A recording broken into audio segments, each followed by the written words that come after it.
Chapter 1113 Foreign Races. Hellscythe_Fluffy Goblin Chapter 1113 Foreign Races. When the Midnight Tea Party's members noticed the hoof prints, their expressions grew tense. The Crying Ghost Ridge was a level 60 to level 75 map. To current players, this place was a forbidden land. If not for their interest in the fallen ark inside the ridge, they would not have bothered coming here at all. Even if they were trying to avoid contact with large guilds, they would only level and quest in level 55 or so maps. Why wouldn't they be surprised to find hoof prints from other mounted players? Breeze Wine, the Midnight Tea Party's leader, turned to a delicate, pretty assassin in white clothes and ordered, "Wave, scout ahead and see how many people they have and how far ahead they are." The assassin class was not only skilled in the art of assassination, these players were also talented trackers. If an assassin's tracking skill were a high enough level, they could even determine general information of the other party through their footprints. For example, the white-clothed assassin had leveled her tracking to Tier 1 level 9. At this stage of the game, an assassin with the skill at Tier 1, level 2 was already impressive. After all, it was not a commonly used skill. Leave it to me. The pretty assassin called Netherworld Wave nodded. She then jumped off her massive avian mount and checked the hoof prints. As for the rest of the team, they also dismounted and sat to rest. Although they had ridden their mounts the whole way here, several hours of riding was a burden on their stamina. By sitting to rest, they could recover some of the lost stamina. There are 20 sets of prints. It should be a team of level 40 and above players. The prints are less than half an hour old. However, the team's trail disappears after reaching the path's entrance, Netherworld Wave reported. Even after searching for other clues, she could not find a reason for the sudden disappearance. Normally, only invisibility-type skills, such as stealth, produced such effects. However, why would a group of 20 assassins venture to the Crying Ghost Ridge? Although we don't know why these players are here, we should be careful. As a neutral map, there are plenty of foreign races in Crying Ghost Ridge. If the natives discover us, kill them immediately. If we can't kill them, run. Do not engage in a drawn-out battle. Breeze Wine instructed. Low-ranking mounts cannot hide their tracks. And my Beastmaster's breath is only effective against low-intelligence monsters. It won't be nearly as effective against the races here. From this point on, we'll advance on foot. Following which, the Midnight Tea Party stealthily entered the Crying Ghost Ridge. However, as the team traveled down the narrow mountain path leading into the Crying Ghost Ridge, they discovered a bewildering scene. The area, which had originally been covered with gravel, now looked like the surface of the moon. Craters and corpses of various races littered the ground. There were at least 300 dead scattered in the rubble. It looked like some Great War's forlorn battlefield. What happened here? The female cleric Cloud Yarn's jaw dropped, shock filling her gaze as she stared at 3 ogre corpses that were over 10 meters tall, their bodies bisected. Surrounding these 3 were hundreds of 3 and 5 meter tall ogres. Ogre Gladiator, High Lord. Level 62. HP 0/19, 200, 000. Ogre Warrior Special Elite. Level 60. HP 0/1, 900, 000. Ogre Shaman Chieftain. Level 61. HP 0/3, 500, 000. Leader. These ogres seem to have been here to ambush players. However, from the looks of it, the players who passed by earlier must have killed them. Netherworld Wave said as she handed some simple traps she had picked up to Breeze Wine in God's domain. Players weren't the only ones capable of setting traps. Monsters could do so as well. As for foreign races that had higher intelligence than monsters, setting traps was common. Though there were differences between the traps the various races set. For example, simple-minded races like ogres were only capable of setting very primitive traps. Perceptive players could easily avoid them. Just who are those players? Breeze Wine could not help his joy when he saw the ogre corpses. Among the hundreds of ogres, there were 3 level 62 ogre gladiators and over 30 ogre shamans, which were healers. Even their adventurer team would suffer casualties if they fought such a powerful force. However, he could not find a single trace of a player's resurrection on the battlefield. Thank goodness we arrived after those people. Otherwise we would have had a hard battle, Cloud Yarn said. Sighing in relief, leader. I found the team's tracks. It seems like they're heading towards the fallen ark as well. Dark War. A ranger wielding a short bow said as he pointed towards the dead forest ahead of them. This is interesting. Endless Scars smiled faintly as she examined the sword marks on the ogre gladiators. Leader, let's move out. If we waste too much time here, the monsters might respawn. All right, let's go, Breeze Wind said as he gestured with a hand. The team then followed the tracks. Meanwhile, deep in the Crying Ghost Ridge's dead forest, Shifeng and the others faced off against an army of trolls. Wave after wave assaulted the team. Meanwhile, the troll shaman standing in the rear continuously healed the troll warriors and chieftain, fighting on the front lines. Troll warrior, elite. Level 61. HP 650, 000/650, 000. Troll chieftain Great Lord. Level 63. HP 42, 000, 000/42, 000, 000. Troll shaman chieftain. Level 62. HP 3, 100 000/3, 100 000. Guild leader. If they continue calling for reinforcements, we won't be able to hold them back. Kola, who held back the troll chieftain, shouted. The pressure was intense as he fought the Great Lord. He was only level 43, with a 20-level gap, even though he had an epic shield and the support skills of the demonic flame tiger. He felt as if his life were on a roller coaster. Every one of the troll chieftain's normal attacks dealt over -19,000 damage, while a skill would deal over -26,000. Meanwhile, he only had slightly over 35,000 HP. If not for the cleric's truth shield and oracle's protection on him, the Great Lord's skills would have killed him instantly. Wait a little longer. Turtle Dove and Wumian, try to lure as many troll warriors away from the chieftain as possible. Shifeng unhurriedly instructed guild leader. There are too many trolls here. If any more join the fray, I'm afraid that we won't be able to deal with them. Gentle Snow felt her chest tighten as she watched more troll warriors join the battle. They could deal with their foes if the monsters were simply level 40+ elites. However, these were level 60+ elite monsters. Furthermore, aside from the abundant EXP, killing these monsters wasn't particularly profitable. The elite and chieftain ranked trolls they had already killed had only dropped silver coins and some materials. They hadn't even dropped a piece of mysterious iron equipment almost. Just hold on for a little while longer. Shifeng did not bother to explain. God's domain's neutral maps were home to various foreign races. Unlike humans, foreign races were very talented. Some were good with magic, some possessed unmeasured strength, some had acute 5 senses, and some were natural-born warriors. To put it simply, foreign races were much stronger than humans during ancient times. Humans had consistently ranked at the very bottom among the races in God's domain.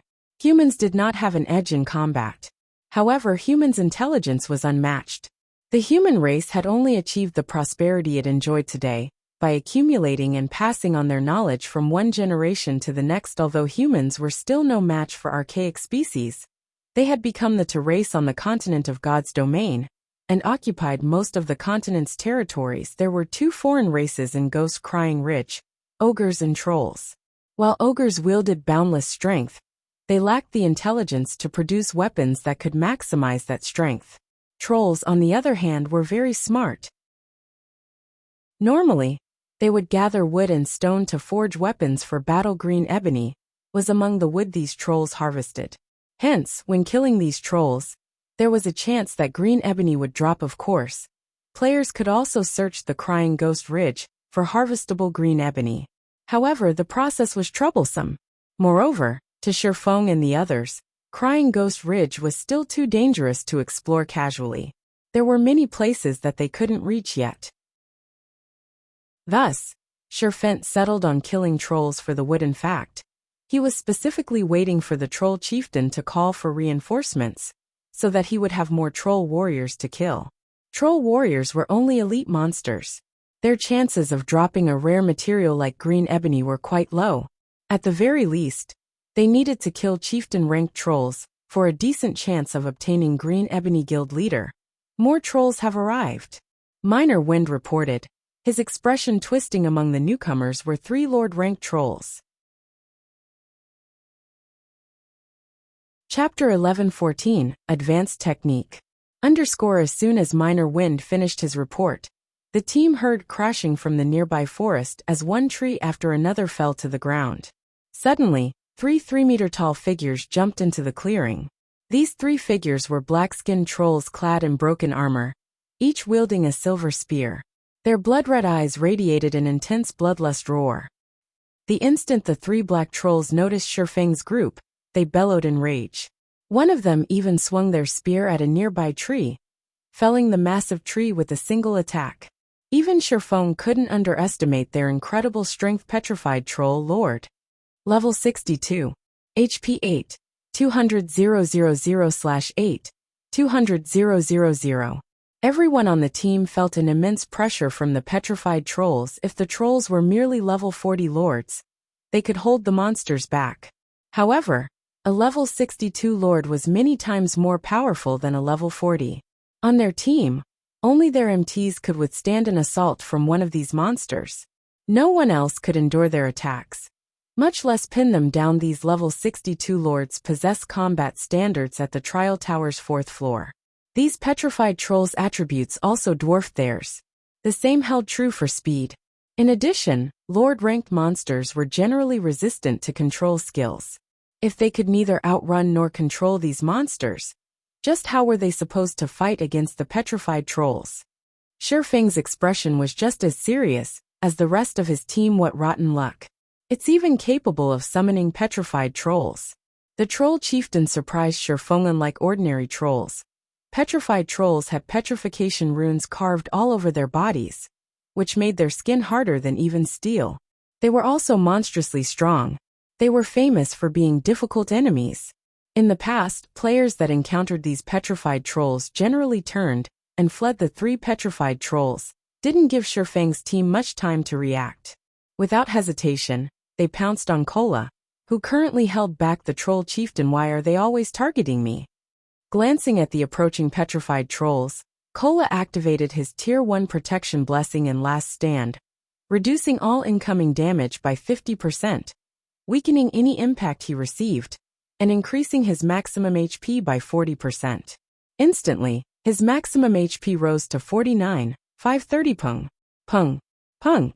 3 silver spears struck Kola's dragon scale shield. One after another. 6, 717-6, 809-6, 784, following which, the troll chieftain brandished its massive red greatsword and slashed at Kola Tier 3 skill. Stormrage quickly adjusting his footwork, Kola lifted his shield just in time to block the attack coming from his side. Meanwhile, the distant violet cloud quickly cast a truth shield on the guardian knight. Boom.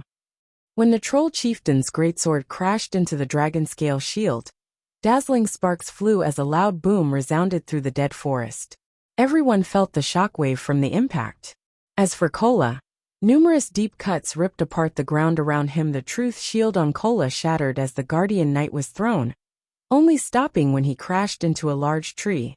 The wood splintered upon impact. 19,678. What a powerful move. Everyone gasped at the power of the troll chieftain's attack. If not for Kola activating protection blessing and Last Stand beforehand, he would have died instantly after witnessing this assault. The team finally understood that these trolls were far from ordinary. The trolls could actually coordinate their attacks. It was also obvious that the troll chieftain had already planned this, saving its ultimate move to deal a final blow. Unfortunately for the trolls, Kola was Zero Wings number 1 MT. He wore a Tier 1 set equipment and wielded the epic ranked dragon scale shield. In addition, he had 3 advanced mana armor kits equipped. After activating his life-saving skills, he was not that easy to instant kill. However, after receiving the 4 trolls combination attack, Kola had less than 10,000 HP remaining. Shifeng took a Tier 2 magic scroll from his bag, unfurling it and reading the incantation within. Immediately, the dark blue magic scroll began to activate. 18 ice spears appeared around Shifeng. He then controlled the frozen spears to attack the troll chieftain and the 3 petrified trolls. Tier 2 spell, Ice Will. Every one of the 18 ice spears was powerful. If they all hit their mark, even a great lord would suffer severe wounds. However, Shifeng did not simply use the 18 spears to attack the trolls.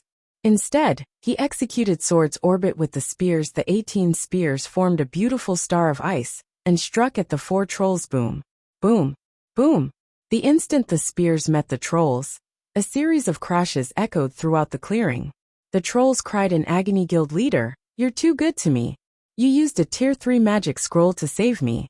Kola released a sigh of relief when he saw the 4 trolls being pushed back. The team's 4 healers hadn't recovered half of his HP yet. If he received another round of attacks, he would have no choice but to activate his final life-saving skill. Now that the 4 trolls had been forced back, he had room to breathe. Who are these people? A 20-man team is actually grinding monsters here. This is insane. That attack should have been from a tier 3 magic scroll, right? That is simply extravagant. While Shifeng's team fought the trolls, the Midnight Tea Party watched the battle from above the distant forest. They were curious as they observed Shifeng's team of 20 cloaked players in battle. No, that should have been an elementalist tier 2 spell. Ice Wheel. Endless Scars said, shaking her head. She glanced at the petrified trolls, which had been forced back by over 20 yards, and the troll chieftain, which had taken 6 steps back, and said, "However, the magic scroll's user is very powerful. He managed to incorporate the spell with some kind of special technique, allowing the tier 2 ice wheel to display the might of a tier 3 spell. That's not possible, right? We're talking about a magic scroll. It is already extremely difficult to incorporate skills with combat techniques, not to mention enhancing a skill's power to such a degree." The assassin, Netherworld Wave, could not bring himself to believe Endless Scars. However, the latter was an elementalist and far more familiar with magic-type skills than himself. Moreover, in terms of combat techniques, Endless Scars was unmatched in their adventurer team. That person did incorporate a combat technique into Ice Wheel. However, his technique is so advanced that even I can't discern any clues on how he achieved it. Breeze Wine, the team's leader, said, confirming Endless Scars' claim. Among the experts I've encountered, that player can rank in the top 3. What? Is he even human? Cloud Yarn could not help but blink as she stared at the distant Shifeng. This was the first time she had heard their team leader praise someone to such a degree. At this moment, the ranger Dark War, who had been paying attention to the battle, recaptured his teammates' attention. "Look! That player is about to make a move." The Midnight Tea Party's players immediately returned their gazes to Shifeng. "Fire! Coordinate with Snow and lure one of the petrified trolls away. Leave the remaining 2 to me," Shifeng commanded. Chapter 11:15 Violent Team. Hellscythe_Fluffy Goblin Chapter 11:15 Violent Team. As soon as Shifeng finished speaking, Fire Dance and Gentle Snow exploded into action. Fire Dance immediately used shadow steps to appear behind one of the petrified trolls, which was over 20 yards away. With a 360-degree spin, she thrust 1,000 transformations through the petrified troll's armor, penetrating the Lord's backstab. A damage of -9,216 appeared above the petrified troll's head, and it screamed in agony. The troll spat a mouthful of fresh blood. Although the petrified troll tried to retaliate, Fire Dance quickly followed up with a light slash at its back, the sharp 1,000 transformations easily cutting through the petrified troll's body like a hot knife through butter. Not only did Fire Dance's bisect inflict a 30-second bleeding debuff, but the Lord was also paralyzed, unable to fight for a short time, following which, Fire Dance executed Absolute Strike, transforming into a streak of black light that lanced through the petrified troll. The instant she reformed on the other side of the troll, she thrust 1,000 transformations at the Lord's heart. 5-star Eviscerate. Immediately, the impact sent the petrified troll falling backward, 2 damages over -10,000 appearing above the Lord's head. The petrified troll had no defense against Fire Dance's assault whatsoever. The team was momentarily stunned by this scene that was a level 62 Lord. Yet Fire Dance had rendered it helpless. Moreover, she dealt such awe-inspiring damages to the Lord initially. The team had assumed that Shifeng was pushing his luck, when he had only sent Fire Dance and Gentle Snow to deal with the petrified troll. Now, however, it would seem that Fire Dance alone was more than enough for the job. Roar. As the heavily injured petrified troll got to its feet, it bellowed with rage. It swept its silver spear horizontally, covering a range of 10 yards. The powerful strength of its attack ripped apart the air, causing an explosion of force in response. Gentle Snow executed charge and appeared before the petrified troll, protecting Fire Dance. Although the petrified troll was immune to her charge's fainted effect, the skill increased her attack speed and movement speed. She followed up by meeting the troll's spear with a cross-slash-boom. As an explosion shook the air, Gentle Snow was forced to take 3 steps back, a damage of over -2,000 appearing above her head. But she had driven back the petrified troll's spear. She blocked it? Everyone was stunned. She blocked it. No matter how I look at it, that monster's strength should be as high as a High Lord's of the same level. Yet a single berserker blocked its attack and received so little damage in return? One of the Midnight Tea Party's muscular berserkers stared at Gentle Snow in shock. He was one of the top berserkers in the Midnight Tea Party, and even he did not think he could endure the petrified troll's attack as easily as Gentle Snow had.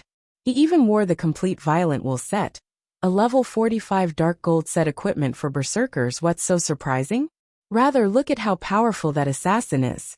Although her attacks seemed ordinary, she achieved a 90% or higher completion rate with every skill she used. Her bisect and eviscerates completion rates should be nearly 95%, Netherworld Wave said. Although Gentle Snow's ability to withstand the petrified troll's attack had surprised him as well, as an assassin, he understood exactly how powerful Fire Dance was. Big Sis Endless. Who do you think these people are? They're all as strong as monsters. The female cleric Cloud Yarn asked Endless Scars curiously. Among their team members, Endless Scars had the most powerful information network. They were all wearing black cloaks. With their information hidden, even I have no way of determining their identities. However, there are not many experts at this level in God's domain. Although I know of a few, none of their actions or behavior match these people, Endless Scars said, shaking her head. However, what the members of the Midnight Tea Party did not know was that while level 62 lords might be difficult to deal with for other experts, Fire Dance and Gentle Snow were not among them. After all, one of them wielded the fragmented legendary ranked 1000 transformations, while the other wore the fragmented legendary ranked 7 luminaries battle armor. With these godly items, how could they not be capable of injuring a level 62 lord? As the Midnight Tea Party conversed quietly, Shifeng launched his own assault. He activated Dragon's Authority, inflicting the fear debuff on all enemies within a 50-yard radius, and reducing their attack power, attack speed, and movement speed by 40% for 1 minute. Although the skill couldn't reduce the petrified troll's movement speed, it could slightly reduce their attack power and attack speed. Moreover, the skill affected all nearby trolls, making it much easier for his other team members to fight these monsters. Shifeng then activated the Aura of Wind, increasing his movement speed and attack speed significantly. He executed Wind Blade and appeared before the 2 petrified trolls before executing Sword's Orbit, blue starlight wrapping around his body. As the starlight bloomed, not only did he force the 2 petrified trolls back, but a bloody gash also appeared across their bodies as a frightening damage appeared above both of their heads. 13, for 89. Minus 27,544. Shifeng didn't receive any damage. Angry Tyrant's effects sure are frightening. As expected from excellent epic equipment, Shifeng was quite satisfied as he looked at the delicate bracers around his wrists. Dark red runes faintly shone on the bracers. The Angry Tyrant's strength bonus was above average even among epic items.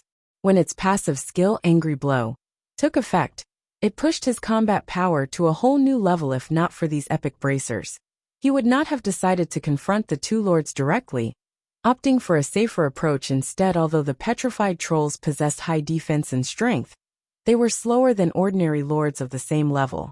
Even a tier 2, level 50 assassin could easily outmaneuver a petrified troll, not to mention Shifeng, an expert with 5 epic items and a fragmented legendary item. Infuriated, the 2 petrified trolls howled.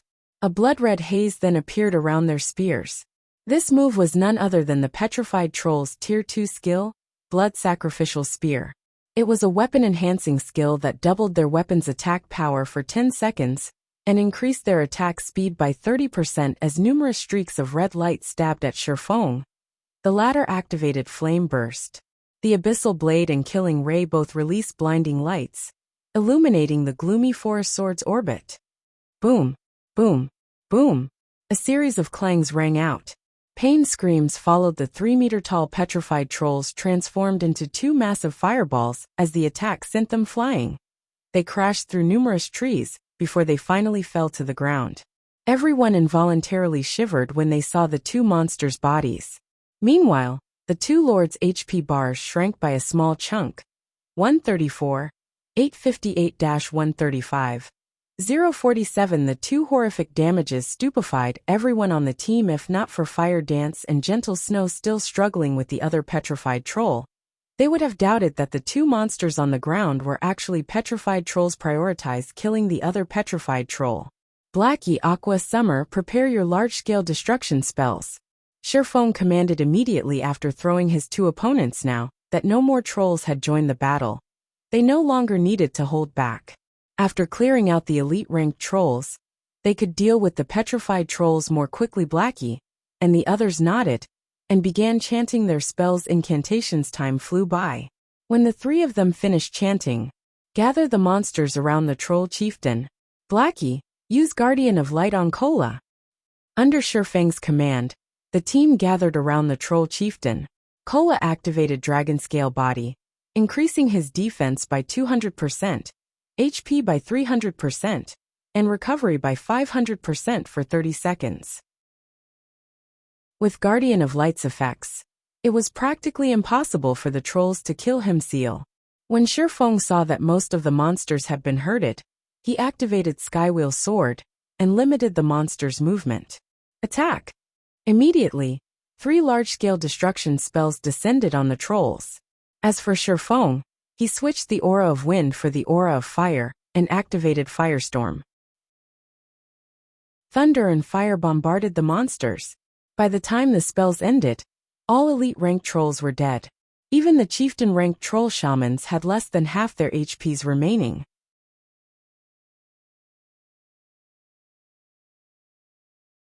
Chapter 11:16, Quadruple Jackpot. There had been over 500 elite-ranked trolls on the battlefield. When they all died, a golden glow enveloped everyone on the team, as they all leveled up. What astonishing leveling speed! Gentle Snow was flabbergasted as she watched her experience bar rise. When she had left White River City, she was only at 74% of level 41. To bridge the gap and reach level 42, she needed to grind for at least another full day or so.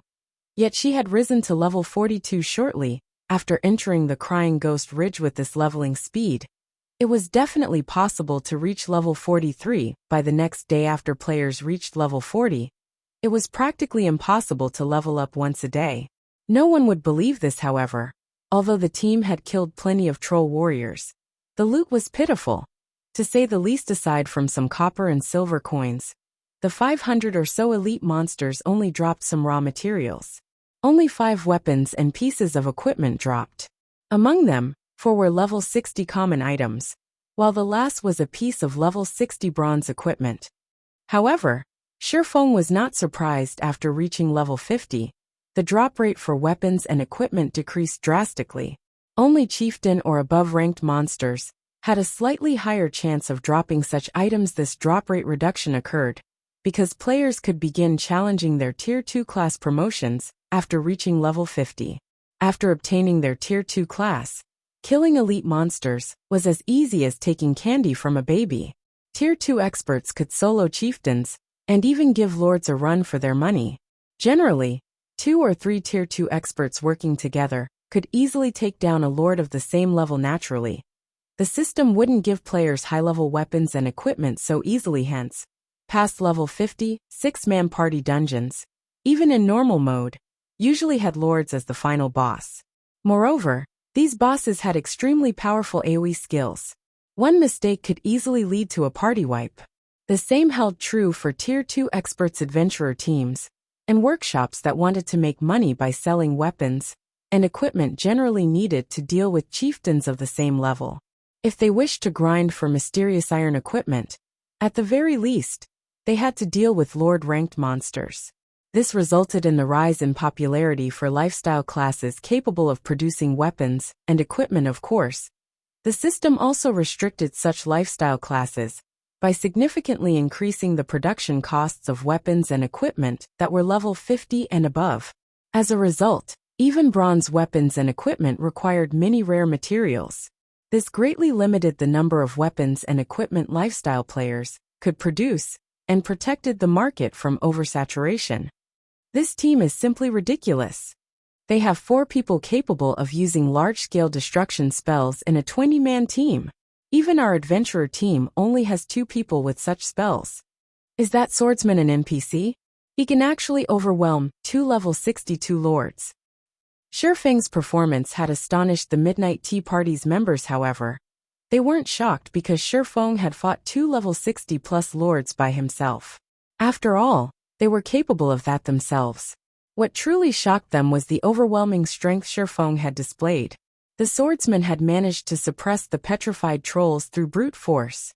Turtledove helped tank the petrified troll on Fire's side. Wuxia and lure one away from me. Everyone else, prioritize killing the troll shamans. Shifeng ordered after sweeping a glance over the troll shamans, who had less than half their HPs remaining. Kola, start running. Lure the troll chieftain as far away from here as possible. Don't give the shamans any chance to heal the chieftain. Understood. Kola immediately dashed in the opposite direction of the troll shaman. Seeing this, the troll chieftain chased after the escaping guardian knight. When the troll chieftain moved, the troll shamans had no choice but to follow their leader. However, they couldn't cast their heals while moving. As a result, the troll shamans couldn't heal the troll chieftain. Meanwhile, the other members on Shifeng's team begun to bombard the troll shamans. After a few moments, the troll shamans collapsed, one after another, becoming EXP for Shifeng's team. Without the shamans' heals, the petrified trolls became a lot easier to deal with. Don't kill the petrified trolls. Leave them at 5% HP. Shifeng warned his teammates when he noticed Turtledove's petrified troll only had 10% of its HP remaining. The petrified trolls were lords. Although the chances of them dropping green ebony were high, simply killing them would be a waste.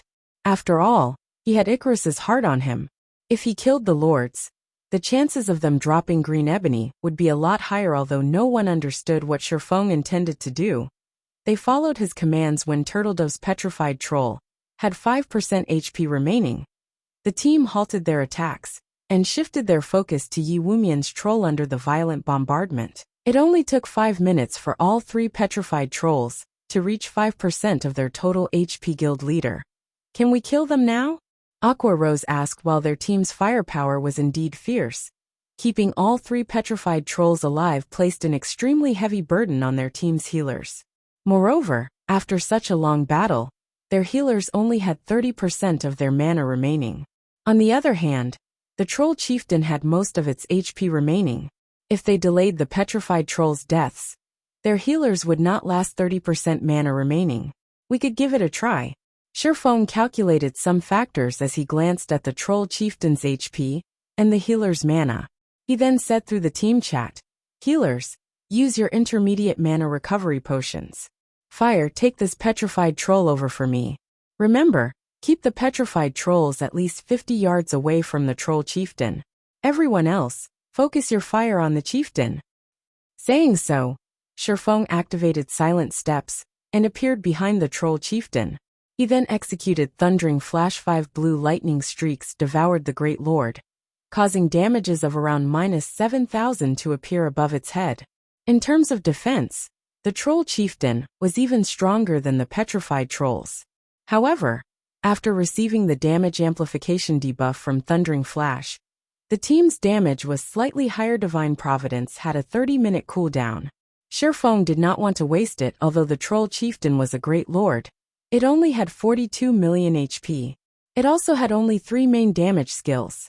Among them, one was the Tier 3 skill Storm Rage. The second one was Death Curse. It was a spell that was guaranteed to kill one player if it landed. However, this spell could be dodged, and players would be fine so long as the spell missed them. The last was an AoE skill called Whirlwind of Death. When activated, this skill would decrease the attack speed and movement speed of all enemies within a 100 yards by 50%. Moreover, players would receive one death debuff every 10 seconds, each debuff increasing the damage they received by 10%. The Troll Chieftain would only activate this skill when its HP fell to 30%. Many teams had fallen under the Troll Chieftain's greatsword in the past, due to Whirlwind of Death. To put it simply, once Whirlwind of Death activated, it would become a competition of damage against the Troll Chieftain. However, Shifeng was not worried. After all, their team's firepower was off the charts. As the battle with the Troll Chieftain continued, Cola's HP continuously increased and decreased. Every time the Troll Chieftain used Storm Rage, Shifeng landed a full-powered blow to one of the Great Lord's joints, disrupting Storm Rage's trajectory slightly. This small deviation provided Cola with enough space to dodge the attack, preventing his HP from dropping to a critical level and increasing the burden on the healers. As for the Troll Chieftain's Death Curse, Shifeng warned his teammates to avoid the Great Lord's front when he noticed the boss activating the spell. As the Troll Chieftain channeled Death Curse through its eyes, one simply needed to avoid standing before the Great Lord and wait out the spell's 5-second duration. Ordinary players might find it difficult to avoid this spell, but these players were experts. As long as Shifeng notified them in time, they could dodge the spell with little to no trouble. When the Troll Chieftain only had 30% HP remaining, it roared with fury. "Despicable humans, know our wrath," the Troll Chieftain shouted. It then spun its greatsword at the sky. A black storm instantly formed, covering the battlefield and enveloping Zero Wings players. Finally, Shifeng had long since grown impatient. He activated Phantom Kill and 9 Dragon Slash. Don't hold back. Throw everything you've got at it. With the addition of Shifeng's doppelganger and the 12 Abyssal Blade Phantoms, the team's damage output instantly soared. The other team members similarly activated their sure kill skills. The Troll Chieftain's HP rapidly decreased. It lost over 200,000 HP every second. In the end, when it only had 1% HP remaining, Shifeng activated Divine Providence and Thunder God's Descent. Both he and his doppelganger then activated Flame Burst and went on to attack the Troll Chieftain before assaulting the 3 petrified trolls. As the 4 trolls died, 4 golden balls of light lifted from their corpses and flew into the air, following which, the golden balls burst and transformed into streams of light that rained on the battlefield. Everyone was rendered speechless. These players had seen something like this before. This scene occurred when they triggered a jackpot. The Midnight Tea Party's members were also dumbfounded. Quadruple jackpots.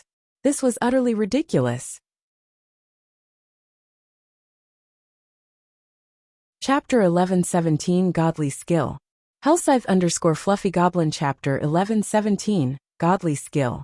After the Troll Chieftain and 3 petrified trolls died, a golden glow once again encased several players on the team. Killing lords and great lords of a higher level definitely yielded far more EXP than killing elite monsters of a higher level. Among those who leveled up, Aqua Rose, Fire Dance, and Violet Cloud finally reached level 45, while Cola, Turtle Dove, Yi Wumian, Minor Wind, and Shadow Sword rose to level 44 inches. The Black Dragon Empire. They could all rank within the top 10 on the Empire's ranking list. Currently, the Empire's number 1 player was only level 42, and still quite a distance away from level 43. However, the team was more concerned with the loot. Before them, this was the first time any of them had seen 4 bosses simultaneously drop jackpots. There were too many items on the ground for them to keep count. This is insane. There should be at least 100 items here. Blackie gaped at the items on the ground previously. Despite killing so many elite monsters, they had only obtained a few decent items. However, practically every item among the 4 bosses' drops looked decent or better. Guild leader, your luck is simply amazing. In the future, you must join us during the large-scale team dungeon raids. We'll probably get more during a single trip with you than 5 or 6 trips by ourselves. Aqua Rose could not help but look at Shifeng, her eyes shining. It was fairly obvious that by the look on her face, she wanted to drag Shifeng into a dungeon raid. Every day the rest of the team expressed their agreement. With that kind of ridiculous luck, it would be a waste not to have Shifeng raid dungeons, alright. Tidy up the loot first. We'll have plenty of opportunities to raid large-scale team dungeons afterward. Shifeng could not help but chuckle and shake his head in response to everyone's expectant gazes. He had no choice but to offer an empty promise for now. He had no intentions of revealing Icarus's heart. After all, this godly tool was simply too important to a guild. The necklace could even upgrade a lifestyle player to master rank, following which everyone began to collect the loot. They had an extraordinarily abundant harvest this time. The 4 bosses had dropped a total of 115 items, with 96 raw materials. Among the raw materials, 22 were green ebony, which surprised Shifeng. Generally, Lord rank trolls only dropped 1 green ebony when killed, or 2 logs if one were lucky. As for great lords, they usually dropped 3 logs. Crafting a single advanced transport carriage only required 15 logs. If they obtained another 8 logs, they could produce a second transport carriage. If they had 2 advanced transport carriages, he would have the foundation to start new trade routes to Stone Forest Town. Although the 2 carriages couldn't carry a lot of players, they could increase Stone Forest Town's popularity among NPCs. He could also earn quite a sum in transportation fees after organizing the materials. Shifeng began to appraise the remaining items in God's domain. After reaching level 50, players would have to appraise the items monsters dropped if they wanted to know exactly what they had obtained. This added yet another expenditure for many players. Because of this, many players in the past had pursued the appraiser lifestyle class. This way, they could save money on appraisal fees. Of course, players who picked up the appraiser class for this reason could only appraise low-rank items, such as bronze or mysterious iron rank. For secret silver rank, one needed to become an intermediate appraiser.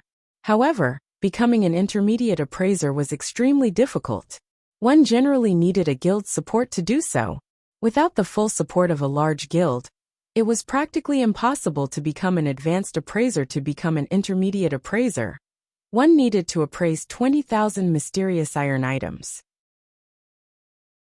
As items of mysterious iron rank were not extremely rare, some workshops or adventurer teams could afford to nurture one. Unfortunately, they had no hope of nurturing an advanced appraiser. This was due to the basic requirement of appraising 50,000 fine gold items.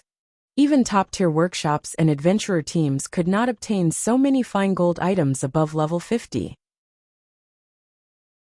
Only large guilds had any chance of achieving this. Meanwhile, nurturing advanced appraisers was a benefit to a guild in the past. Guilds had normally only charged their members a quarter of NPCs' appraisal fees, while non-guild members paid 3/4 of NPC prices.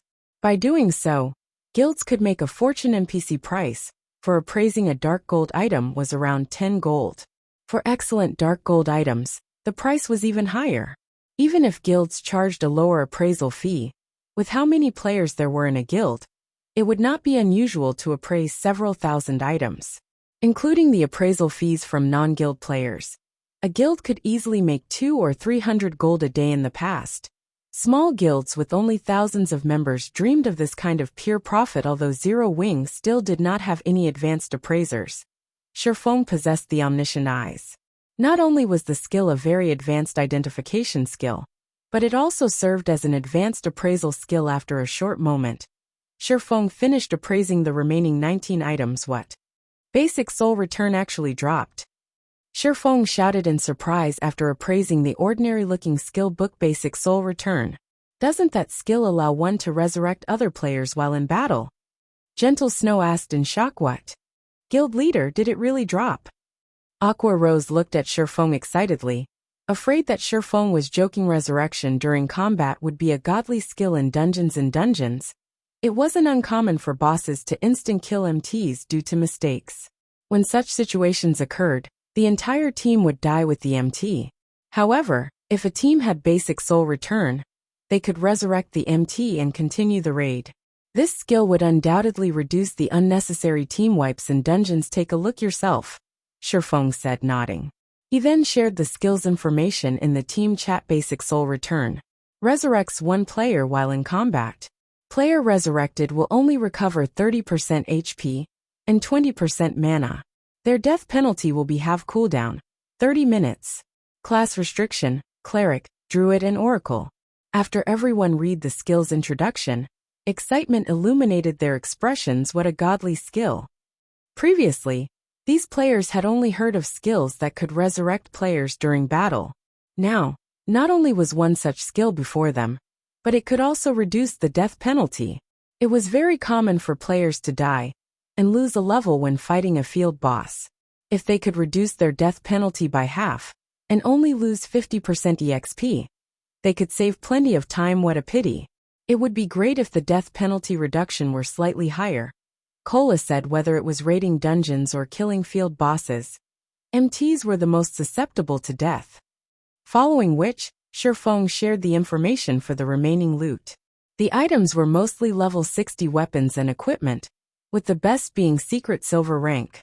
However, none of them could compare to basic soul return skill. Guild leader, should we search for another troll encampment? Minor Wind asked. Even after observing their surroundings for some time, he did not notice any signs of incoming monsters. It was likely that they had cleared out all of the nearby trolls. If they wanted to kill more, they would have to grind elsewhere. No. First, we need to greet our friends hiding in the distance, Shifeng said, shaking his head. He then turned to the dead forest on his left, shouting, "You've been watching for quite some time now. Why don't you come out and meet us?"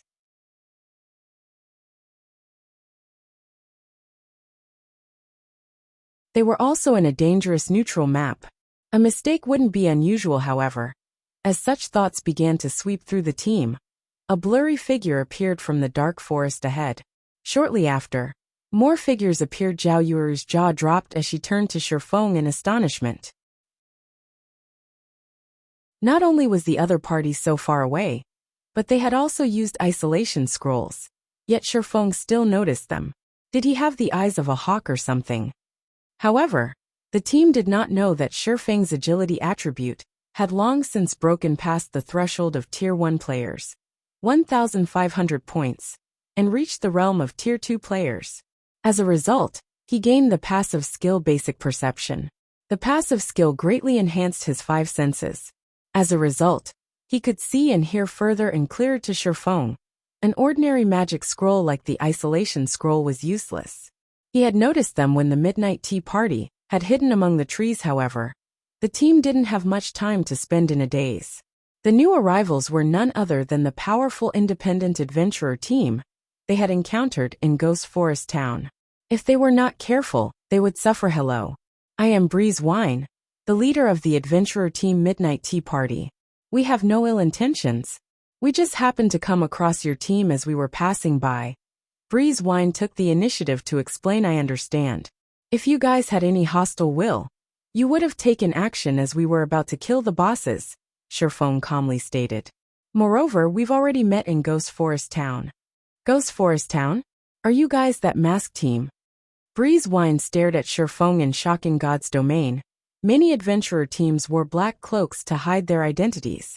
Hence, he hadn't humored the thought that Shifeng and the others could be the team he had come across in Ghost Forest Town. After all, his team had the Beastmaster's breath, which had allowed them to reach Crying Ghost Ridge unhindered. Any other team would have been harassed by the level 60 monsters, and wouldn't be a match for their adventurer team's speed. Yet now, not only had Shifeng's team reached the ridge ahead of them, but they had also killed 2 groups of foreign races. Breezewine could not begin to fathom how Shifeng and the others managed this. The other Midnight Tea Party members were similarly surprised. A serious curiosity filled Breezewine's expression as he looked at Shifeng and the other Zero Wing members. Are you guys also here for a quest? Shifeng asked without hesitation. Players generally kept quiet about their high-level quests. This was especially true for quests in neutral maps. On the off chance that one attracts unwanted attention, they could suffer significant losses. Hence, when encountering strangers in the fields, one usually avoided mentioning quests to avoid suspicion. In Shifeng's opinion, However, such wariness was unnecessary. Only a fool would believe that players in a neutral map weren't pursuing some quest. Moreover, by taking the initiative to admit that they were also here for a quest, he could avoid appearing suspicious himself and hide the fact that they were here to grind green ebony. Upon hearing Shifeng's straightforward question, Breezewine could not help but laugh and admit it. That's right. Our adventurer team is here to complete a quest. Are you perhaps interested? If you help us complete the quest, we will give you 3 pieces of level 45 dark gold equipment as a thank you gift. Leader. Dark War and the others turned to Breezewine in confusion. They had spent over half a month to obtain this quest. Yet Breezewine had just invited a bunch of strangers to help them. Moreover, these strangers were experts whose strength could rival their own. This was simply too risky. Chapter 1119, Fallen Arkansas.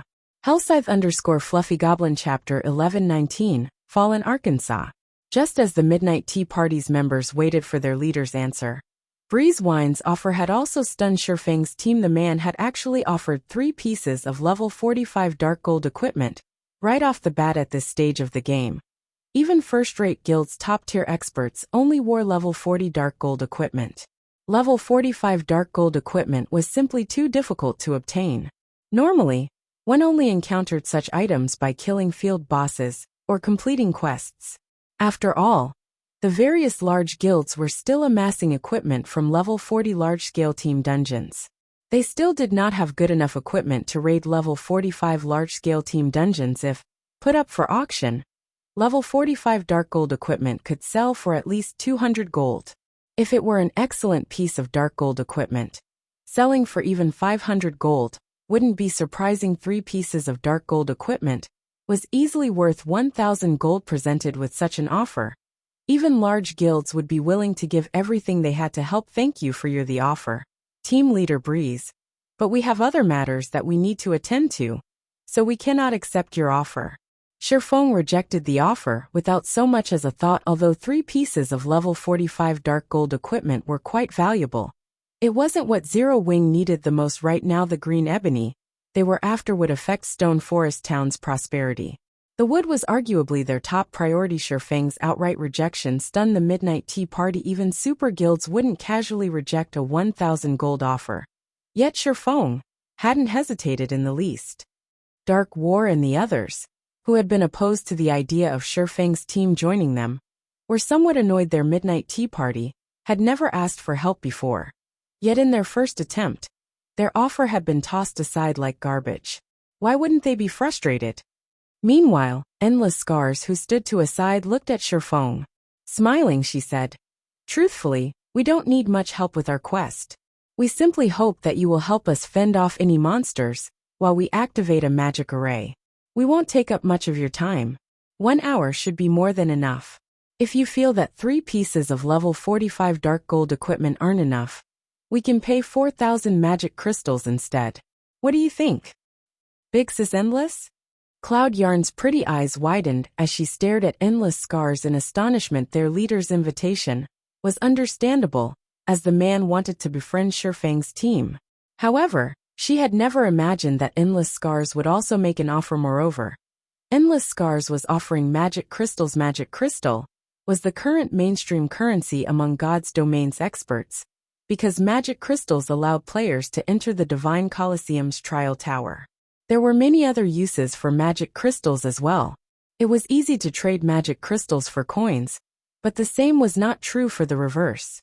As for weapons and equipment, if an expert had no need for them, they didn't have much value to said expert. Hence, Apex experts were more willing to act for magic crystals than anything else. 1 hour for 4,000 magic crystals? Miss Endless, your proposal is impossible to refuse. Endless Scars' wealth momentarily stunned Shifeng. Not long ago, Phoenix Rain had offered to hire 10 of Zero Wing's players for an entire day for 5,000 magic crystals. Even then, he was impressed by the woman's wealth. If it were up to him, he'd never pay such a high price. Only now did he understood that there was always someone better in this world. However, when he thought about how the Blackwater Corporation backed Endless Scars, Spending 4,000 magic crystals wouldn't be much of an issue for her. Let's sign a contract right away then. The smile on Endless Scars' face grew even more charming when she heard Shifeng's answer, following which Shifeng signed a contract with Breeze Wine. The system contract was assurance for both parties involved. Aside from players who were unwilling to spend 5 silver coins on the contract, players at this stage of the game generally signed one when working together.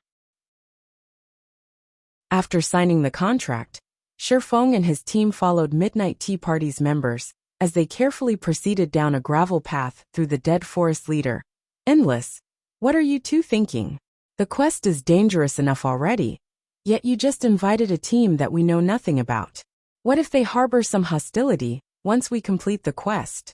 Wouldn't we suffer a massive loss? Dark War asked, displeased, as he eyed Shifeng and the others. This quest was extraordinary. It was the most difficult quest the Midnight Tea Party had ever undertaken. Although it was not a legendary quest, it could be considered a pseudo-legendary quest. It was very likely that they could acquire a fragmented legendary item during this quest. Not even super guilds had a fragmented legendary item. If Shifeng and his team discovered this, it would be a miracle if they did not outright betray them. The other Midnight Tea Party members supported Dark War's opinions.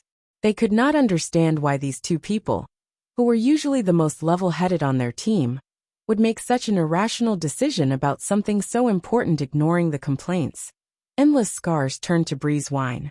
Smiling, she asked, Leader, do you want to say it? Or should I? Fine, I'll say it then. Breeze Wine shook his head and laughed. Although you know that our quest is incredibly difficult, you guys don't know exactly how difficult. Based on Endless and my estimates, our chances of success is less than 30%. Opening the entrance will be the most difficult part of our quest. Opening the entrance? The team was confused. That's right. Although we have the key to unlock the Fallen Ark, when we begin the process, it will alert the Ark's guards. Based on the information Endless and I uncovered, there should be 5 guards, one of which is a Grand Lord, while the remaining 4 are Great Lords. With our current manpower, it will be too difficult to maintain the magic array while dealing with 1 Grand Lord and 4 Great Lords. Originally, Endless and I had planned to use 2 of the Tier 3 summoning scrolls our team obtained. Now, however, plans have changed. With these experts' help, our chances of success will rise to 50%, Breezewine explained. Moreover, befriending these experts isn't necessarily a bad thing. We might even get to cooperate with them during high-difficulty quests in the future. Realization dawned when these players heard Breezewine's explanation. It was no wonder why Endless Scars had offered such an exorbitant price to Shifeng's team. As everyone conversed in hushed tones, Breezewine had led them to a large canyon dotted with green hills and blue water. The canyon looked as if some giant sword had split the large mountain in half. Each side of the canyon radiated a powerful pressure that scared the monsters in Crying Ghost Ridge away. Isn't this the Fallen Ark's location? Shock colored Shifeng's face when he saw this scene. Is the Midnight Tea Party's quest related to the Fallen Ark? In his previous life, the Fallen Ark had been extremely famous in God's domain. It was also the Crying Ghost Ridge's greatest secret. It was rumored that the Fallen Ark had been one of the ultimate weapons in the Great Ancient War. Even gods would perish under one of the Ark's attacks. However, the Ark had been destroyed during the war and had fallen in Crying Ghost Ridge. Because of the Ark's magic, the mana flow in the ridge was quite abnormal, making the area inhospitable for humans. Hence, various foreign races had occupied the Crying Ghost Ridge instead. Chapter 1120, Special Life Form. Hellscythe_Fluffy Goblin Chapter 1120, Special Life Form. As Shifeng recalled information on the Fallen Ark, Breezewine slowly approached the canyon's entrance and carefully took a 16-sided orange crystal from his bagas. Soon as he revealed the orange crystal, an invisible aura pulsed from the item. Moreover, each pulse was stronger than the last. What is that? Why does my whole body suddenly feel like lead? Gentle Snow could not help but shift her gaze to the orange crystal. The more she looked at the crystal, the more she feared it. It was as if this crystal were purgatory itself. Even her soul shuddered with fear. Gentle Snow, wasn't the only one shocked by Breeze Wine's crystal. Alluring summer, and the others were similarly afraid. Only the Midnight Tea Party's members, Shifeng, and several Zero Wing Corps members remained unperturbed. Shifeng and the Corps members had experienced this pressure before. It was divine might. There was a qualitative difference between the life rating of gods and ordinary people. Gods had created this orange crystal, and naturally, their aura had tainted it. Ordinary people wouldn't be comfortable around this aura. Around this energy, ordinary humans would feel like they had been submerged in liquid metal. Not only would they find it extremely difficult to move, but their breathing would also become labored as the orange crystal released one pulse after another. The canyon began to shake. A purple-gold, five-fold magic array appeared in the sky. Sure enough, their quest is related to the fallen Arkansas.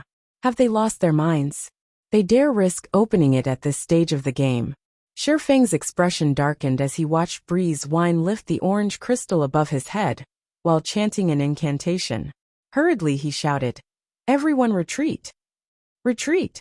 Zero Wing's members looked to Shifeng in confusion. "What are you guys doing?" Dark War and the other Midnight Tea Party members asked. Enraged when they heard Shifeng's command to his teammates, their teams had already signed a contract with each other.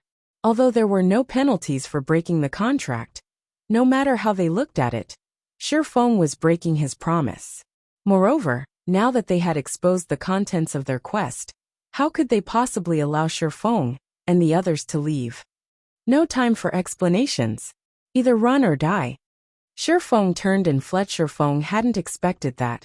While he assumed that the Midnight Tea Party's quest was related to it, their goal was to activate the slumbering fallen ark. Activating the fallen ark had shaken God's domain in the past. When the ark woke, it also roused the sleeping abyssal monsters within. Although these abyssal monsters had been gravely injured during the Great Ancient War, they were still immensely powerful. The old monsters that had woken inside the ark were mythic rank. Moreover, as more time passed and these monsters recovered, they grew more powerful. These monsters' emergence had turned Crying Ghost Ridge into a forbidden land for players in the past. To explore the fallen ark's secrets, a few super guilds had dispatched an army of over 100,000 players. This army only consisted of Tier 2 players, and the lowest level was level 60. Many Apex experts had marched with the army as well. Such a force was normally more than enough to deal with 5 or 6 mythic monsters. Yet the army had been annihilated in the end. Not one player had made it out of the fallen ark alive. To make matters worse, these players had boosted the old abyssal monster's strength. It was suicidal to activate the fallen ark with just their 2 teams of Tier 1 players. Big Sis Endless, they're running away. What should we do? Do we stop them?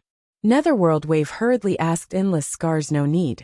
We're fleeing too, Endless Scars said, shaking her head as she watched Shifeng. She ran, but our leader is still here. Cloud Yarn exclaimed anxiously as she shifted her gaze between Endless Scars and Breeze Wine. Once the unlocking process has begun, it cannot be stopped. The situation has changed. We have no choice but to sacrifice him, Endless Scars said without hesitation. However, this isn't a complete loss. At the very least, we can hide and watch what happens when the magic array activates from a distance. Although Endless Scars' words were casual, the Midnight Tea Party's members felt chills crawl down their backs. These players were all companions, and had fought through many life-or-death battles together.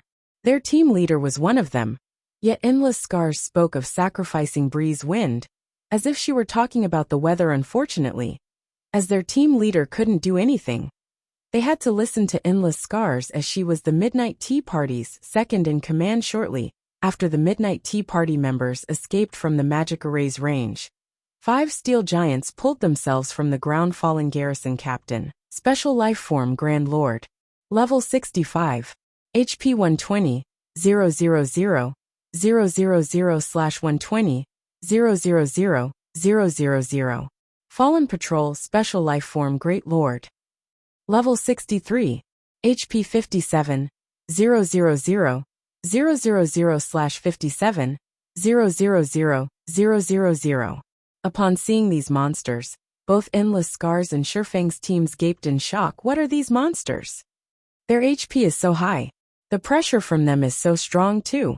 Aqua Rose felt her scalp tingle as she stared at these monsters despite standing several hundred yards away. She still felt an intense pressure radiating from the monsters. It would certainly affect the combat power they could exert in close combat. Based on her estimates, they'd be lucky to display 70% of their usual combat powers. If it came down to a fight, they would team-wipe the Midnight Tea Party. Also understood how powerful the Guardian monsters were. These monsters' life rating was definitely higher than theirs. The fallen garrison captain in particular was at least 2 or 3 ratings higher than the Grand Lords they've previously faced. It could practically rival a mythic monster's strength in front of these monsters. Their preparations were rubbish while the Midnight Tea Party members were frozen in shock. Endless Scars shifted her gaze towards Shifeng. Did he know these monsters would show up? Endless Scars came to her own conclusions as she recalled Shifeng's decisive order to retreat. Although the Fallen Ark was a secret, based on the team's performance and Shifeng's statement that they, too, were here for a quest, it was likely that the man knew something about the Fallen Arkansas. Otherwise, how could she explain Shifeng's decision to flee the moment he saw them activate the magic array? What Endless Scars did not know was that Shifeng wasn't worried about the steel giant's sudden appearance at all. Rather, he was afraid of the abyssal monsters inside the Fallen Ark itself. If those monsters were released, it would disrupt his plans to grind for green ebony. If that was their goal, he wouldn't help the Midnight Tea Party as the steel giants appeared. The fallen garrison captain instantly killed Breeze Wine as he maintained the magic array. When Breeze Wine died, the magic array began to dissipate gradually, as did the steel giants shortly after. Peace soon returned to the canyon. When the area returned to normal, Endless Scars stopped her team before the Midnight Tea Party members could give Shifeng a piece of their minds. She approached Shifeng's team herself.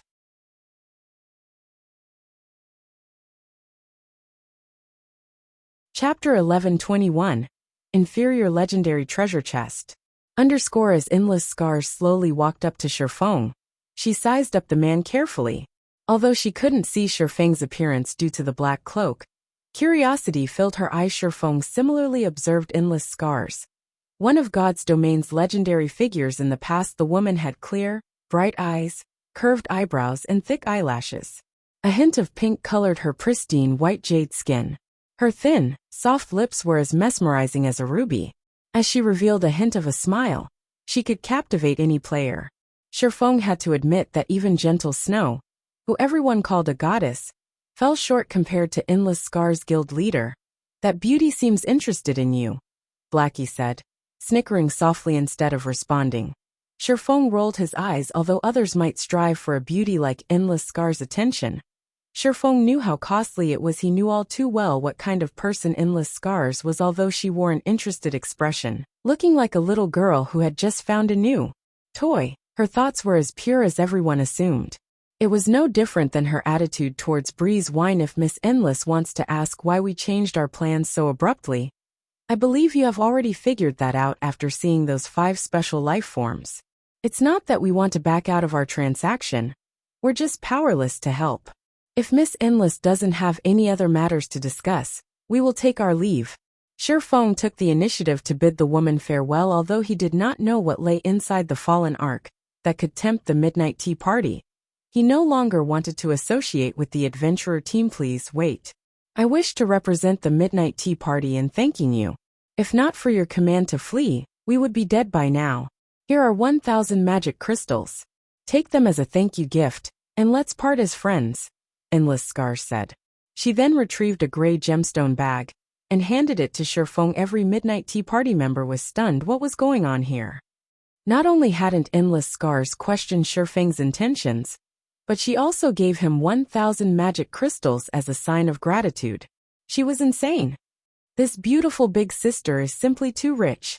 When Violet Cloud saw the cloth bag of 1,000 magic crystals, even she wanted to volunteer to become Endless Scars' little sister. Even large guilds would hesitate before giving away 1,000 magic crystals.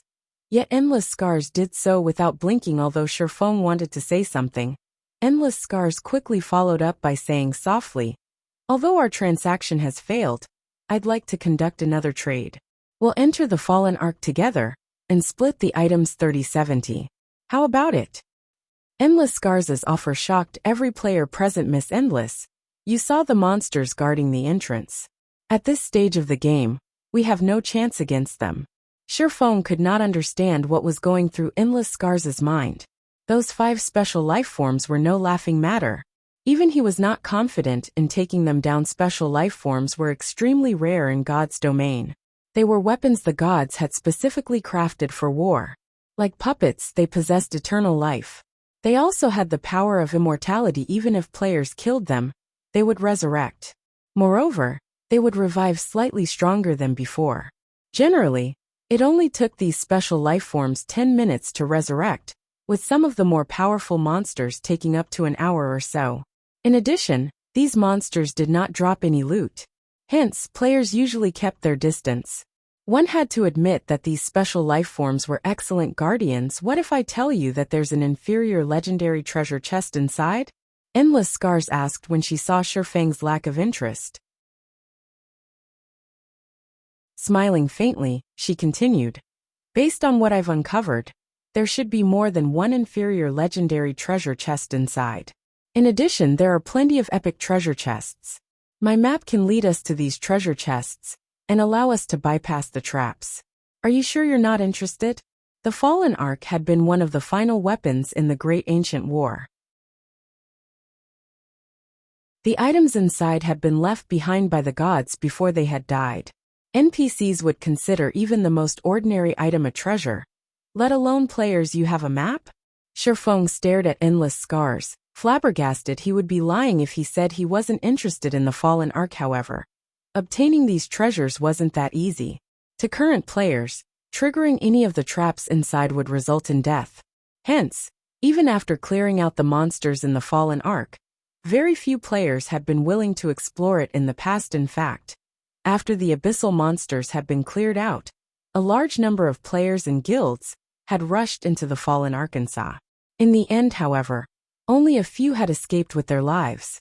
Practically 99% of the players that entered the Ark had died in the outer region.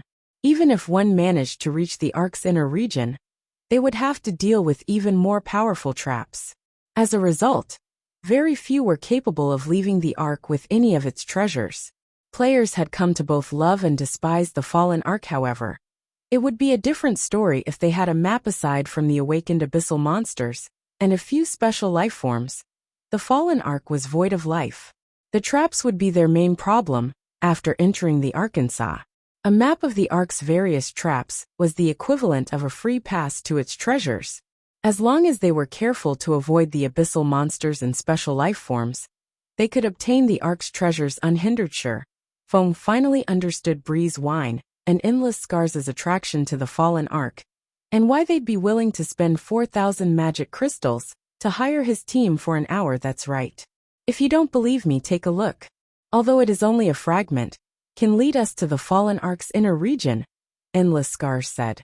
She then took out a broken map with only 2/5 of the original and showed it to Sherfeng.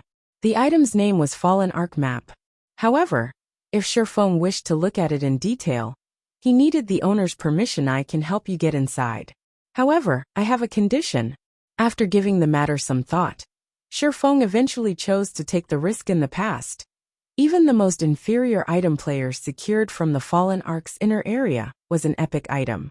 If one were lucky, they could even obtain a fragmented legendary item. A fragmented legendary item.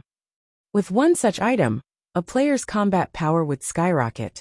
If he could obtain one, the item would greatly enhance his chances of success, both in the Dark Arena and in the contest for Thunderous Landas. For the abyssal monsters that would be released, they would mostly roam the Crying Ghost Ridge's inner regions. His team could still grind trolls in the outer region. The only drawback was a slightly lower drop rate for Green Ebony. Endless Scars had only wanted to test Sherfeng with her offer. However, upon hearing Sherfeng's confident reply, a small glimmer of hope shone in her flawless eyes. As long as your conditions aren't too outrageous, I can agree to them on behalf of our team leader, Endless Scars straightforwardly replied, smiling faintly. It was as if she had long since guessed Sherfeng's thoughts. Pointing at the map in Endless Scars' hand, Shifeng said in a non-negotiable tone. Give me a copy of the Fallen Ark map. Once we're inside, we'll go our separate ways and agree to a non-aggression pact. What we each walk away with will depend on our abilities.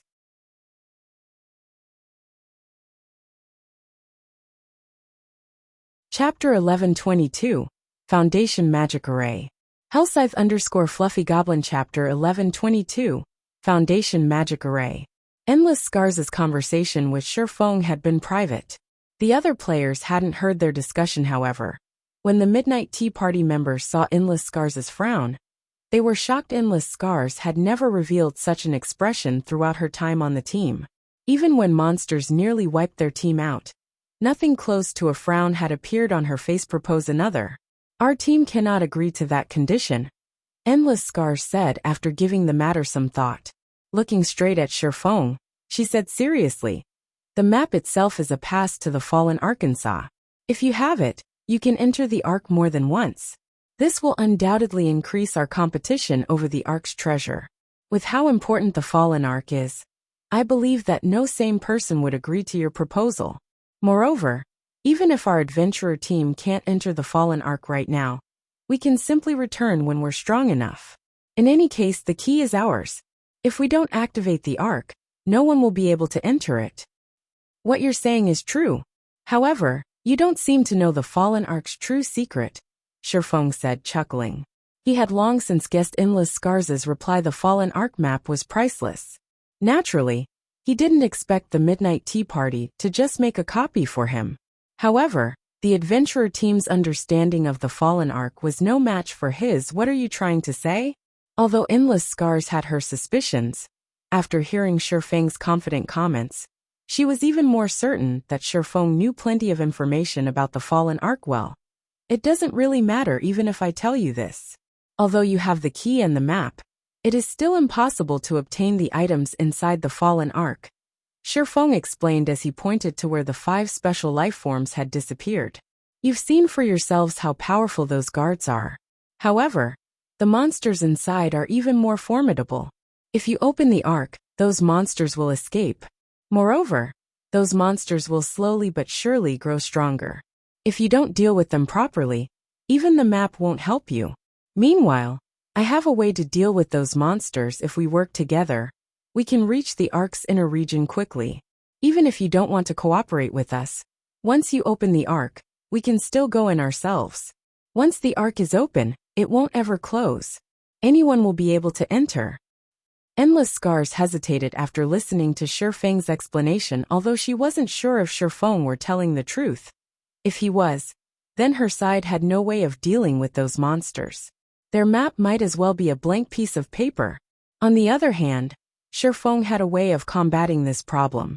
Once Shifeng's team entered the Ark, although their progress would be slow without the map, the Midnight Tea Party would suffer a massive loss if they came across any treasure. Most importantly, her team did not have a lot of time.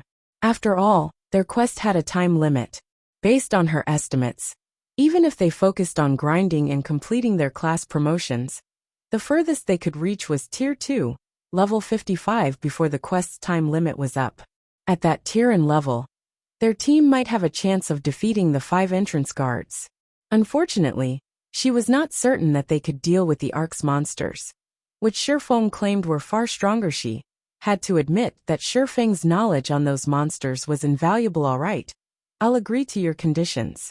However, you need to tell me what you know about those monsters. You also have to tell me how to deal with them.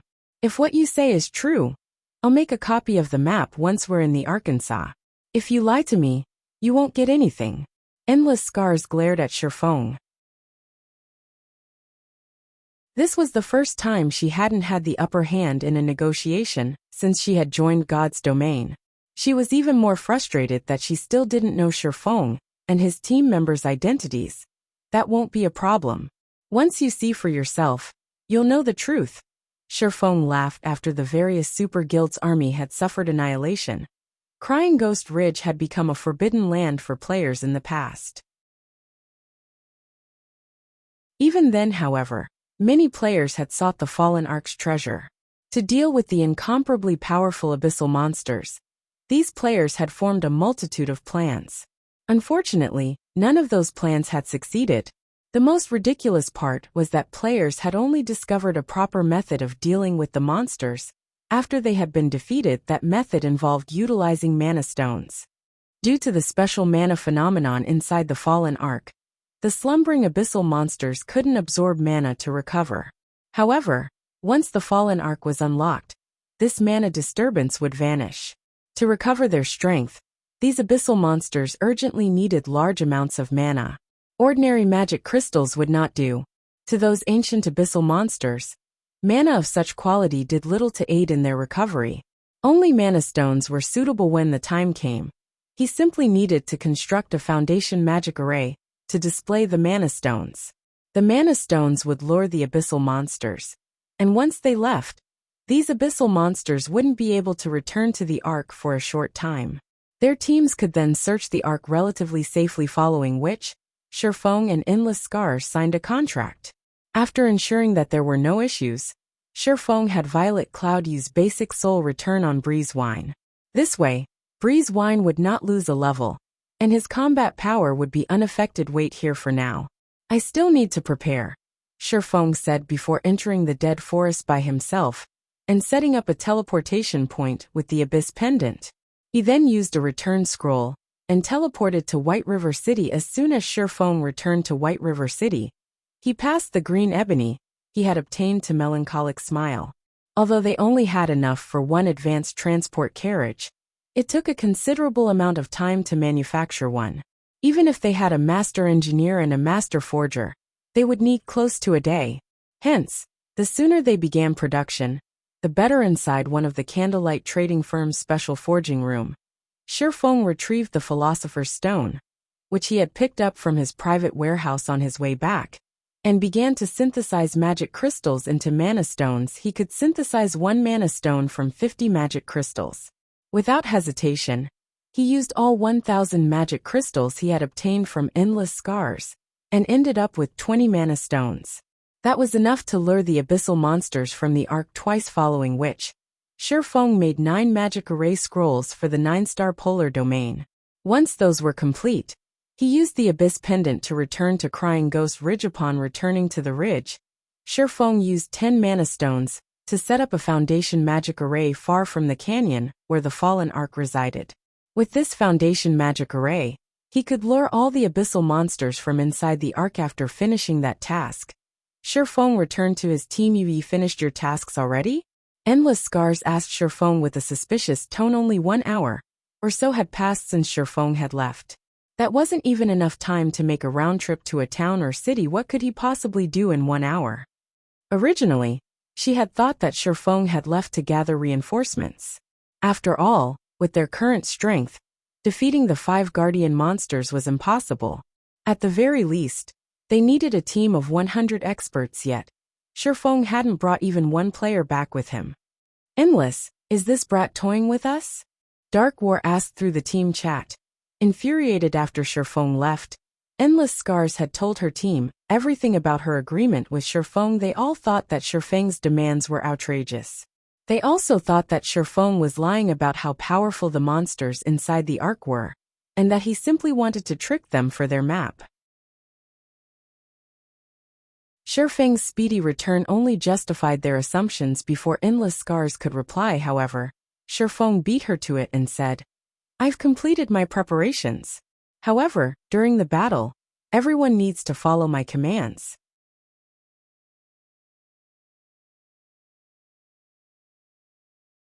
Chapter 1123, Monsters Domain. Hellscythe_Fluffy Goblin. Chapter 1123, Monsters Domain. You'll take command.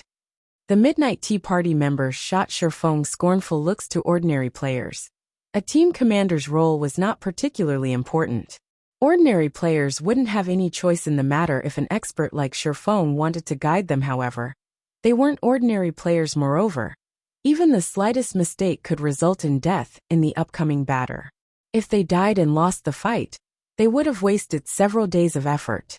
If they were not absolutely confident in their commander, how could Apex experts risk listening to him? Having only met him recently, Shifeng was just a stranger. They could let Shifeng's request for the Fallen Arc map slide. However, if he thought that they would listen to his commands, he was simply dreaming. Breeze Wine nodded in agreement with his teammates' responses. He didn't think that it would be suitable for Shifeng to take command of the Midnight Tea Party, either. However, this was not because he looked down on Shifeng's abilities. Rather, for one to qualify as a commander, one needed to familiarize themselves with every player on the team. This included their various basic attributes, skills, habits, and many other details. Only by knowing this information could one effectively lead and allow everyone in the team to display their fullest potential. Shifeng knew nothing about the Midnight Tea Party members. Although it wouldn't be a major issue if they were raiding a simple dungeon or boss monster, they intended to take on a level 65 Grand Lord and 4 level 63 Great Lords. Any mistakes would definitely result in casualties. It's fine, if you don't want me in command. I'll just tell you our raid strategy. When the time comes, work with us, Shifeng said, not minding the hostile looks he received. Only, I will not be responsible for any casualties. 5 special life forms working together was no laughing matter based on Shifeng's understanding. Every one of those 5 special life forms possessed their own ultimate moves. Alone, those ultimate moves might not be that powerful, but combined, they might increase exponentially. If those 5 special life forms cooperated with each other, they could annihilate a team of apex experts effortlessly. Players needed an accurate grasp on the timing of the boss's skills. Even a slight error could result in a team wipe. Hence, he had asked to take command. That won't be a problem, Breeze Wine confidently replied. If a team wipe occurs due to a mistake on our side, we'll compensate you correspondingly. The rest of the team members agreed with the arrangement as well. At the very least, this was far better than taking orders from a stranger, following which, Shifeng began to assign tasks. In reality, there was very little the Midnight Tea Party needed to do. As Breeze Wine had assumed, Shifeng was not very familiar with the Midnight Tea Party's members. Thus, he hadn't assigned them any particularly important tasks. The adventurer team mainly had to supply 9 magical classes to maintain the 9-star polar domain magic array. Shifeng told the other 9 players to distract 2 of the fallen patrols. They did not even need to focus on damaging the Great Lords. As for Breeze Wine, he had to unlock the Arc. Of course, Zero Wing would deal with the fallen garrison captain and the remaining 2 fallen patrols after Shifeng finished assigning tasks. Both teams began to inspect their weapons, equipment, potions, and scrolls later. While leader is maintaining the magic array, I'll take over command. You guys better not embarrass our team, Endless Scars said seriously as she glanced at her teammates. Endless, rest assured. You know our standards better than anyone else. When the time comes, even if their side is annihilated, we won't have any issues, the Ranger Dark War sneered as he shot a glare at Shifeng's team. Facing 2 level 63 Great Lords might be a problem for ordinary experts. To their adventurer team, however, it was simply a somewhat strenuous task. Moreover, they only had to serve as distractions. They were not even required to fight the 2 bosses head-on. On the other hand, Shifeng's side, which needed to confront a Grand Lord and 2 Great Lords directly, was the largest concern.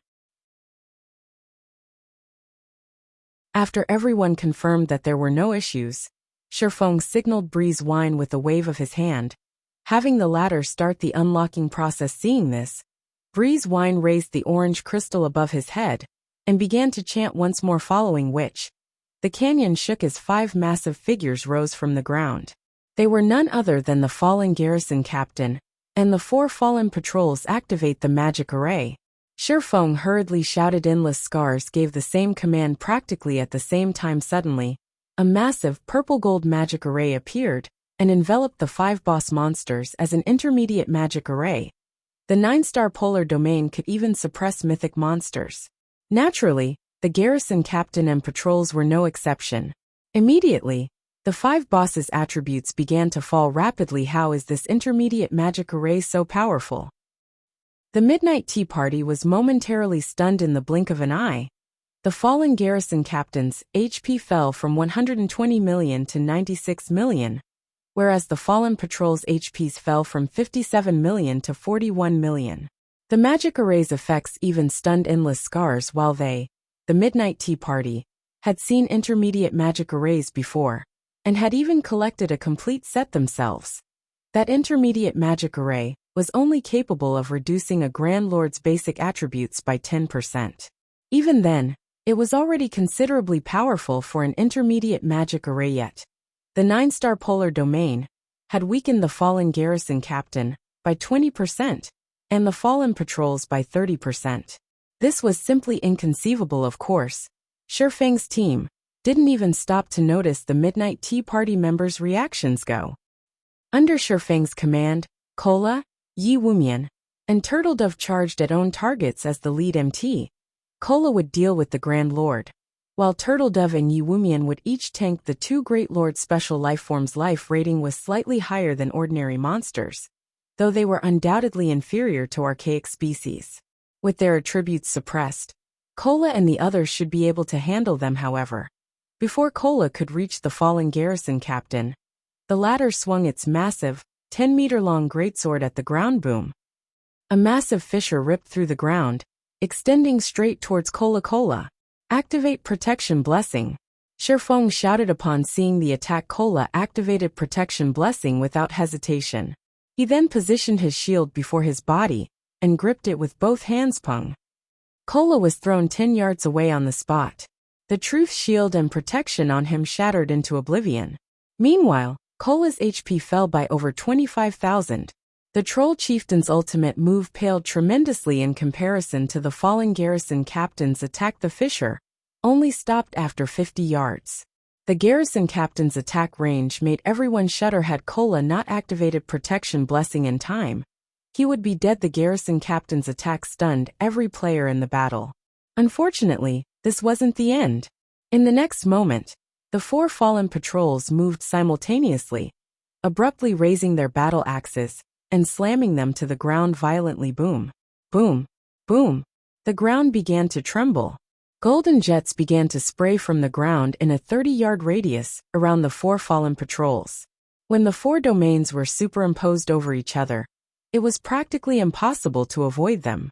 Meanwhile, any player that these jets struck would receive anywhere from -5,000 to -8,000 damage. These golden jets appeared without any signs or fixed patterns.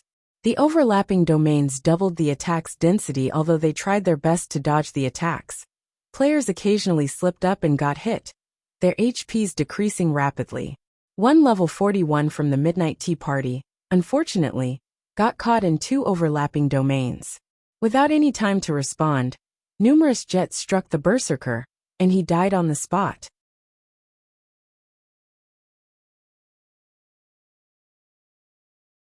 Chapter 1124. Tier 4 Super Spell. Hellscythe_Fluffy Goblin. Chapter 1124. Tier 4 Super Spell. Everyone avoid the overlapping domains. What kind of skill is that? Why is it still going on even after so long? The battle had just begun, yet one person had already died. Both Shifeng's team and the Midnight Tea Party grew anxious. Everyone had seen how the berserker had died. The golden jets appeared suddenly and silently. Moreover, the attacks could not be blocked, only dodged. Even if they were only near one domain, they would have to dodge 3 to 5 jets. Near 2 overlapping domains, one would face 7 to 10 attacks simultaneously. The berserker's paths of retreat had been cut off. In the end, he had died before the team's healers could help him. The Midnight Tea Party members no longer wore their previous complacent expressions. Lure the patrols to 4 corners. Do not let them near the garrison captain. Shifeng commanded. Shifeng was not particularly familiar with the Guardian boss's skills. After all, he had only learned about the Fallen Arc after it had been activated in the past. He did not even know who had activated the Arc. All he knew was that these special lifeforms had their own ultimate moves, and that those ultimate moves would become exponentially stronger when combined. However, he hadn't expected these ultimate moves to be domain skills. Among the various skills in God's domain, those that posed the greatest danger were none other than large-scale destruction spells and domain skills. Attacks from large-scale destruction spells usually only lasted 1 or several waves. If players could endure the spell's duration, they would live. However, domain skills could stay in effect much longer. Domain skill would gradually whittle players down, until they died. Endless Scars now realized how severe the situation was. Immediately, she took a Tier 3 summoning scroll from her bag, and shouted through the team chat. Wave, use your summoning scroll with mine. We'll use them to lure away the patrols. Melee players, stay away from the bosses. Use only ranged attacks. After all was said and done, the Midnight Tea Party's members were still experts. Very quickly they began to move. The team's melee players promptly distanced themselves from the fallen patrol's domains. Meanwhile, Endless Scars and Netherworld Wave each summoned a Tier 3 creature, and instructed them to pounce on the fallen patrols. Both Endless Scars and Netherworld Wave were incredibly proficient with controlling their summoned creatures. Although they couldn't dodge all of the golden jets, they could dodge the majority of them. With relative ease, the summoned creatures arrived before the fallen patrols and swiped their claws at the enemy's pung. When the Tier 3 summoned creatures' claws struck the stationary fallen patrols, the clang of metal rang out. The summoned creatures' claws had only scratched the patrol's armor. They did not even manage to push the patrols back despite both being at the Great Lord rank. The fallen patrols had only lost around 4,000 HP from the attacks. Why are their defenses so high? Even a Grand Lord doesn't have this much defense. When the Midnight Tea Party's members saw the damage the Tier 3, level 60 summoned creatures had dealt with their normal attacks, their expressions grew gloomy. When they had used Tier 3 summoned creatures to fight Tier 3 Great Lords in the past, the former's normal attacks usually dealt 20 to 30,000 damage. Even against Grand Lords, their attacks dealt nearly minus 8,000 points. Yet against these bosses, their summoned creatures had only dealt around minus 4,000 damage. The fallen patrol's defense was ridiculous. If even a Tier 3 summoned creature dealt so little damage, then players like themselves would deal, at most, minus 1,500 damage to the fallen patrols. Meanwhile, the fallen patrols each had 41 million HP. With their battle recovery, they could regenerate over 410,000 HP every 5 seconds. In other words, they would recover 82,000 HP every second. If their damage couldn't exceed 82,000 every second, then the fallen patrols were invincible against them. Big Sis Endless, how are we supposed to fight these things? Cloud Yarn asked anxiously. She could not help but turn to the Grand Lord. Shurfang's team fought. If the fallen patrols were already so difficult to deal with, wouldn't the fallen garrison captain be even more overbearing? Forget about that for now. Lure the bosses away. Endless Scars ordered, shaking her head as she also glanced at Shurfang's team. The 5 guardian bosses were far more powerful than she had thought. Initially, she had believed that the Midnight Tea Party could deal with these monsters after they reached Tier 2, level 55. Now, however, it would seem that even after reaching that level, they had less than a 40% chance of beating these monsters. After the Midnight Tea Party lured 2 of the fallen patrols away, Turtledove and Yi Wumian activated their life-saving skills and began to lure their patrols away from the fallen garrison captain. Once the 4 patrols were in 4 separate corners, Kola, who stood in the middle, had a much easier time dealing with the garrison captain. However, even after activating Protection Blessing, he still took over minus 10,000 damage from one of the Grand Lord's normal attacks. Without Protection Blessing, a single attack would devour over 20,000 of Kola's HP.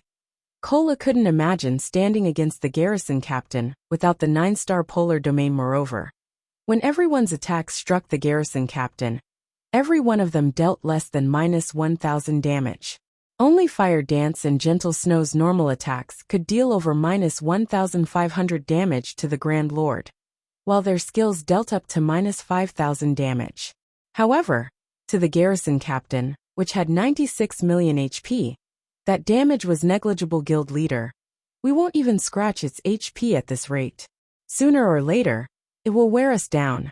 Why don't we retreat and have the guild's main force meet us here? Gentle Snow advised through the team chat. Facing a Great Lord with a 20-man team was already pushing their luck, not to mention a Grand Lord that was 20 levels above them. If not for their excellent weapons and equipment, and their exceptionally high combat standards, they would have team-wiped with the first wave of attacks. No need. Cola, keep hold of the boss. 3 seconds is long enough. The current situation didn't surprise Shifeng overmuch. He was fully aware of how powerful special lifeforms functioned. They were only inferior to archaic species. Knowing this, he had prepared a method to deal with them in the next moment. Shifeng took a blood-red magic scroll from his bag. The instant the magic scroll appeared, a powerful mana fluctuation occurred within the 9-star polar domain. Everyone's gazes instantly shifted to Shifeng. What is that magic scroll? Endless Scars muttered, shocked, when she noticed the rampant mana inside the barrier. This magic scroll was one of the 2 Tier 4 magic scrolls Shifeng had obtained from killing the awakened NPC, Lancelot. Meanwhile, the garrison captain noticed the mana fluctuations immediately, the Grand Lord's eyes similarly shifting towards the blood-red scroll in Shifeng's hands. It shifted to attack the swordsman. Don't even think about getting away from me that easily. Cola raised his shield and slammed it into the garrison captain's foot. He then activated the Tier 1 skill Justice Roar, his body releasing a dazzling golden glow. He instantly regained the boss's attention and aggro.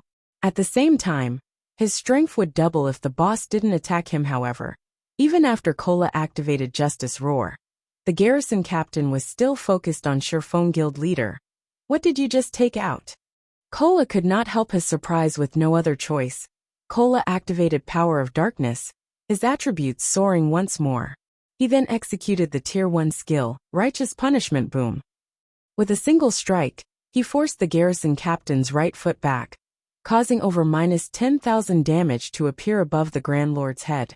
The attack had nearly forced the garrison captain to kneel, yet the fallen garrison captain did not return its attention to Cola. Rather, it advanced on Shifeng, one step after another. Seeing this, Cola continued to execute several powerful moves, everyone dealing over -10,000 damage. Yet the result did not change. Guild leader, this monster has gone nuts. Cola was dumbfounded as the garrison captain arrived before Shifeng. Before it slashed its greatsword down on Shifeng, Shifeng finally finished chanting the magic scroll's incantation Disillusionment. Shifeng's eyes flew open. 2 extremely complex and refined, blood-red magic arrays then emerged from his eyes. The other players were astonished. Tier 4 super spell, Disillusion Space.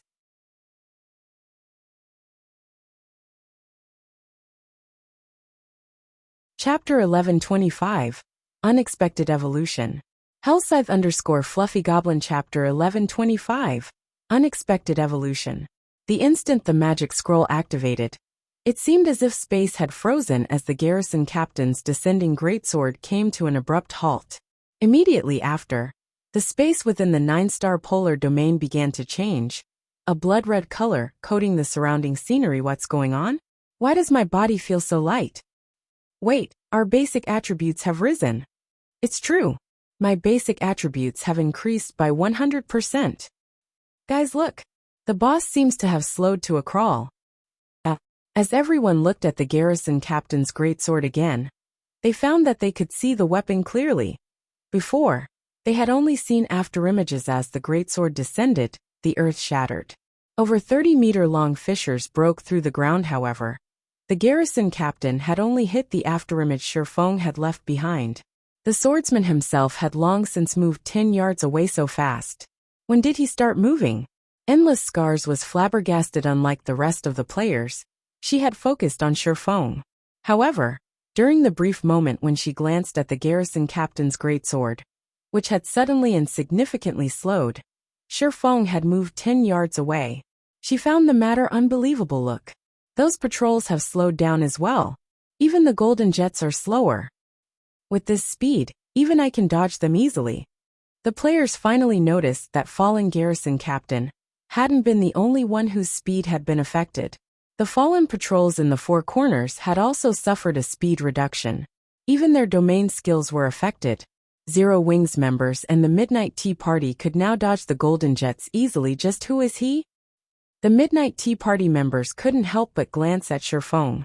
They usually boasted their vast understanding of God's domain.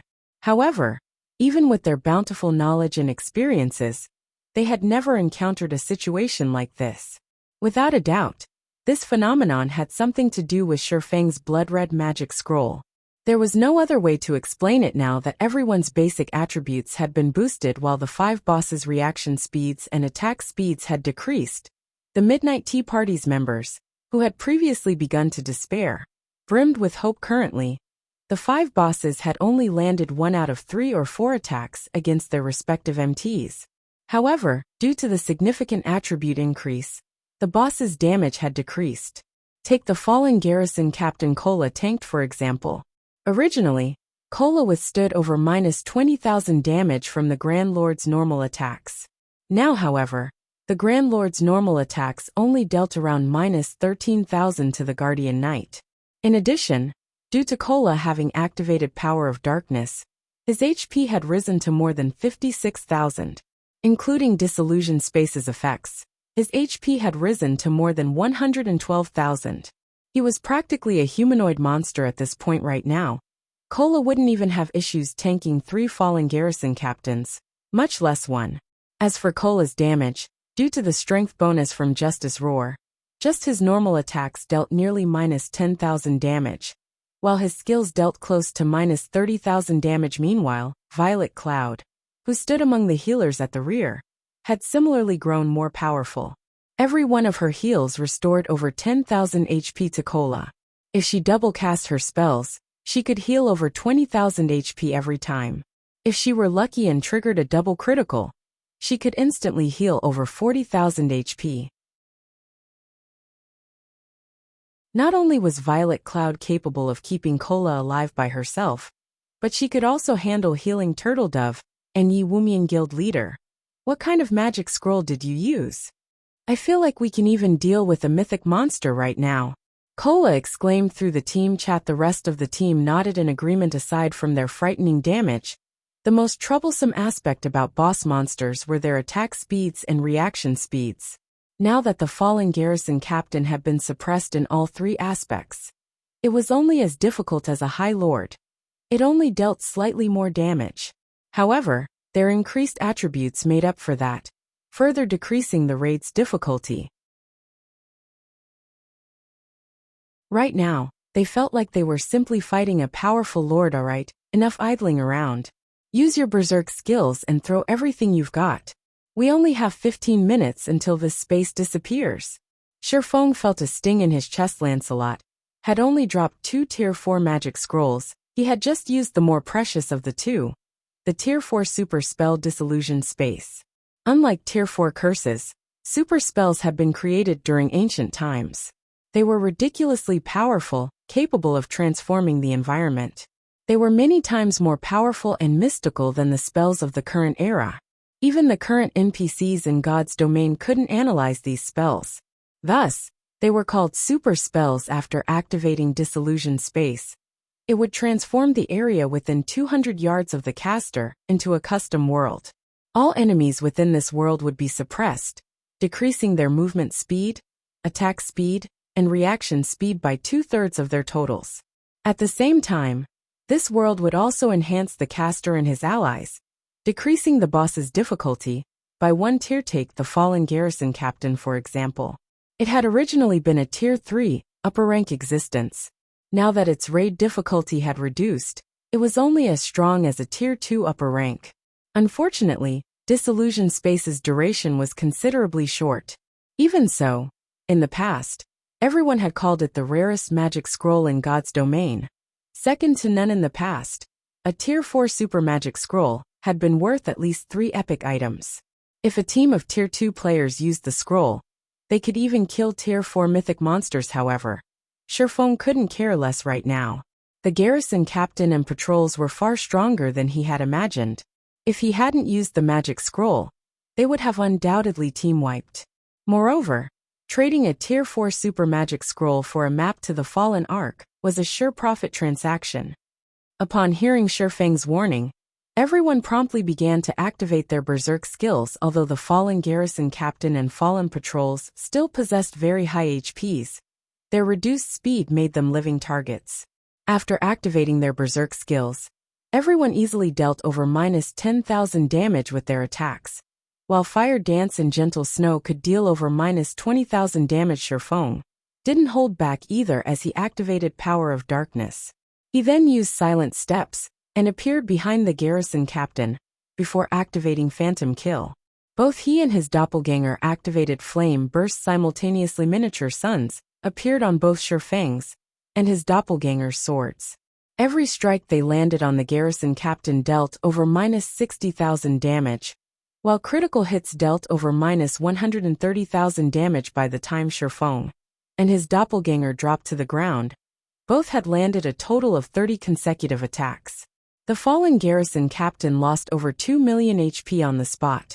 The damages that appeared above the Grand Lord's head stupefied everyone. With such high damage, Shifeng could instantly kill a chieftain of the same level. Time passed quickly. Under the player's crazed bombardment, it took roughly 6 minutes for the garrison captain's 96 million HP to hit zero. Boom. When the fallen garrison captain collapsed, although it did not drop any loot, Gentle Snow, Alluring Summer, and the other members of Zero Wing rose from level 42 to level 43. The abundant EXP exceeded everyone's expectations. The Midnight Tea Party's members also leveled up from 41 to level 42. However, no one stopped to celebrate, as they still had to deal with 4 fallen patrols. They had less than 10 minutes left before Disillusion Space's duration ran out. If they could not kill these bosses within this period, it would be much harder to do so afterward. Moreover, Shifeng had already told everyone that special life forms were immortal existences. Until they opened the Fallen Ark's entrance, these special life forms would continue to resurrect. Moreover, special life forms generally revived in around 10 minutes. They couldn't afford to waste any time. However, the fallen patrols were much easier to deal with than the fallen garrison captain. Even without their berserk skills, the two teams could deal a lot of damage to these bosses. In addition, they still had the support of the Midnight Tea Party's 2 Tier 3 summon creatures. Finally, 14 minutes since Disillusion Space had been activated, the 4 fallen patrols collapsed, transforming into piles of rubble and gifting a large amount of EXP. The Midnight Tea Party members even leveled up once more, reaching level 43. This leveling speed astonished these players. They had actually gained nearly 2 full levels EXP in just 15 minutes. Zero Wing's members were already high-leveled. Although they had also obtained plenty of EXP, it was not enough to reach the next level. However, the abundant EXP had helped Shifeng reach 82% of level 47. If he grinded trolls, he could reach level 48 in only half a day. As the guardian bosses died, the canyon began to tremble violently. Suddenly, the canyon's center collapsed. A towering, aqua-blue temple then emerged from the ground. At the same time, the familiar sound of a system notification reached everyone's ears. God's Domain System announcement. Players have successfully activated a new expansion pack in God's Domain. The system will undergo an upgrade. All players, please prepare to log out of the game.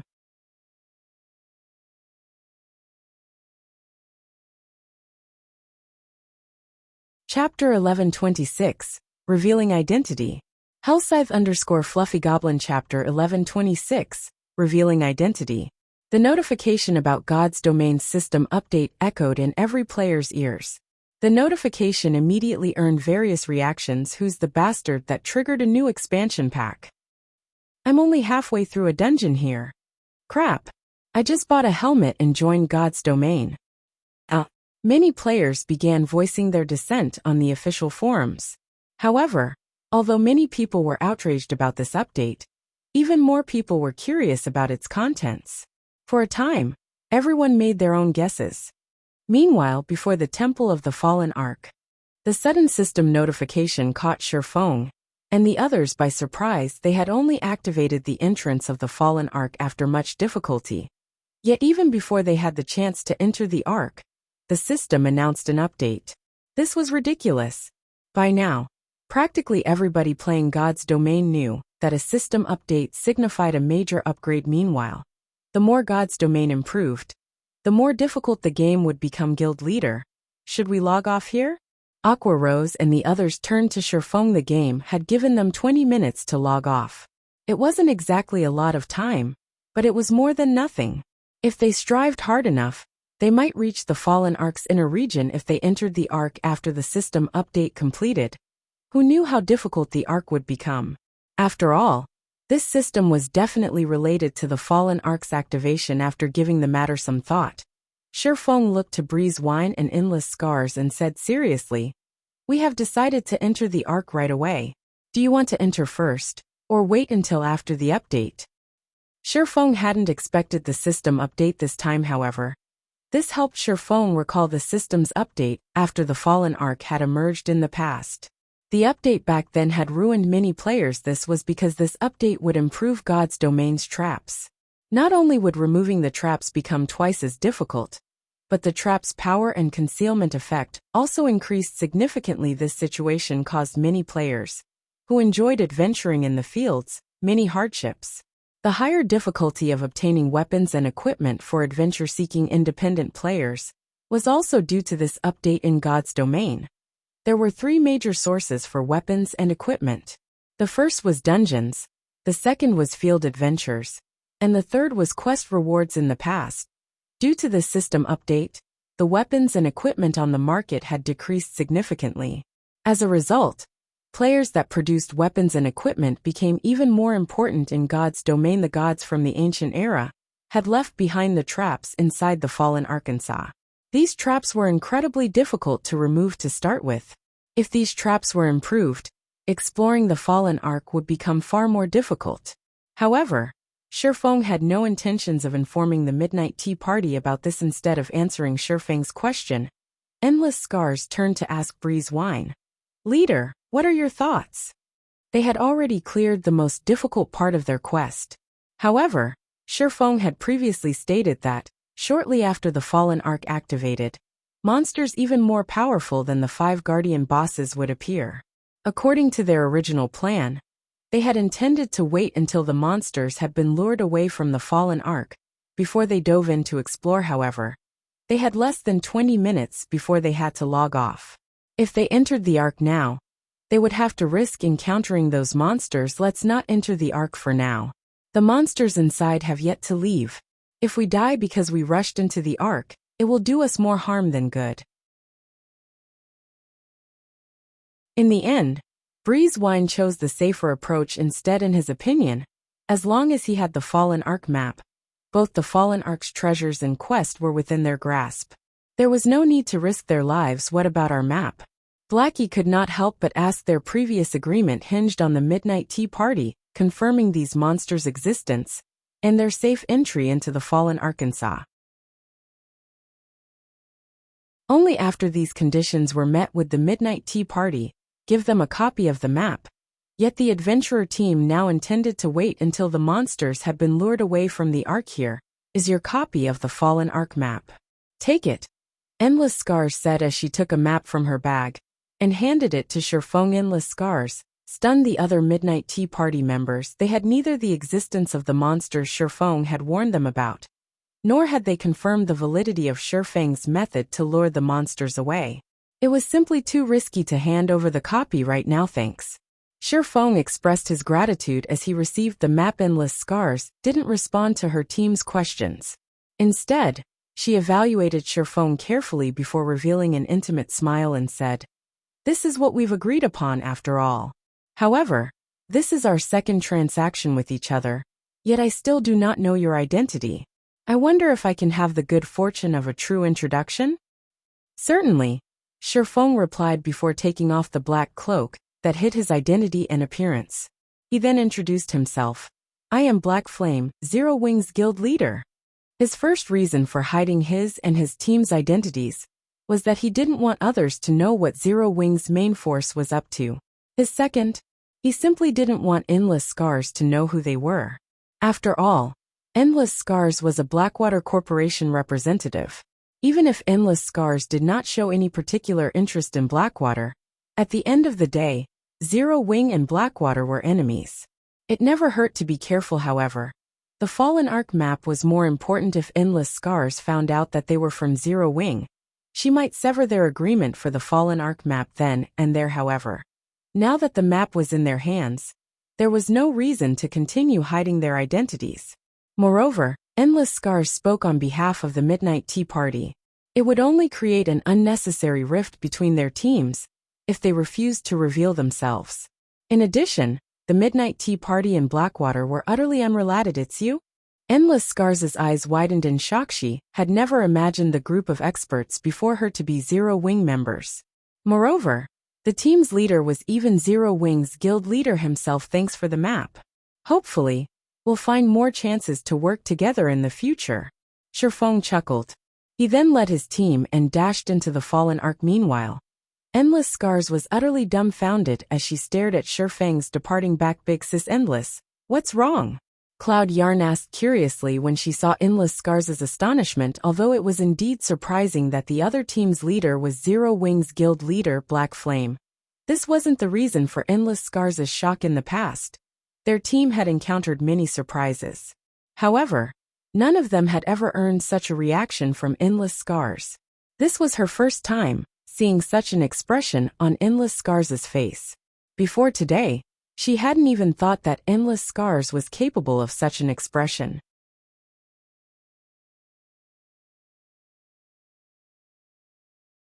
Chapter 1127, Ark's Armory.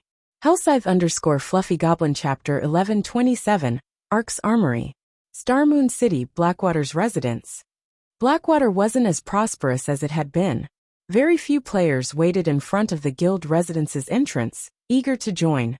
If not for the Blackwater Corporation's backing, not even these few players would be willing to join Blackwater. Not only had the Blackwater elite members that had died in the war in Stone Forest Town lost one level, but they had also lost a weapon or a piece of equipment. To make up for this loss, the elite players wouldn't have any time to help other guild members. For some time, one of the main reasons that independent players willingly joined guilds for the guild experts help in leveling and raiding dungeons to upgrade weapons and equipment. Practically every guild in God's domain provided this benefit.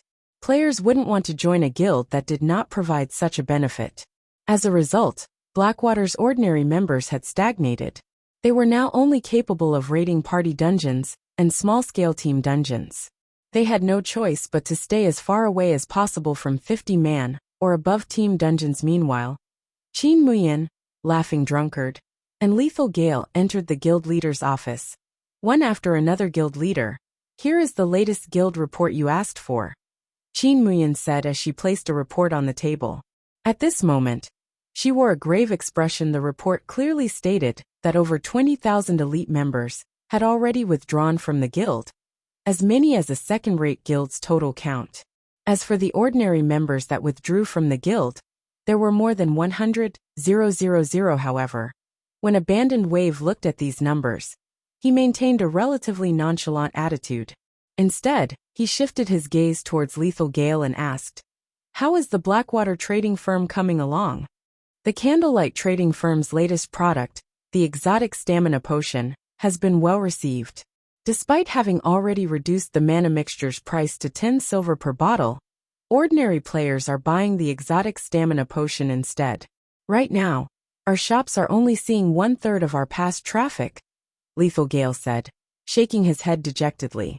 Although our spies have already poked around in Candlelight, looking for information about the exotic stamina potion, it seems that only a select few of the trading firm's upper echelon know about the potion. As of now, we still do not know where to find the recipe.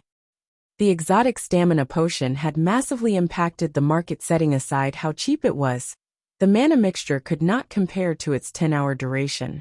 In addition, the mana mixture was only useful in dungeons, whereas the exotic stamina potion was useful in dungeons and the fields at this moment. Many ordinary players had given up on the regeneration potions and mana recovery potions in order to buy the exotic stamina potion. With the exotic stamina potion, players could grind monsters for longer periods.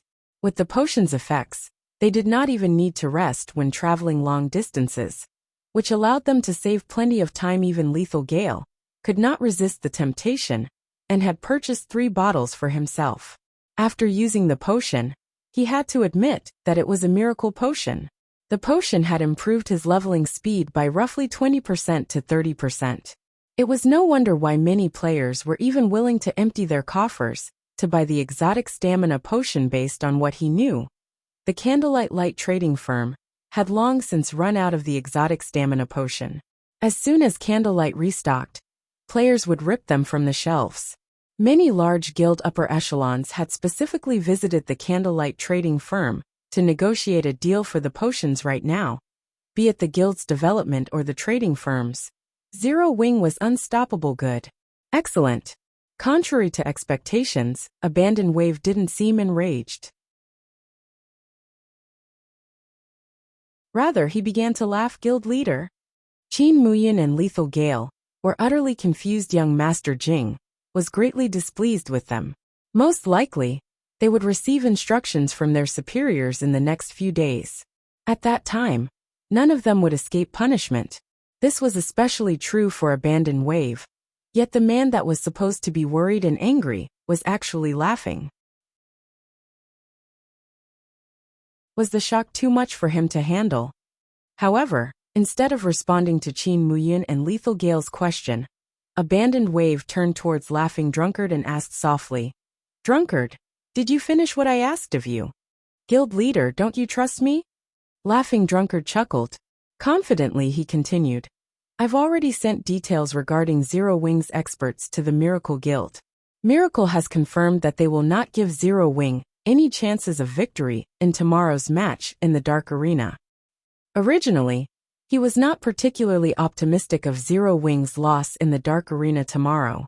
However, after making a trip to the Miracle Guild, and the detailed report he had provided the guild, his confidence that Zero Wing would lose in tomorrow's competition had grown. The odds for the upcoming competition had already been released. The odds were 1 to 3, with the majority of the bets on the Azura Battle team. However, this was simply because only a few people knew that the Evil Dragon Battle team was backed by the Miracle Guild. They had only discovered this due to the Blackwater Corporation's relationship with one of Miracle's upper echelons. It was extremely rare for the odds in the Dark Arena to be as high as 1 to 3. Normally, the odds were around 1 to 1.5. Seeing such a high payout rate, the Miracle Guild intended to go all out. Moreover, the guild aimed for a complete victory. The payout for a complete victory was 1 to 7. That was even high enough to tempt super guilds. A super first-rate guild like Miracle couldn't afford to miss this opportunity. Miracle's apex experts could even rival those of super guilds. Moreover, to guarantee their win in the competition, Miracle had secretly borrowed epic items from other large guilds. Even Zero Wing's apex experts, who were famed for their heaven-defying attributes, would be no match for the experts the Miracle intended to dispatch. Zero Wing's members were so powerful mostly because of their basic attributes. As for the experts that had reached the refinement realm or higher, there were only 5 in the guild. Among them, Black Flame would not participate in the Dark Arena. After all, the man was Zero Wing's guild leader. That left Yifeng, Fire Dance, Gentle Snow and Violet Cloud. Among them, Fire Dance, Gentle Snow, and Violet Cloud had only recently reached the refinement realm. Without the attribute advantage, the only true fighting force on the Azura Battle team was Yifeng. However, the competition in the Dark Arena was a 10-man team match. Good. Afterward, you 3 go and gather our guild's resources. When the time comes, we'll have to watch the competition as well. Abandoned Wave had not been as affected by the previous loss as Qin Muyin and Lethal Gale had thought. On the contrary, he had calmly thought of a way to turn the situation around. The first thing he needed to do was recover the guild's foundations, earning back the weapons, equipment, coins, and other items that the guild had lost in the war. The Dark Arena served as the perfect platform to do exactly that. Moreover, Blackwater's defeat was not without meaning. At the very least, their defeat had shown exactly how powerful Zero Wing's various experts were, and this information would help Miracle deal with Zero Wing. Meanwhile, after entering the Towering Temple, Shifeng had everyone use isolation scrolls before dashing through the labyrinth of empty corridors. As they had less than 20 minutes remaining, they would be hard-pressed to reach the Ark's inner region in time. The abyssal monsters had just woken and hadn't left the Ark yet. In the outer region's corridors, Shifeng's team occasionally encountered wandering fallen patrols. However, as Shifeng now had a map, these fallen patrols meant nothing to the team with his acute senses. Not only could Shifeng avoid the patrols, but he could also avoid any traps. So this is the armory. After nearly 10 minutes, Shifeng discovered a tightly shut door. The words War Armory had been carved on the stone above the massive door. Upon seeing these words, Shifeng's heartbeat accelerated. The War Armory stored weapons of war specifically, and no other player had ever opened this War Armory.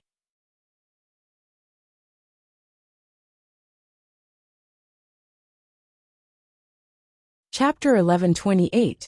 Difference between mythic monsters. Hellscythe_Fluffy Goblin Chapter 1128. Difference between mythic monsters. As Shifeng stopped to look at the War Armory, Minor Wind noticed red dots appear on his system map and reported, "Guild Leader, distant patrols are approaching our location. If we don't move now, I'm afraid that we'll be discovered." After Zero Wing's team had entered the Fallen Ark, Minor Wind had activated his scouting skill, as he kept a lookout for any movement in their area. Although his scouting search area was reduced inside the Ark, he could sense for enemies within a 300-yard radius. That was enough for the team to respond before enemies reached them. How many? Shifeng asked too. Moreover, they're moving relatively quickly. They'll reach our location in 15 seconds at most. Minor Wind reported 15 seconds? We'll be cutting it quite close. Shifeng frowned. Based on his estimates, even an assassin with their locksmith class at master rank would need roughly 20 seconds to open a room like the War Armory. Unfortunately, their team didn't have a master locksmith. He also fully believed Minor Wind's estimate. A qualified ranger was not just a ranged damage dealer. Rangers' constant awareness of their surroundings and their judgment of various situations were their most important aspects. Although Minor Wind's combat standards were slightly lower than Zero Wing's other core members, his observation skills and judgment were top-notch. Guild Leader, we don't have much time left, Gentle Snow urged, as they had less than 8 seconds to prepare. Based on their location on the map, they were only 2/3 of the way to the Fallen Ark's inner region. If they couldn't reach the inner region before the system update began, when they logged back into the game, reaching that area would be far more difficult.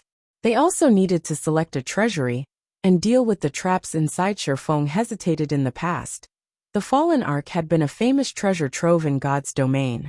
However, as the inner region's traps were extremely dangerous, very few players were capable of obtaining any treasures whatsoever. This situation had also resulted in the various large guilds in giving up on the Ark. However, Shifeng never thought that he would actually come across an armory in the outer region. An armory might not mean much to an ordinary player, but to a guild, some of the more advanced weapons of war were even more valuable than fragmented legendary items. Forget it. We're giving up on the inner region. Let's take this armory for now. After giving the matter some thought, Shifeng settled for the armory. Right now, Zero Wing still lacked overall strength. It likely did not even have the power to defend a single city. However, if they could find a few advanced weapons of war here, they might make up for Zero Wing's lack of combat power. As long as they could construct and defend a city properly, the city's value would easily exceed that of 2 or 3 fragmented legendary items. Cola, you and Turtledove will tank the patrols. Don't let them near us. Everyone else, look for any nearby traps. Fire Dance, you'll be responsible for unlocking the door. Shifeng hurriedly commanded. Understood. Hearing this, everyone exploded into action. The 2 fallen patrols were similar to those they had encountered at the entrance. They were both level 63 Great Lords with 57 million HP. However, Cola and Turtledove had long since familiarized themselves with the patrol's attack patterns. Even without the 9-star polar domain, they were capable of dealing with the Great Lords at the same time. Fire Dance began to unlock the door to the armory as one of the Fallen Ark's secret rooms. The time it took to unlock the armory was secondary. The crucial issue was that the extremely complex unlocking method. One would have to start the process all over again if they made a single mistake. Only after removing the various locks could one finally open the secret room. Time passed quickly. After 1 minute, Fire Dance was only halfway through the doors. Locks Guild leader. 2 more patrols are approaching. Minor Wind announced anxiously if there were only 3 fallen patrols, their team could more or less manage. 4, however, would be a problem. As for trying to kill the patrols, that would be considerably foolish. Special life forms were immortal existences. Even after expending a lot of time and effort, the most they would get out of the endeavor was some EXP. After 10 minutes, the fallen patrols would be back on their feet and ready to fight once again. Moreover, with each resurrection, the fallen patrols would become stronger. Only a lunatic would try to kill them. Mumian, you'll come with me. Once Fire finishes unlocking the door, rush into the room. Remember, do not touch anything inside, Shifeng commanded. He then dashed towards the 2 new fallen patrols. With Yi Wumian, Shifeng wouldn't try to take on one of the fallen patrols directly. Instead, he activated Aura of Earth while deflecting the patrol's attacks. This way, not only could he reduce the damage he received, but he could also alleviate the burden on the team's healers. However, as time passed, a loud roar echoed from a distant corridor. The angry roar reverberated through the spacious corridor already. Shifeng's expression darkened. The abyssal monsters had awakened far sooner than he had anticipated. If these monsters discovered his teams, none of them would get out of here alive. Shifeng's team wasn't the only one who had heard the roar. The Midnight Tea Party's members, who waited outside the fallen ark quietly, heard the deafening roar as well. Black Flame really didn't lie. Breeze Wine could not help but inwardly celebrate when he heard this roar. The fact that this roar is so deep and can reach all the way out here means that this monster should be mythic rank at the very least. Fortunately, they had made the trade with Shifeng. Otherwise, even if they had activated the fallen ark by themselves after obtaining their tier 2 classes, they'd have no way of completing their quest. The difference between mythic monsters' strength and Grand Lords was simply too massive. Even if their entire team reached tier 2, it wasn't likely that they could defeat a mythic monster of the same level, much less a mythic monster of a higher level. The other team members nodded in agreement.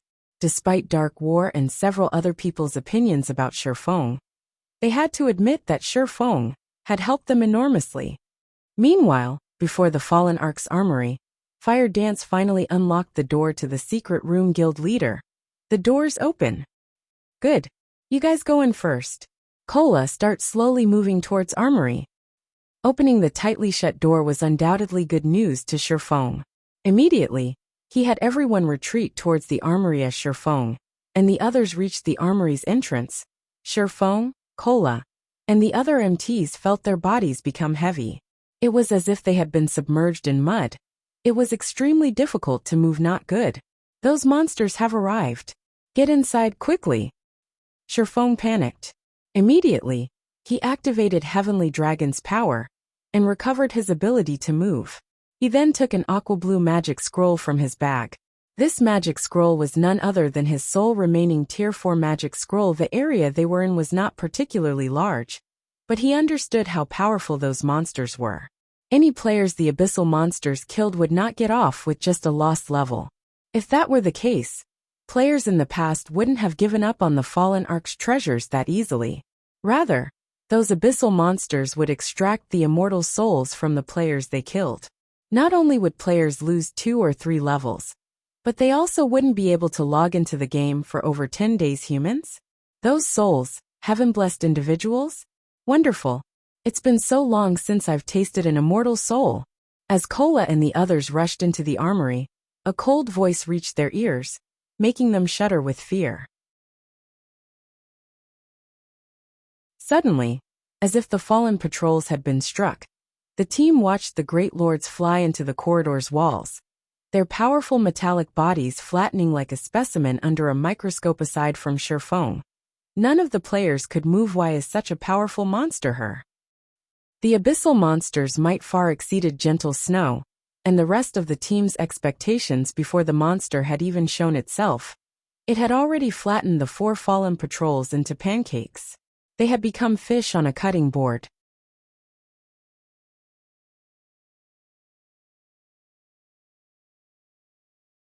Chapter 1129, Ransacking the Armory. Hellscythe_Fluffy Goblin Chapter 1129, Ransacking the Armory. Sure enough, a complete domain is really powerful.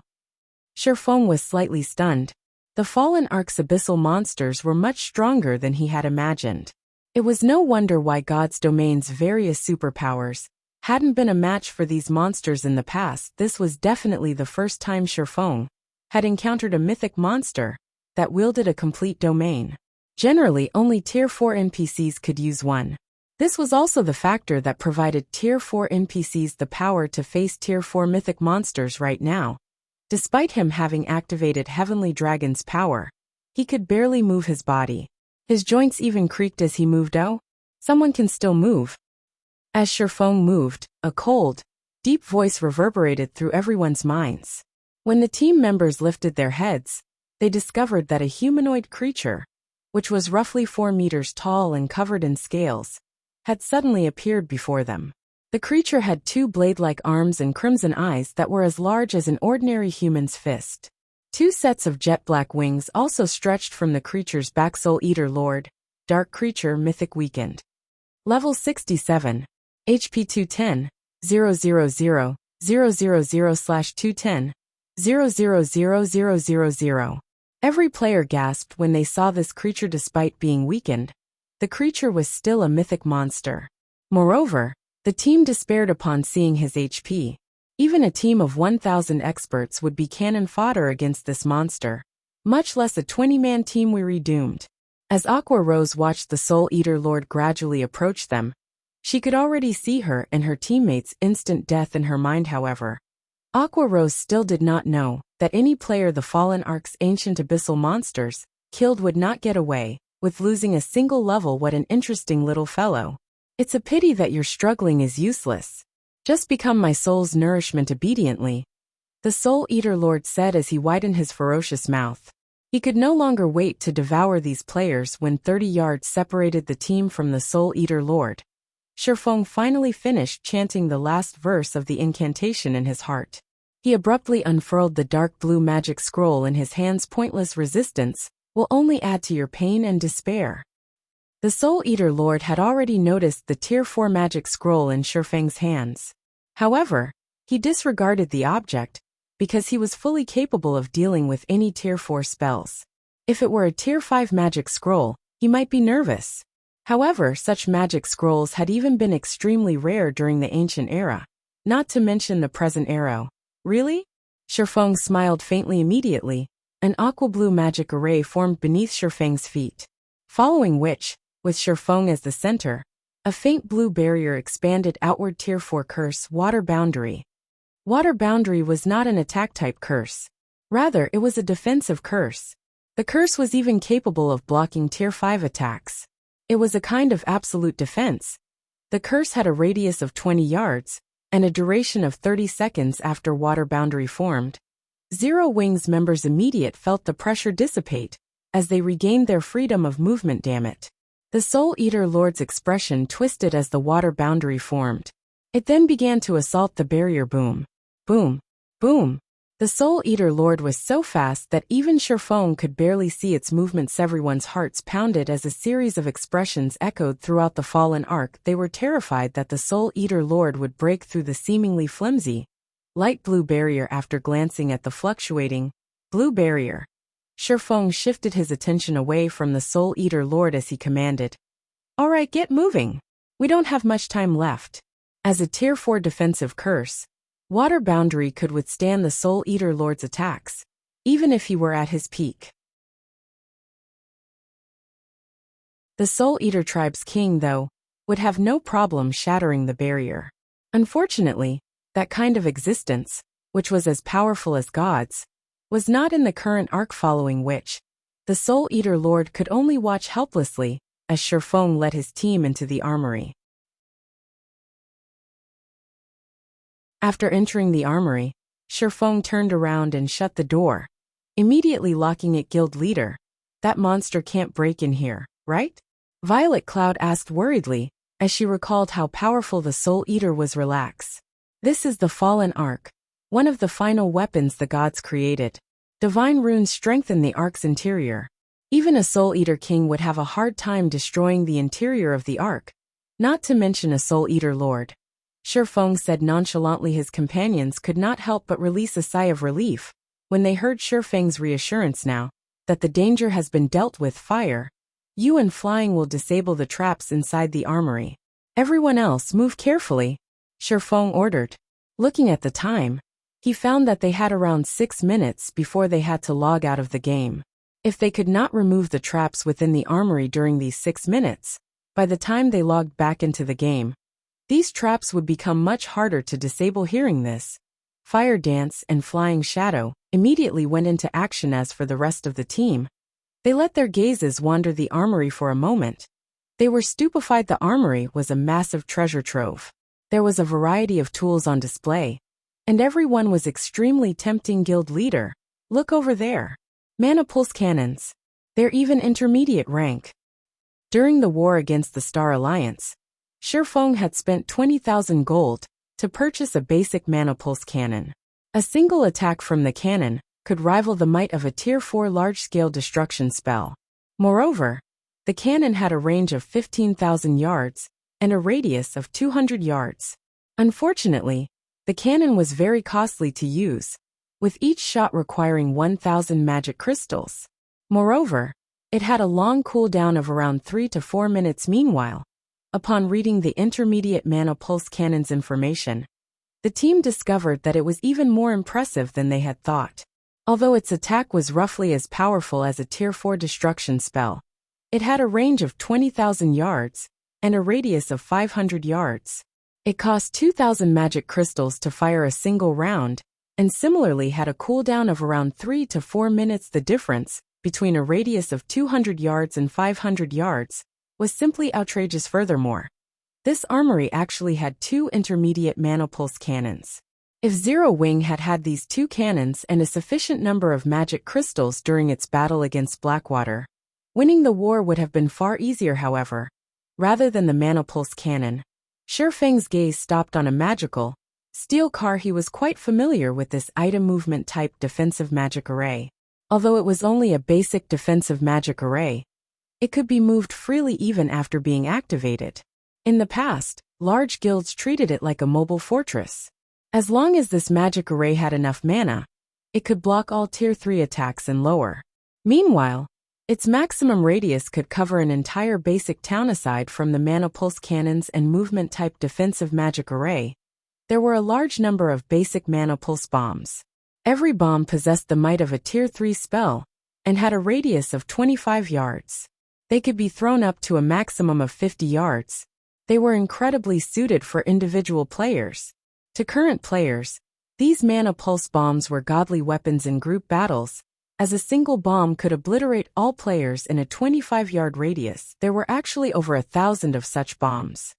Shi Feng had never imagined that a single armory would contain such a large harvest.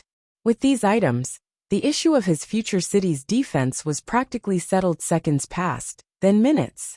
When there were only 2 minutes before the system update began, Fire Dance and Flying Shadow had disabled 90% of the armory's traps. Only one trap set up around a stone altar was left. Guild leader, this trap is too complex. Even I can't disable it.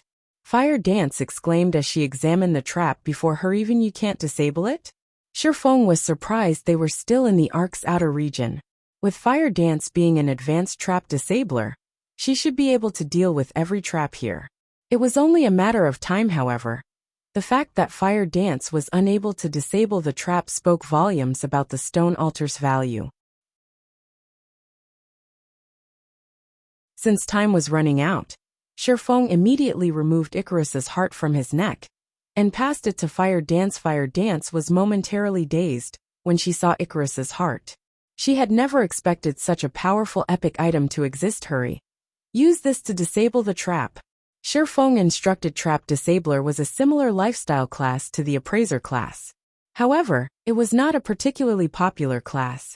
The Assassin class possessed a talent bonus that allowed them to level lifestyle classes like Locksmith and Trap Disabler far more easily. With Shi Feng's command, Fire Dance recovered her wits and activated God's blessing, upgrading her Trap Disabler class to the Master rank immediately. Fire Dance began to disable the trap on the stone altar however. This trap would require a considerably long time to disable quick. We don't have much time left. Shifeng's anxiety grew when he saw only 30 seconds remaining if Fire Dance failed. The next time they logged into the game, the consequence would not be limited to some lost time. Fire Dance also grew desperate.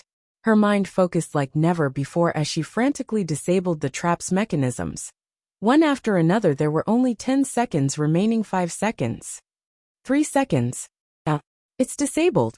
Fire Dance finally disabled the trap with only 2 seconds remaining, and she could not help but sigh in relief at her success, following which everyone's vision faded to black as they were sent to their individual God's domain offline rest spaces.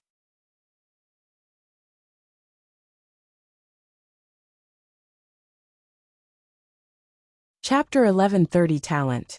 Hellscythe_Fluffy Goblin Chapter 1130 Talent.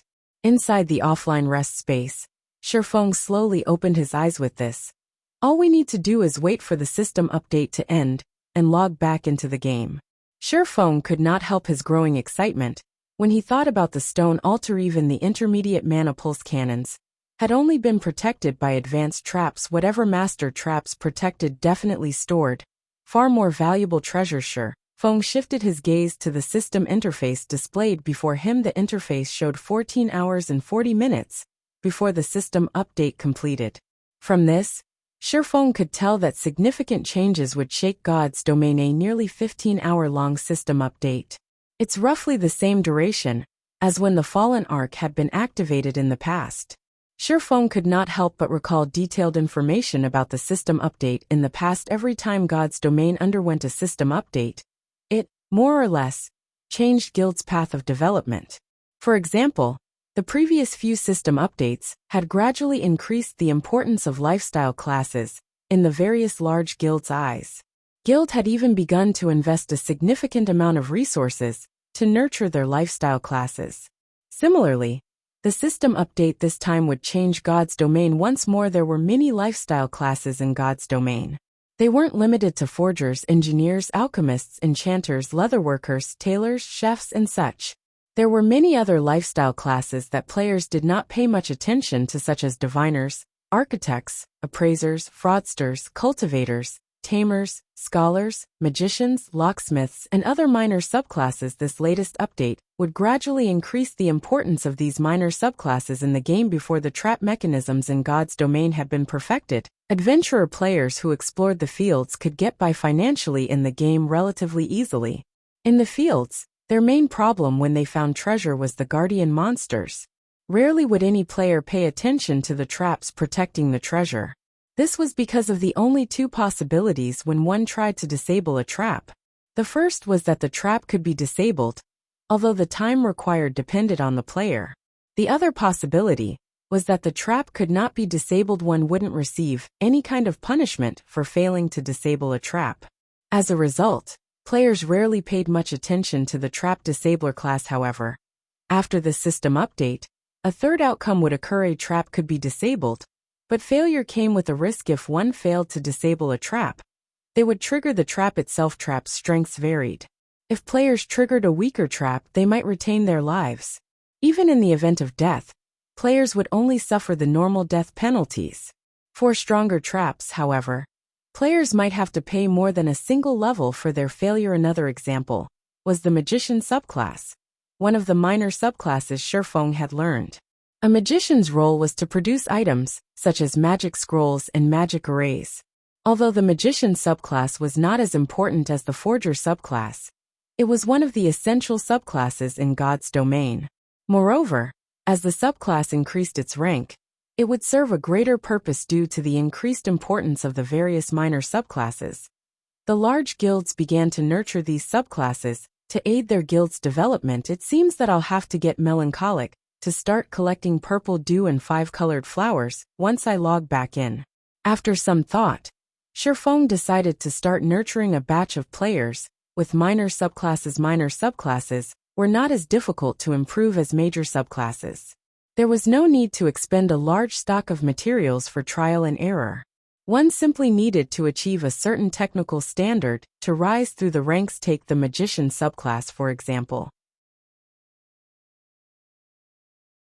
If a player produced a basic magic array, they would become a basic magician. If they produced an intermediate magic array, they would become intermediate magicians. There was no need to accumulate a large number of proficiency points. Promotion solely depended on a player's technical skills. However, while there were no restrictions on learning minor subclasses, with players being allowed to learn over 10 minor subclasses, due to personal talent, not everyone could level a subclass to intermediate or advanced rank, much less master rank. Due to this, players should learn only the minor subclasses they were proficient at if they wished to advance to higher stages in the game. However, how was a player supposed to determine which minor subclass they were proficient at? In the past, the most popular way to test their abilities was the talent potion. As long as players drank the talent potion, the system would provide a series of tests. After completing these tests, the system would notify players about the subclass they were most suited for. This way, players would not have to waste their time researching whether they were suitable for a certain subclass or not. Of course, if players liked a particular subclass, they could learn it regardless of whether they had the talent. They just wouldn't be able to advance quickly. Meanwhile, the main materials for crafting the talent potion was purple dew and 5-colored flour. Shifeng also knew where to find the recipe. As long as he went there to grind, he should have no problems obtaining a few copies. After Shifeng finished planning his development, he decided to rest in the virtual space. Only at 7 in the morning did he exit his virtual gaming cabin after Shifeng finished breakfast and did some light exercises. Before he left to check on Zero Wing's new internal members in the dojo, he noticed his female assistant, who currently wore black working attire, waiting for him by the lounge's entrance. Head instructor, Chairman Xiao has an extremely important matter he wishes to discuss with you. He is waiting in the chairman's office right now, Liang Jing reported as she walked up to Shifeng, who wore blue sportswear. Got it. Shifeng nodded. In reality, even if Xiao Yu hadn't come looking for him, he would have likely sought the man out himself within the next few days. During his previous expansion of the Zero Wing workshop, he had recruited plenty of talented people. These people were all much stronger than the independent players he had recruited in God's domain. Although their levels in the game were still quite low, their combat standards were already higher ordinary elite players. In addition, he and Lei Bao normally trained these new recruits. It was only a matter of time before they could clear the trial tower's 4th floor. Once these people reached the 5th floor, they would become experts in the eyes of ordinary players. If they could reach the 5th floor's late stage, even large guilds would treat them like experts. However, Shifeng wasn't looking for ordinary experts. He wanted apex experts capable of turning the tides of war by themselves. It was extremely difficult to nurture such apex experts. First, he needed a sufficient amount of resources, such as the S-rank nutrient fluid. However, Shifeng didn't have the connections he needed to gain a large quantity. Fortunately, Xiao Yu did. The Big Dipper Tower's 51st floor. This floor was specifically reserved for the chairman of the Big Dipper group. It was also the Big Dipper Tower's highest floor. From in the corridor, they could see the entirety of Jinhai City. Through the glass walls, very few people in Jinhai City were ever invited to this floor. Even Liang Jing, Chairman Zhao's senior assistant, had never set foot on this floor. Generally, she waited for the chairman on the 50th floor. As Liang Jing followed Shifeng to the chairman's office, she sighed ruefully as she stared at Shifeng's back. If not for Director Xiao allowing her to bring Shifeng here, she would never have had the opportunity to see this floor. When Liang Jing opened the doors to the chairman's office, an office the size of a basketball court appeared before her eyes. 3 people sat before the room's French window. Shifeng was familiar with all 3. One of them was Xiao Yu. Another was Gan Xingting, the bald man who Fire Dance had thoroughly defeated. And the last Xie Qiwen, the handsome youth with a body as robust as Lei Bao's, known as the White Tiger Dojo's fighting genius.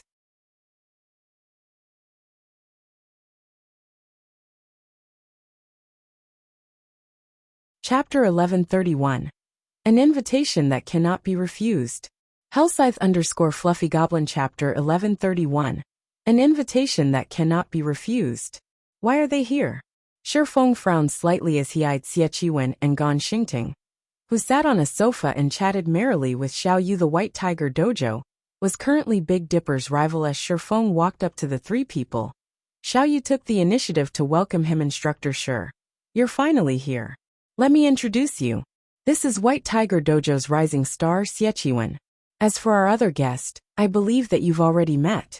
Gan Xingting has already been appointed the acting head instructor of the White Tiger Dojo's branch in Jinhai City. Xiao Yu introduced the men to Shifeng. As Xiao Yu completed the introductions, Xie Qiwen stared at Shifeng. Shifeng currently wore dark blue sportswear. He appeared extremely young for someone in his position. No matter how Xie Qiwen looked at Shifeng, the latter looked like any ordinary youth. Shifeng did not exude the aura that was usually found on martial arts experts.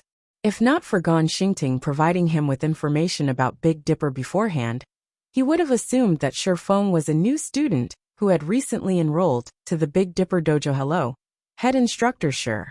Xie Qiwen greeted Shifeng without getting up from his seat. He simply looked at Shifeng, nodding slightly as he spoke with a courteous tone. I have heard of head instructor Shi's fame. Sure enough, the rumors were true. Hello, Shifeng gave with a brief but polite response. As for Gan Xingting, he did not bother saying anything to Shifeng. In Gan Xingting's opinion, Shifeng was simply one of the Big Dipper group's puppets and did not possess any true ability. The dojo's true master must be the woman he had fought before, Fire Dance. In both strength and reaction capabilities, Fire Dance far surpassed him.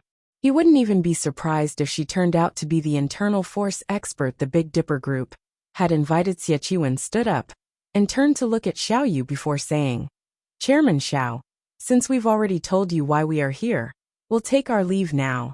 When the time comes, I will welcome your arrival. Initially, he had waited here to catch a glimpse of Shifeng. Now that he had met the man in question and discovered that Shifeng was exactly as Gan Xingting had mentioned, he had no reason to stay, following which, Xiao Yu sent both Xie Qiwen and Gan Xingting to the door. He then had Liang Jing send them on their way. After the duo left, Shifeng asked, Chairman Xiao, may I know what business you wish to discuss? The White Tiger Dojo will be holding an opening ceremony in 4 days, and they have invited you and me to participate. At the same time, the White Tiger Dojo plans to hold a friendly competition during the ceremony and has invited the various training centers and dojos to participate as well. The match will involve teams of 3, and participants must be below the age of 20. The competition's champion will win 1 million credits and an invitation card to the Green God Company's annual auction. An invitation card to the Green God auction? Sure enough, the White Tiger Dojo is impressive. The White Tiger Dojo's wealth and influence surprised Shifeng. Practically everybody in the world knew about the Green God Company. The Green God Company was the sole producer of nutrient fluids, which was sold in practically every town and city around the world. It was an absolute giant in this current era, who did not pay attention to their bodies, who didn't want to live longer. Particularly, the S-rank nutrient fluid produced miraculous effects. However, as its production volume was low, it was extremely difficult to obtain. The Green God Company also held an auction once every year. In this auction, the company sold plenty of S-rank nutrient fluids. In addition, the company would introduce new products that were not available on the market. Only, it was extraordinarily difficult to gain an invitation. A company like the Big Dipper Group did not qualify to receive an invitation. However, this wasn't surprising. After all, not a single person or company in Jinhai City qualified. Most likely, only an existence like the White Tiger Dojo, which nurtured international-level fighters, consistently qualified. After all, in this era, where everyone paid attention to their physical fitness, the various international training centers and dojos were the Green God Company's main customers. I know, right? In previous years, we've offered 5 million to purchase an invitation card. However, we have never actually managed to buy one. Hence, head instructor Sure. I was wondering if you could select a few members from the Big Dipper Dojo to participate in this friendly competition? Xiao Yu asked anxiously, although he knew that the White Tiger Dojo wanted to flaunt its might through this friendly competition and solidify its position in Jinhai City. The invitation card to the Green God auction was simply too tempting to give up. This invitation card was a pass that allowed one to purchase S-rank nutrient fluids. At the same time, one would encounter people of high social standing. If he could form some kind of relationship with some of these influential people, it might help the company's development in the future. Hence, even if he knew it was a trap, he couldn't refuse it. Chairman Xiao, you should know that the dojo's members have only recently joined. Even the powerful fighters are no match for the White Tiger Dojo's elite geniuses.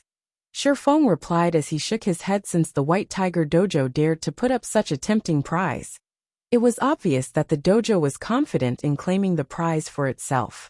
During the competition, the dojo would definitely send geniuses from its main branch to participate and teach the various dojos and training centers in Jinhai City a lesson that they would never forget. I heard that head instructor Sure has several experts in your workshop. What if they participate instead? Xiao Yu asked eagerly. He had long since learned about the Zero Wing workshop from Liang Jing. According to Liang Jing, the workshop members were powerful fighting experts. The woman named Fire Dance, in particular, had even defeated Gan Xingting in a single move. Chairman Xiao, I understand what you are trying to say, but unfortunately, they are all over 20 years old, Shifeng said, smiling bitterly. Of course, he wanted Cola and the others take part in the competition. However, they were all over the age limit. Only Violet Cloud met this requirement. However, the competition was a group match. If he could not fill the 2 remaining spots, they wouldn't be able to take part anyway. As for the members that had recently joined the Zero Wing workshop, although they had improved significantly, they were no match for the White Tiger Dojo's elite members. The White Tiger Dojo really is crafty. I never thought that they would have accounted for this as well. A disappointed expression dominated Xiao Yu's face. Despite the valuable opportunity to develop the company, he had no way of grasping it. We still have 4 days. It isn't entirely impossible to find suitable experts. However, it won't be easy. Shifeng suddenly recalled several core members in the guild that were younger than 20. Only, none of them had come to Jinhai City to participate in Zero Wing's special training. Xiao Yu's eyes shone at Shifeng's words. Immediately he said, if head instructor Sure has any requirements, please don't hold back. Since Chairman Xiao has offered, things will be easier on my side. Upon hearing Xiao Yu's assurance, Shifeng said, if we wish to defeat the White Tiger Dojo, I'll need roughly 10 bottles of S-rank nutrient fluids. Although those several core members possessed a wealth of combat experience, their physical attributes were simply too low. Meanwhile, unlike virtual combat, real-life combat relied heavily on a person's physical attributes. If he wanted to improve their combat power in the real world quickly, the only way to do so was by pushing them past their brain's limits and utilizing the S-rank nutrient fluids to recover. Only this method would rapidly improve their body's overall strength. He could also nurture the guild's experts, killing 2 birds with 1 stone.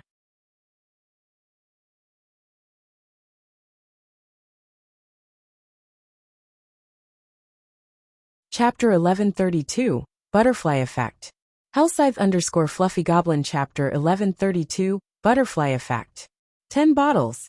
Xiao Yu's heart skipped a beat when he heard Shifeng's request. S-rank nutrient fluids were not cabbages that one could purchase easily. It was difficult to buy a bottle even if one could afford it.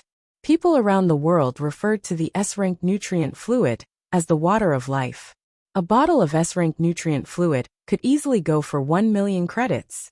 Even Xiao Yu himself was only willing to drink 1 bottle per year to repair the damaged cells in his body, significantly slowing the aging process. The S-rank nutrient fluid was a treasure to well-known international fighters.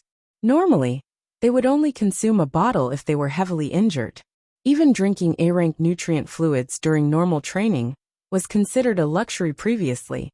To recruit Shifeng into Big Dipper, he had utilized his connections and spent a significant sum to obtain a batch. No matter how he looked at it, buying another 10 bottles of S-rank nutrient fluids to obtain the Green God Company's invitation was not a worthwhile transaction after all. His main goal in obtaining the invitation card was to purchase S-rank nutrient fluid and other new products the Green God Company intended to offer.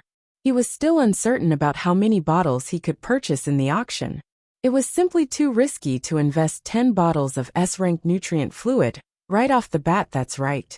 I'll need 10 bottles at the very minimum. Shifeng wasn't lying. Void steps placed a huge burden on the human brain. Without the in-depth healing the S-rank nutrient fluid provided, one would risk their life by using the technique.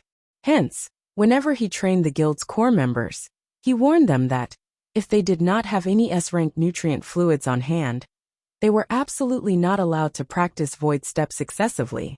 If it is money you are worried about, I can pay half the cost. However, I want a spot on the Green God Company's invitation card. You'll pay half of it. After giving the matter some thought, Xiaoyu agreed and said, "All right, I'll try to find a way to get the 10 bottles. However, they will cost slightly above market price." Every invitation card allowed 2 people to attend the auction. It did not matter if he shared one with Shifeng to further develop itself. The Big Dipper group had already invested a large sum into the new dojo. They had also spent a lot on advertising. Hence, the company was somewhat tight on funds. If Shifeng were willing to cover half of the S-rank nutrient fluids cost, investing in Shifeng's group was no different than their previous attempt of purchasing the Green God auction invitation card for 5 million credits. Only, unlike Shifeng, that plan hadn't succeeded. As for whether Shifeng had the money to pay up, he had long since ordered Liang Jing to investigate the man's finances. Recently, God's domain had become increasingly popular around the world. Many industry giants had already invested in the game. It was definitely possible to earn a lot of money through God's domain. Moreover, based on what he had heard from Liang Jing, Shifeng's workshop was considerably large. Moreover, more companies had invested in the workshop. At this point, the workshop had begun mass recruiting full-time gamers. It was obvious that Shifeng earned quite an income from the game. He shouldn't have any issues spending several million credits at a moment's notice now that God's domain was so popular. Even Xiaoyu had considered establishing a workshop based on what he had heard from his connections. He learned that gaming workshops focused on God's domain earned far more than they had in past virtual reality games. God's domain also had far more players. However, expanding the Big Dipper group took priority. Once the Big Dipper group had grown, it would become far more profitable than any gaming workshop or guild. After all, more people had begun to take their physical training more seriously after discovering God's domain. Unfortunately, what Xiaoyu did not know was that Shifeng's workshop was more profitable than he imagined. After Shifeng finalized his arrangements with Xiaoyu, he returned to Zero Wing's training room. Only the workshop's official members had access to this room. Shifeng had specifically instructed Liang Jing to stock the room with various training equipment. These machines would help strengthen a person's reaction speed and evasive maneuvers. Blackie, contact Shadow Sword and Turtle Dove. Have them come to Jinhai City as quickly as possible. Report the travel expenses as a workshop expenditure. Shifeng instructed Blackie, who was currently occupied with basic training. Shadow Sword and Turtle Dove had been members of a certain dojo before they had joined Zero Wing. They were both younger than 20. However, after officially becoming Zero Wing core members, Shifeng had both of them leave their dojos. After all, becoming a Zero Wing core member was basically a formal job. They had to make God's domain their main priority after they left their previous dojos. Aside from playing God's domain, they normally exercised at a local gym. All of their attention had shifted to God's domain. However, as Zero Wing had yet to establish its own company officially, and the purchasing agreement for Ouroboros's training center wasn't finalized, Shifeng hadn't invited them to take part in special training with the others. Were he having them here now? Blackie shot Shifeng a curious look. Suddenly, his expression shifted to one of excitement as he asked, "Is the training center ready?" He had already heard about the matter from Sherfeng Ouroboros's training center specialized in nurturing gaming experts. Setting aside its numerous facilities, it had an advanced virtual system in which players could train. Of course, Ouroboros's training center wasn't as advanced as the secret pavilion's simulated training system.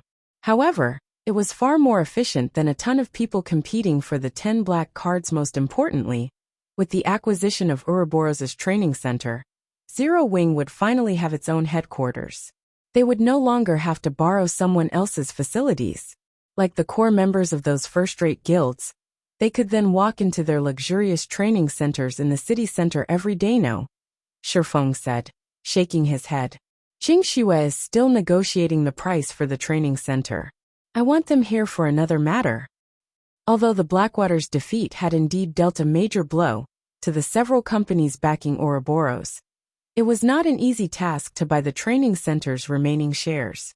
If they discovered Zero Wing's true goal, they might demand a far higher price than what Zero Wing had planned on unless something forced these companies were forced to sell the shares in a hurry. Sherfeng had to let Bai Qingxue find a way to obtain the shares cheaply. His reply disappointed Blackie. However, he suddenly thought of something else as he said, Brother Feng, when you went to your meeting, someone came to the workshop asking for you.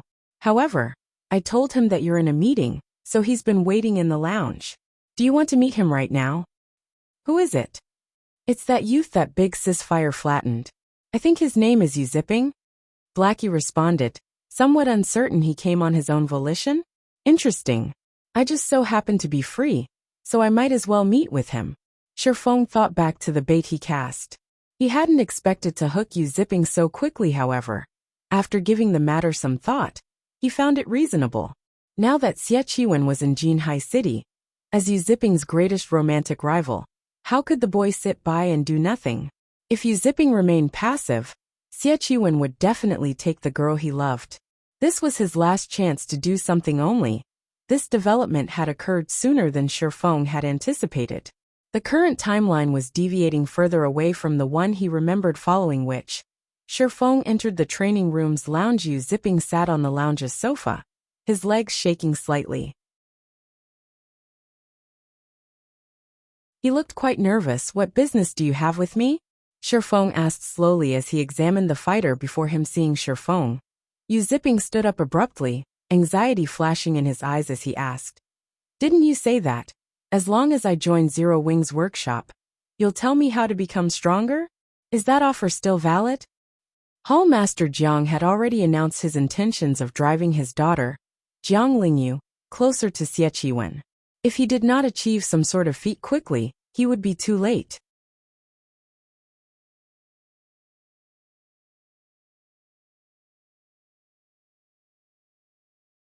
Chapter 1133. The Difference Brought About by Time. Hellscythe_Fluffy Goblin Chapter 1133. The Difference Brought About by Time. Of course it's still valid. Sherfeng provided a definitive answer. However, didn't your White Tiger Dojo bar you from joining any gaming workshops? Yu Zipping fell silent upon Sherfeng's question. He had been determined not to join Zero Wing's workshop. After all, he was recognized as an elite member in the White Tiger Dojo.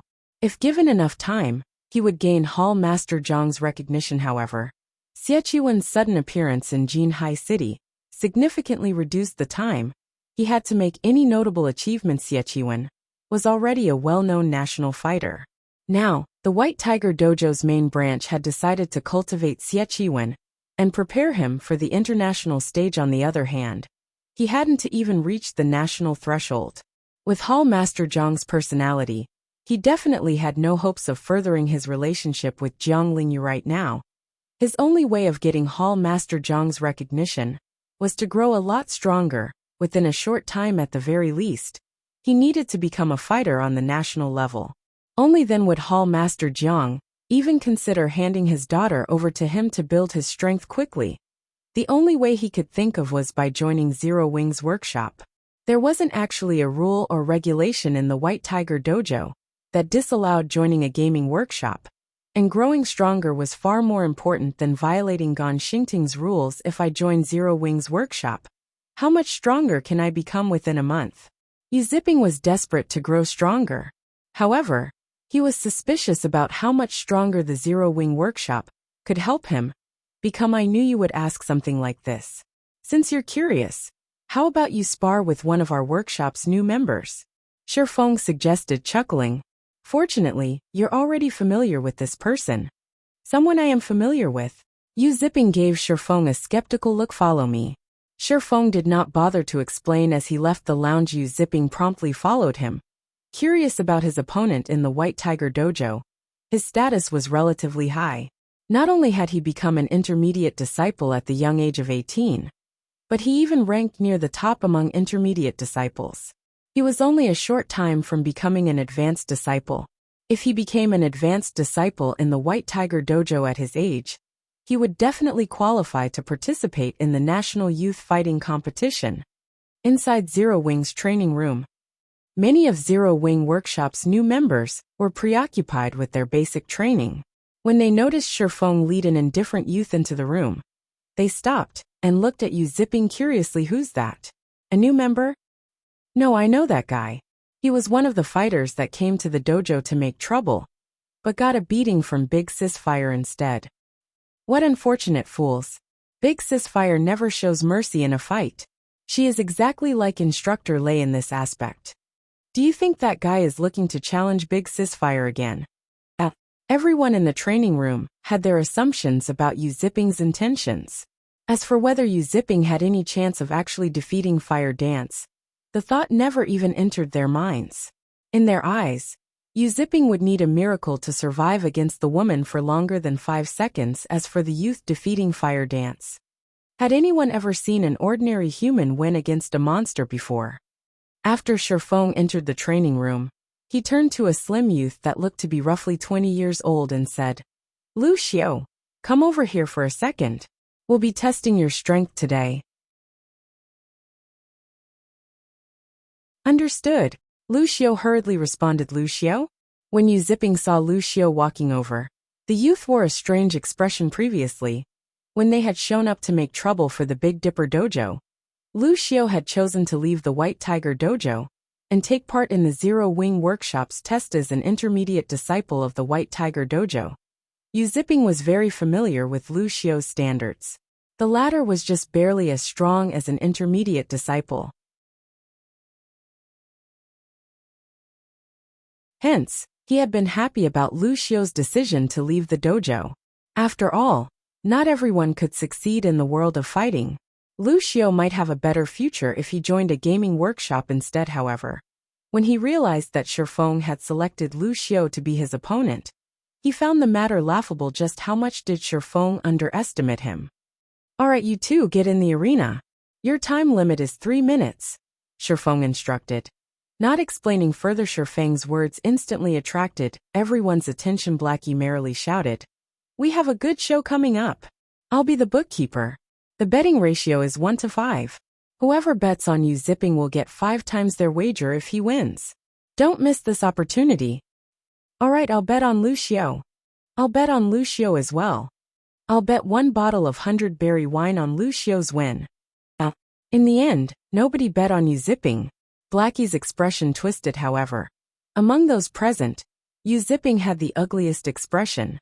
He was only a step away from becoming an advanced disciple in the White Tiger Dojo. Yet in the eyes of these gamers, he seemed to be some random passerby not worth their attention. Lu Xiao felt an immense pressure on his shoulders. Similar to Yu Ziping's familiarity with his strengths, he too understood Yu Ziping's power. He had never imagined that Shifeng and Zero Wing Workshop's core members expected him to win. No matter how he thought about it, that was impossible. Upon seeing both fighters in their positions, Shifeng shouted, Begin! Lu Xiao, don't hold back and show me everything you've got. I'm curious to see what you've accomplished in the Zero Wing Workshop since you've joined. Yu Ziping told Lu Xiao seriously. Lu Xiao nodded and charged at Yu Ziping. Lu Xiao launched a straight punch towards Yu Ziping, his fist pushing a strong gust of wind into the latter's face. Lu Xiao's punch was so fast that Yu Ziping barely caught a glimpse of it. So fast, Yu Ziping could not help his surprise. Lu Xiao's punch was far faster and more accurate than it had been in the past. However, Yu Ziping was no ordinary fighter. Diverting the approaching fist with one hand, Yu Ziping sidestepped and rushed forward, slamming his body into Lu Xiao as if Lu Xiao had expected the move. He quickly adjusted his footwork as his fist was redirected. Twisting his body, he circled to Yu Ziping's back. Avoiding the latter's body slam, he dodged it. Yu Ziping was slightly surprised. Yu Ziping regained his composure as he turned and continued his fierce assault against Lu Xiao. Every one of Yu Ziping's moves contained both deadly speed and precision, making them extremely difficult to parry. However, contrary to Yu Ziping's expectations, Lu Xiao didn't become flustered, and the attacks didn't land. Rather, with nimble movements and footwork, he systematically dodged one attack after another. After Yu Ziping's barrage ended, Lu Xiao realized that Yu Ziping was exhausted.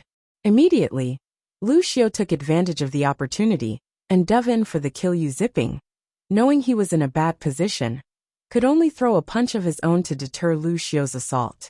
However, Lu Xiao showed no signs of avoiding the hit. On the contrary, Lu Xiao continued straight towards Yu Ziping's punch. As Yu Ziping's fist was about to collide with Lu Xiao's face, however, the latter abruptly tilted his head. Yu Ziping's fist brushed past Lu Xiao's cheek, leaving a bloodied cut. However, this allowed Lu Xiao to move into Yu Ziping's guard. Combining his speed and strength, Lu Xiao sent an open palm strike at Yu Ziping's neck. This strike forced Yu Ziping to retreat by 3 steps, feeling a little faint.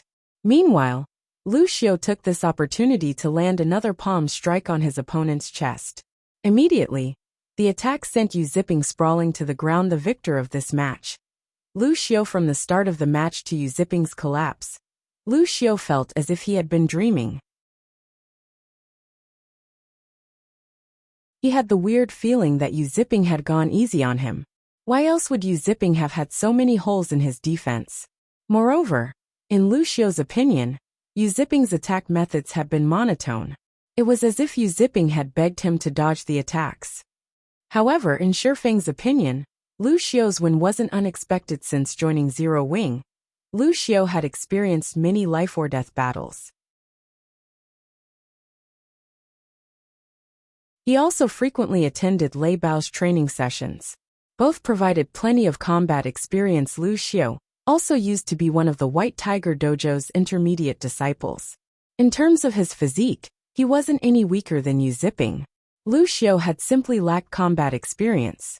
However, during his time in Zero Wing, Lu Xiao had accumulated far more combat experience than Yu Ziping. Yu Ziping's defeat wasn't unusual. The first thing Yu Ziping saw after regaining consciousness was Lu Xiao. How did he improve so much so quickly? A bitter feeling swam in his heart. As he looked at Lu Xiao, he knew why he had been defeated.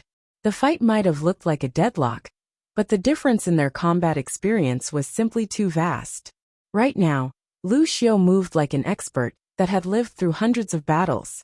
Lu Xiao may even possess more combat experience than the White Tiger Dojo's advanced disciples. Yet, how much time had passed since Lu Xiao had joined the Zero Wing workshop? How could he have gained that much combat experience in such a short time span? You've seen how much Lu Xiao has improved for yourself. What do you think of my place now? Shifeng asked, laughing. Will you really teach me everything if I join Zero Wing's workshop? Yu Ziping asked anxiously. He stared at Shifeng with anticipation. Shifeng could not help but sigh ruefully at the tense Yu Ziping.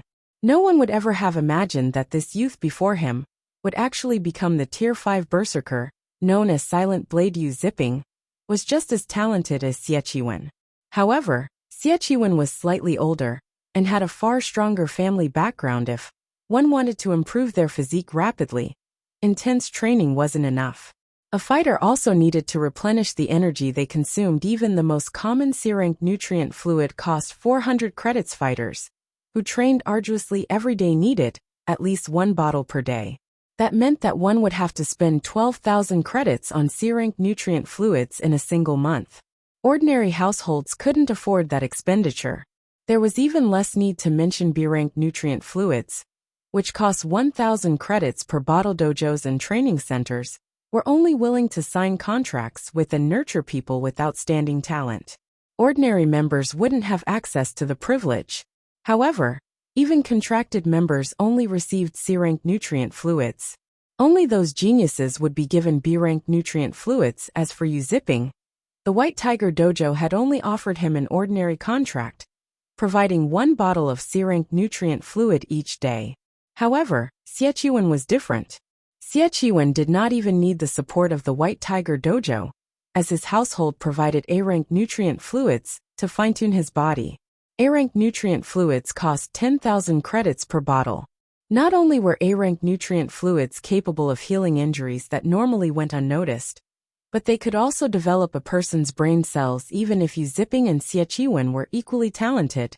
The difference in their strengths at the end of the day was like the difference between heaven and earth. Furthermore, Xie household had invited powerful fighters and instructors to help the man gain a plethora of combat experience aside from talent. Yu Ziping was weaker than Xie in almost every aspect. How could he possibly be a match for Xie? Meanwhile, Jiang Tianyuan, Jiang Lingyun's father, highly valued strength. It was only a matter of course for him to choose Xie.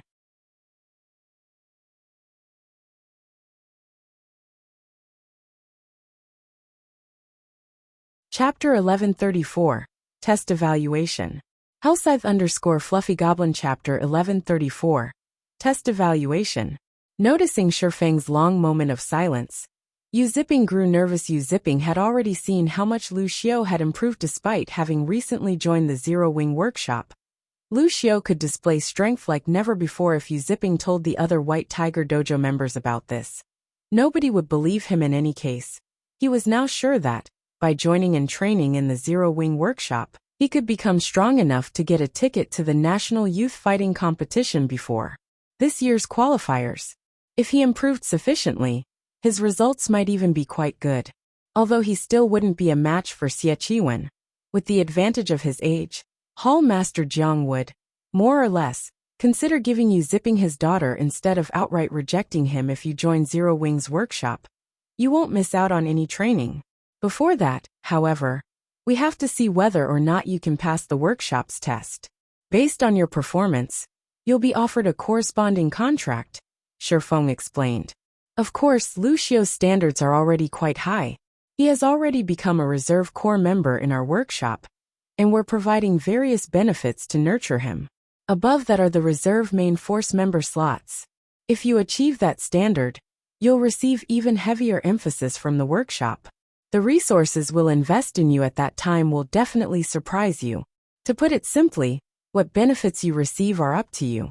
However, one thing to note is that the higher your position is, the greater the workshop's restrictions will be. If you become one of the workshop's reserve main force members, you'll need to leave the White Tiger Dojo and focus on the workshop. Yu Ziping nodded in response. Not particularly surprised by Shifeng's explanation, he had no intentions of becoming a reserve main force member. He was fine with becoming a reserve corps member. This way, he could continue his development in the White Tiger Dojo, following which, Shifeng had Blackie lead Yu Ziping to take the foundation tests. The workshop's tests were very simple. They tested for an applicant's reaction speed, observation, and judgment. As long as they performed well in these aspects, even if they had never received training from a gaming guilds before, they could get by fairly well in God's domain. Once Zero Wing nurtured these people, both in the game and in the real world, they could very quickly become fifth-floor experts in the trial tower. Shifeng had always planned for his guild to walk the path of the elite. Hence, he was very strict when recruiting internal members. Zero Wing's evaluations fell into 5 grades: D, C, B, A, and S. Various large guilds had created these grades in the past during their own internal member recruitment. It was a standard method. Those who earned a D grade were considered ordinary. Generally, large guilds only picked people who earned a C when recruiting internal members. In other words, people who were slightly more than ordinary in the various aspects. This way, these guilds' investments had a higher likelihood of greater return. To become a super guild's internal member, one generally needed to earn a B in their evaluation. Although the difference was only 1 rank, a B grade player could easily defeat a C grade player of the same level. This was similar to the wooden barrel theory. The amount of water a wooden barrel could contain was not determined by the longest plank of wood. Rather, it depended on the shortest plank of wood. This was also why, despite there being countless people applying to join super guilds as internal members each year, very few actually managed it. The internal members Zero Wing recruited were separated into two groups. To become a core member, one needed to earn a high C. Meanwhile, main force members needed a B at the very minimum. The guild had very few members who had earned an A. Even super first-rate guilds and super guilds hungered for such talent. Much less Zero Wing. After Yu Zipping completed his test, Blackie ran to Shi Feng and handed him Yu Zipping's results. Brother Feng, this Yu Zipping kid is really impressive. His scores are the highest I've ever seen. Based on your tests, he actually managed to score a high A in everything. His observational skills even earned an S. Blackie reported excitedly. It seems that he should be quite talented in God's domain. However, his future achievements will depend on him. Shi Feng chuckled as he read the results. The system had provided this outcome. Didn't surprise him in the least. After all, Yu Zipping had been a Tier 5 berserker in the past. At his peak, he had even ranked 58th on the God's Domain experts list. Players who had earned such high ranks at that time were of much higher quality than present players. After all, God's Domain had been a second world for people back then. Far more experts had competed with each other in the game. Placing within the top 60 ranks had been dozens of times more difficult than it was now. If not for the fact that Yu Zipping had joined God's Domain later than others, he might have achieved an even higher rank. It's a pity that he only chose to become a core member. If he wanted to join Zero Wing's main force, with his potential, he could reach far greater heights. Blackie sighed. Shi Feng only tested a person's current talent, but talent wasn't a constant.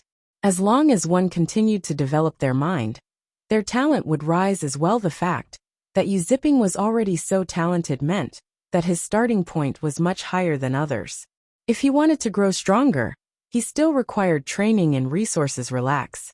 Now that he has already set foot on Zero Wing's boat, I believe that he will sooner or later join our main force. Shi Feng chuckled as he clapped Blackie's shoulder, following which, according to his daily schedule, Shi Feng proceeded with training his members. As the sun began to set, Shadow Sword and Turtle Dove arrived at Zero Wing's workshop. When Shi Feng met the two for the first time, he discovered that they both looked much younger than in God's Domain. Moreover, they were only 19 years old, only 1 year older than Yu Zipping. However, although the two's combat experience trampled over Yu Zipping's, they were physically much weaker than Yu Zipping. According to the White Tiger Dojo's evaluation standards, they were not even fit to become basic disciples. However, this wasn't unusual. Neither Shadow Sword nor Turtle Dove had received much attention from their previous dojo. Their dojo hadn't wanted to contract either of them after the two arrived.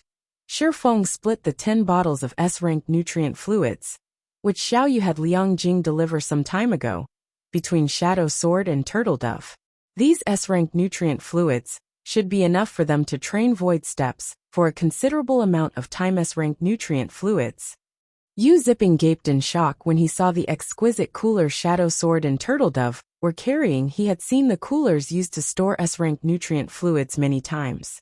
After all, when the White Tiger Dojo's advanced disciples performed exceptionally well, the dojo rewarded them with S-rank nutrient fluids. As far as he could remember, the last time the dojo awarded S-rank nutrient fluids was when one of the geniuses at the main headquarters got 10th place in the National Youth Fighting Competition. The dojo had boasted about this achievement, so much so that it had rewarded that youth 2 bottles of S-rank nutrient fluids. That youth had treated those bottles like family treasures, only using them when he was severely injured. Yet Shi Feng had given Shadow Sword and Turtle Dove 5 bottles, each without hesitation. What was this? Could the Green God Company be backing the Zero Wing workshop?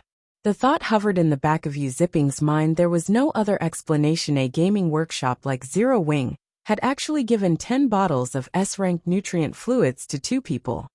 This was far beyond extravagant. This was simply being a spendthrift. If he had received them, those 10 bottles would last him 10 years. After Shi Feng finished instructing Shadow Sword and Turtle Dove on what they needed to do, he returned to his own room. There were less than 10 minutes before God's Domain system update completed. After drinking a bottle of A-rank nutrient fluid, Shi Feng entered his gaming cabin and logged into God's domain.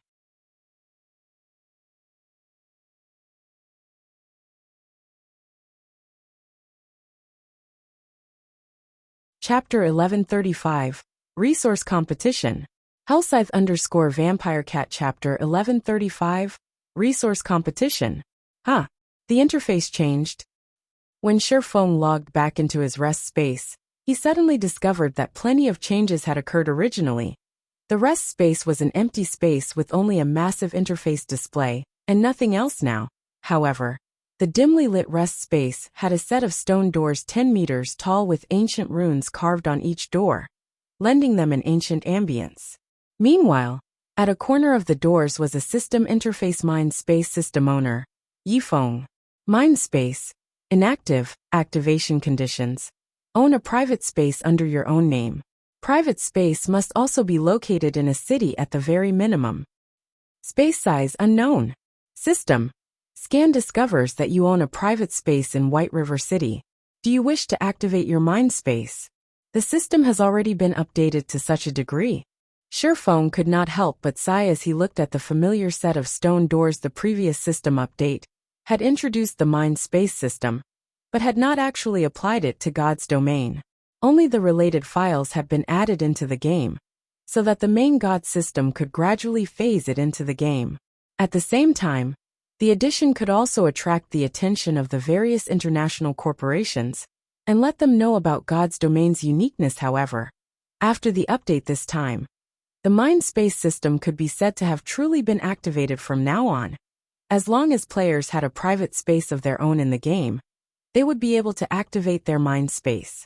With a sufficient number of 7 luminaries crystals, they could also expand and perfect their mind spaces. The mind space was different from God's domain.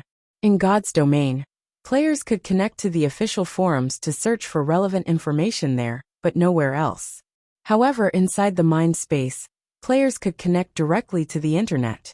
Whether it was for work or shopping, players could do all that through their mind space. Players could even contact mobile phones in the real world and engage in conversation. In addition, players could change the environment in the mind space to their liking, creating their own virtual world. Most importantly, the mind space shared the same flow of time as God's domain. In the mind space, one could enjoy twice the amount of time they had in the real world. Moreover, the flow of time in the mind space could also be sped up further, though at a very huge cost in a limited life, who did not want to live longer. The official activation of the mind space system meant that the competition for resources in God's domain had also officially begun in the future. Competition in God's domain definitely would not be as peaceful as before. It would even become normal for everyone to fight over the 7 luminaries crystal, while disregarding all costs. And to contest for more 7 luminaries crystals, everyone would definitely continuously strengthen themselves, which would intensify the competition over weapons, equipment, and tools. In turn, Sherfeng grew worried, just thinking about what was about to come. Nevertheless, now that the era of resource competition had begun, he had no choice but to get his hands on some of the 7 luminaries crystals that he knew the whereabouts of as soon as possible. However, it was also not that easy to get. These 7 luminaries crystals were exceedingly rare in God's domain. Even an entire kingdom would have only a limited amount. Most importantly, unlike magic crystals, 7 luminaries crystals could not be stored in a player's bag space, nor could they be transported via teleportation arrays. Players could only carry them by hand or by transport carriages. However, many variables could occur when one was conveying 7 luminaries crystals over long distances. Robbery by incomparably powerful NPCs would not be surprising. After all, 7 luminaries crystals were equally important items to NPCs. However, in Sherfeng's opinion, the most criminal setting placed by the main God system would still have to be the fact that 7 luminaries crystals could not be disguised. The 7 luminaries crystal contained mana of extremely high purity and density. Just its presence alone could cause a change to the ambient mana, which allowed players and NPCs to discover it readily without a sufficiently powerful transport team. Even if one managed to obtain some 7 luminaries crystals, the crystals would not reach their intended destination. Many of the transport teams Shifeng led in the past, which carried 7 luminaries crystals, had been robbed by Tier 4 and Tier 5 NPCs. He had to admit that this was the pitiful aspect of small guilds. This was also precisely the reason why Apex experts had gained importance in the past, and why nurturing Apex experts became essential for the various large guilds, following which Shifeng chose to activate his mind space. The instant he activated his mind space, the massive stone doors began shattering. Chunks of stone fell one after another, revealing bronze metal behind them. When all the stone was gone, a set of bronze doors had replaced the set of stone doors. Meanwhile, the divine runes carved on the doors began radiating a faint golden glow. Immediately after, a change occurred to the system interface owner, Yifeng. Mind space, active. Space level, bronze. 3,000 units of 7 luminaries crystals will be required to upgrade to secret silver rank. Space size, 0. Every additional cubic meter will require 1 unit of 7 luminaries crystals. 7 luminaries crystals, 0. After scanning, it is discovered that you have no 7 luminaries crystals in your private space. After taking a glance at the interface, Shifeng promptly chose to enter God's domain. Although his mind space was already active, without any 7 luminaries crystals, it was equivalent to non-existent. Currently, what he needed to do was gather 7 luminaries crystals and deliver it to his private space in God's domain. Aside from lacking powerful experts, another aspect where small guilds were inferior to large guilds was the amount of land they owned. As 7 luminaries crystals could be stored only in one's private space, the more land one possessed, the easier it would be to transport the crystals. However, the main god system had also implemented a corresponding restriction to this matter. For bronze spaces, the private spaces they were bound to in God's domain could be changed only once every 20 days. This prevented guilds that possessed a large number of lands from gaining too great an advantage. When Shifeng entered the game, he found himself alone inside the armory. Nobody else had logged back into the game yet. He expected that the others were taking a look at the officially activated mind space system with all the traps in the armory disabled. Shifeng walked straight to the stone altar. Previously, Fire Dance had managed to disable the master trap only at the very last second. Everyone was forcibly logged out of the game before they could even get a glimpse at what was on the stone altar. Shifeng was very curious to find out what exactly the trap had been protecting. Despite the rarity of master traps, even in the inner area of the Fallen Ark, they actually found one in the armory located in the Ark's outer area. Without a doubt, the item on the altar was extraordinary. Walking forward, Shifeng sent a glance at the altar. Nothing particularly remarkable lay on the altar. Only a glass bottle and some scattered designs covered in dust, following which Shifeng blew away the dust and carefully held up the glass bottle and designs. He was immediately stunned by what he saw: a small sailboat. Shifeng could not believe his eyes. Right now in God's domain, speedboats were mainly meant for individual players. A small sailboat, on the other hand, was intended for teams. A bronze small sailboat was even more valuable than the Swift Dragon speedboat. In terms of maritime combat power, the small sailboat was far superior. Meanwhile, the small sailboat before him was mysterious iron rank.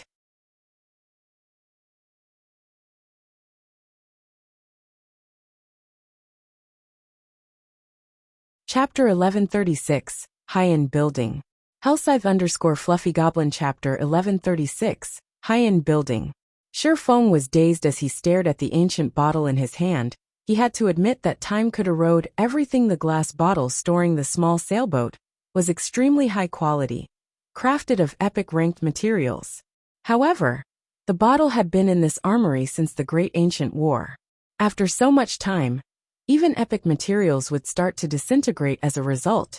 Shifeng could only see the small sailboat's information. He couldn't actually use it. Hurricane sailboat, small sailboat, mysterious iron rank. Maximum capacity, 150 people. Durability 1,000/1000. Item storage when liberated, 8,000 bag space slots, and 100 non-bag space slots. Additional active skill 1-. Triple shield. Absorbs up to 1,300,000 damage for 5 minutes cooldown. 15 minutes additional active skill 2 dash. Double destruction cannon. 2,000 yard range. Deals divine damage to a radius of 20 yards cooldown. 1 minute. 4 cannons are currently equipped. Up to 6 cannons can be equipped. Additional active skill 3 dash. Hurricane Frost Field. Reduce the movement speed of all life forms and objects outside of the hurricane sailboat, within a radius of 200 yards for 4 minutes cooldown. 30 minutes. Each activation costs 60 magic crystals. Additional active skill 4 dash. Mana Conversion. Converts mana into motion, increasing movement speed by 40%. Every 10 magic crystals consumed extends duration by 20 minutes cooldown. 10 minutes. Additional passive skill dash. Braving the winds and waves. When sailing with the wind, movement speed increased by 50%. When sailing against the wind, movement speed is unaffected. The hurricane sailboat has been severely damaged and cannot be used.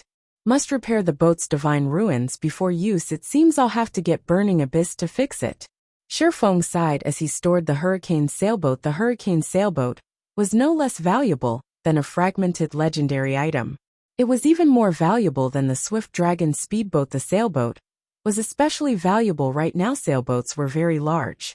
Not only could they participate in naval combat, but they were also transportation tools. Transporting cargo over sea was much faster and more convenient than on land. More importantly, transportation across the sea was much safer. This was especially true for the current God's Domain. Naval combat was different from combat on land. While players' role in these battles was important, the ship they used was the more so in God's Domain. A mysterious iron small sailboat combat power made it practically invincible among current guilds. The sailboat could even deal with troublesome sea monsters. After storing the hurricane sailboat, Shifeng shifted his gaze towards the designs. Although the designs were somewhat damaged due to the passing of time, Shifeng could discern their information. 4 towers of elements. When Shifeng saw these words, he froze. So, this is the famous 4 towers of elements. Shifeng's eyes glowed with excitement as he examined the designs, nearly losing his grip on the papers. While the 4 towers of elements name seemed ordinary, in the various libraries around God's Domain, it was also known as the Elemental Towers. The 4 towers of elements was a defensive structure that combined 4 towers that harnessed the power of the 4 major elements: earth, water, wind, and fire. If the Mana Tower was considered a mainstream defensive building, the 4 towers of elements was a high-end defensive building. However, in the past, he had only seen these towers in Super Guild's main headquarters. He had never heard of a lesser guild owning one. In fact, only Super Guilds had known where to obtain them. However, looking back at it now, Shifeng felt that those Super Guilds might have obtained the designs in the fallen Arkansas. Either that, or the Midnight Tea Party had sold the designs to Super Guilds after obtaining them. Otherwise, the 4 towers of elements would not have been so rare in the past. Shifeng finally understood why the main god system had activated the mind space system. It turned out that it was because he was about to obtain the 4 towers of elements as a high-end building. Ordinary players could not construct the 4 towers of elements. Only those who had learned the relevant subclasses could build them. Moreover, the relevant subclass requirements were exceptionally high. At the very least, one needed to reach the advanced rank. With this, I won't have any issues defending the city. Shifeng could not help but grin at the designs. There were a total of 4 designs. The complete design for the 4 towers of elements.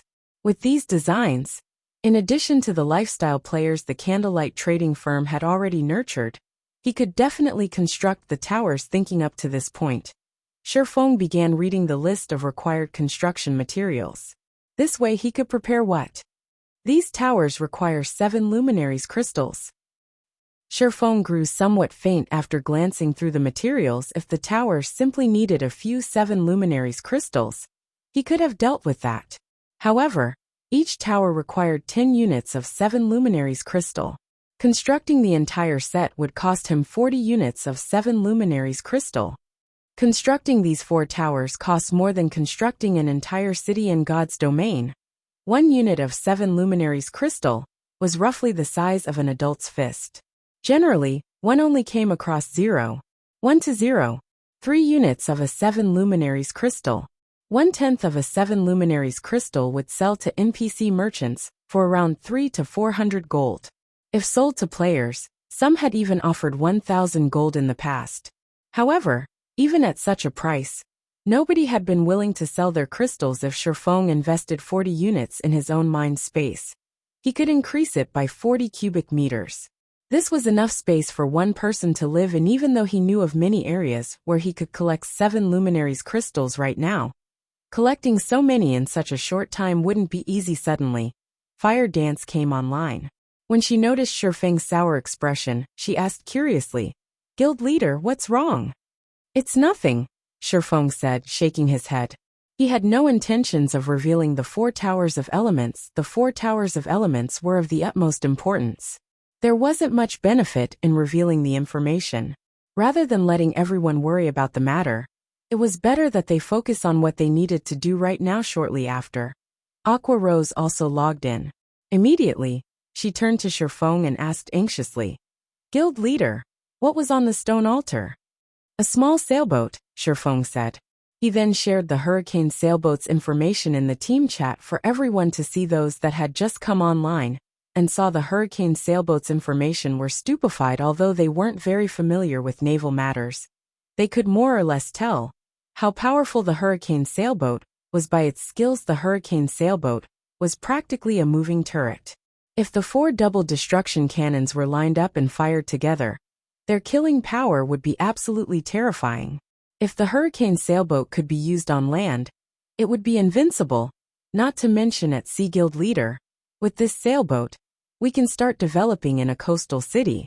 With this sailboat and our resources, we'll definitely get our own share of the pie, Gentle Snow suggested after reading the hurricane sailboat's details. "That's right, Guild leader.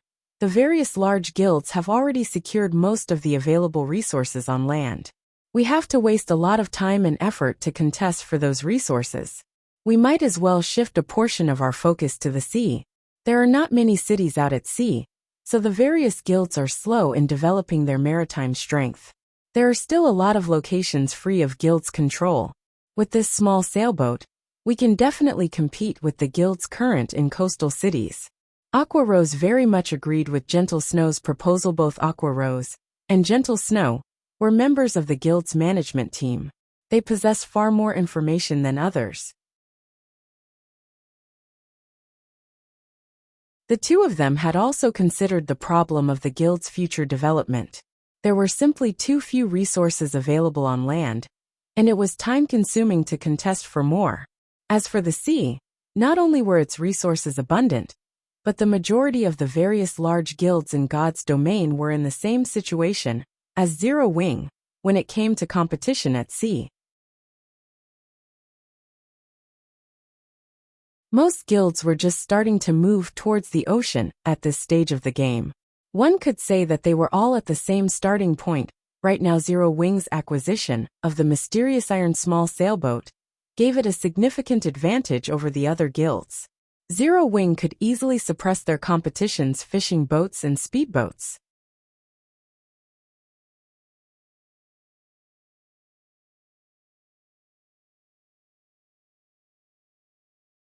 Chapter 1137. Introducing the Inferior Legendary Treasure Chest. Hellscythe_Fluffy Goblin Chapter 1137. Introducing the Inferior Legendary Treasure Chest. In the canyon outside of the Fallen Ark, the Soul Eater Lord, which had previously attacked Zero Wing's team, finally emerged immediately. The Soul Eater Lord's powerful domain enveloped a significant portion of the canyon. How is there such a powerful monster? The sight of the Soul Eater Lord instilled fear and insecurity into the Midnight Tea Party's members. They had listened to Shifeng's instructions and moved 1,000 yards away from the Ark, which put them outside of the Soul Eater Lord's domain. However, as experts, their senses were far superior to ordinary players. In addition, they normally fought high-tiered monsters. As a result, they could roughly gauge a monster's strength based on the pressure it emitted. Meanwhile, right now, from the pressure they felt from the Soul Eater Lord, They could tell that he was the strongest monster they had encountered since joining God's domain. Black Flame really didn't lie.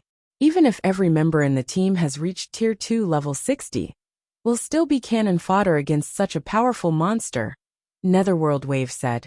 Finding it somewhat difficult to breathe. Even Tier 4 NPCs of the same level wouldn't be a match for the Tier 4, level 67 mythic monster with a complete domain. After all, complete domains were what made Tier 4 NPCs so powerful, and allowed them to fight mythic monsters, which had higher attributes. On equal footing. Leader, are we still going to go in? Cloud Yarn asked Breeze Wine worriedly. With such powerful monsters guarding the Fallen Ark, even sending in an army of tens of thousands of players of the same level would be meaningless. They were significantly underleveled right now. Let's wait for a bit, Breeze Wine said softly. Black Flame told us his method for luring these monsters away. Let's make our decision after watching the situation. After Breeze Wine announced his decision, the team fell silent. It would be a pity to simply leave after so much difficulty to open the Fallen Ark. While the Midnight Tea Party members waited quietly, one monster after another exited the Fallen Arkansas. The weakest among them was a Grand Lord, while most were mythic monsters. The adventurer team counted 20 mythic monsters leaving the Ark. Watching this, the Midnight Tea Party members, who had experienced hundreds of challenging battles, shuddered. If not for the monsters' low levels, they could have easily obliterated numerous major NPC cities if they worked together. Even at level 60, players would be cannon fodder in front of these monsters. It did not matter how many players fought them. Everyone that tried to do so would undoubtedly die if not for their quest's time limit and severe penalty for failure. The Midnight Tea Party members would have fled. Leader, look. They seem to have discovered something. The Ranger Dark War reported softly. Everyone followed Dark War's gaze. And indeed, one mythic monster in the distant forest sniffed the air as if it had scented something. Suddenly, the mythic monster roared, and the rest gathered to its location. The Midnight Tea Party members began to panic. They couldn't have discovered us, right? Cloud Yarn asked anxiously. If these monsters discovered them, their deaths were certain. That shouldn't be the case. Black Flame had returned from that direction. He should have set up some sort of luring magic array there. Endless Scars calmly explained. As soon as Endless Scars said so, the abyssal monsters began to rush elsewhere. Very quickly, they disappeared from the Midnight Tea Party's sight. They were gone? Everyone could not help but release a sigh of relief. A few of the team members, who had expressed their discontent with Shifeng, began to view the swordsman in a new light. Although Shifeng was ridiculously greedy, they had to admit that if not for him, they would have been unable to enter the Fallen Ark for a long time. We have our chance. Let's hurry and enter the Ark, Breeze Wine shouted as he stood. Now that the monsters were nowhere to be seen, they could sneak into the Ark undetected. Once they were inside, things would become much easier. It seems that I'll have to learn more about this guild leader of Zero Wing. Endless Scars revealed a faint smile as she looked to where the monsters had flown. Even super guilds knew little about the secret of the Fallen Arkansas. She had searched everywhere for information, even utilizing the Blackwater Corporation's power to grasp the little she had learned about the Arkansas. And yet, the guild leader of a newly developed guild knew far more about the Fallen Ark than she did. One could see just how extraordinary Shifeng was. Zero Wing was definitely not as simple as she had imagined. As the abyssal monsters moved away from the Fallen Ark, Shifeng led the Zero Wing team to the Ark's inner region. He had finally made it into the Fallen Ark after so much trouble. He could not simply leave after looting a single armory. Furthermore, the Fallen Ark's truly valuable items lay in the inner region. However, as they ventured deeper, they encountered many traps. Even after the traps were disabled, new traps appeared in their place after a certain amount of time. In addition, due to the recent system update, the traps had become far more difficult and risky to disable. Any mistake could trigger the traps. It might be fine if it were weak, as triggering the trap wouldn't result in an instant death. However, if they triggered a stronger trap, it could result in a team wipe. As a result, Shifeng's group progressed very slowly through the Ark. Fortunately, Shifeng had the Fallen Ark map. The map depicted which areas within the arc were riddled with traps, and which were not. Not only could they choose the safest path, but they would also know if they were about to walk into one.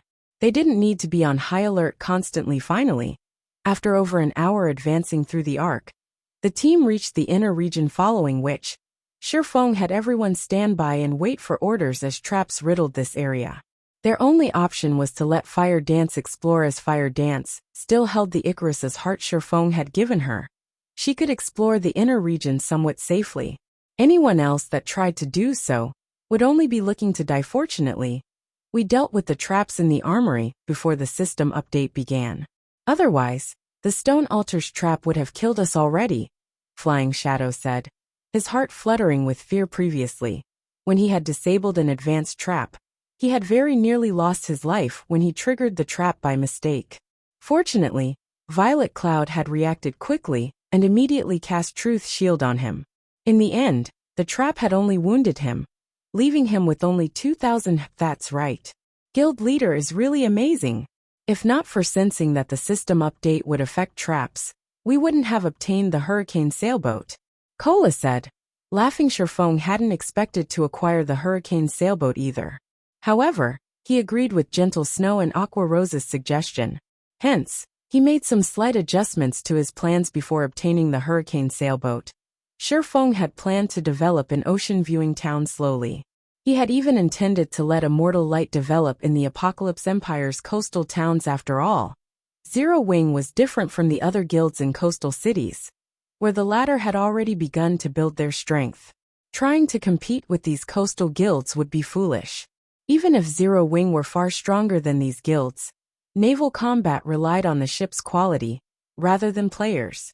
Zero Wing would not have much of an advantage by relying on the Swift Dragon speedboat. Coastal cities were very different from coastal towns. Coastal cities possessed large shipyards. They also had plenty of high-ranking rare quests that could help players to obtain powerful ships. Otherwise, Phoenix Rain, the pavilion master of a super first-rate guild, would not have bothered cooperating with a first-rate guild like Firmament. She had done so because Firmament had taken over a major NPC coastal city very early in the game. Even some super guilds feared its strength at sea. Hence, Shifeng now planned to occupy a major NPC coastal city. Guild Leader, I discovered a forging hall. I can see an inferior legendary treasure chest inside the hall, Fire Dance excitedly announced in the team chat.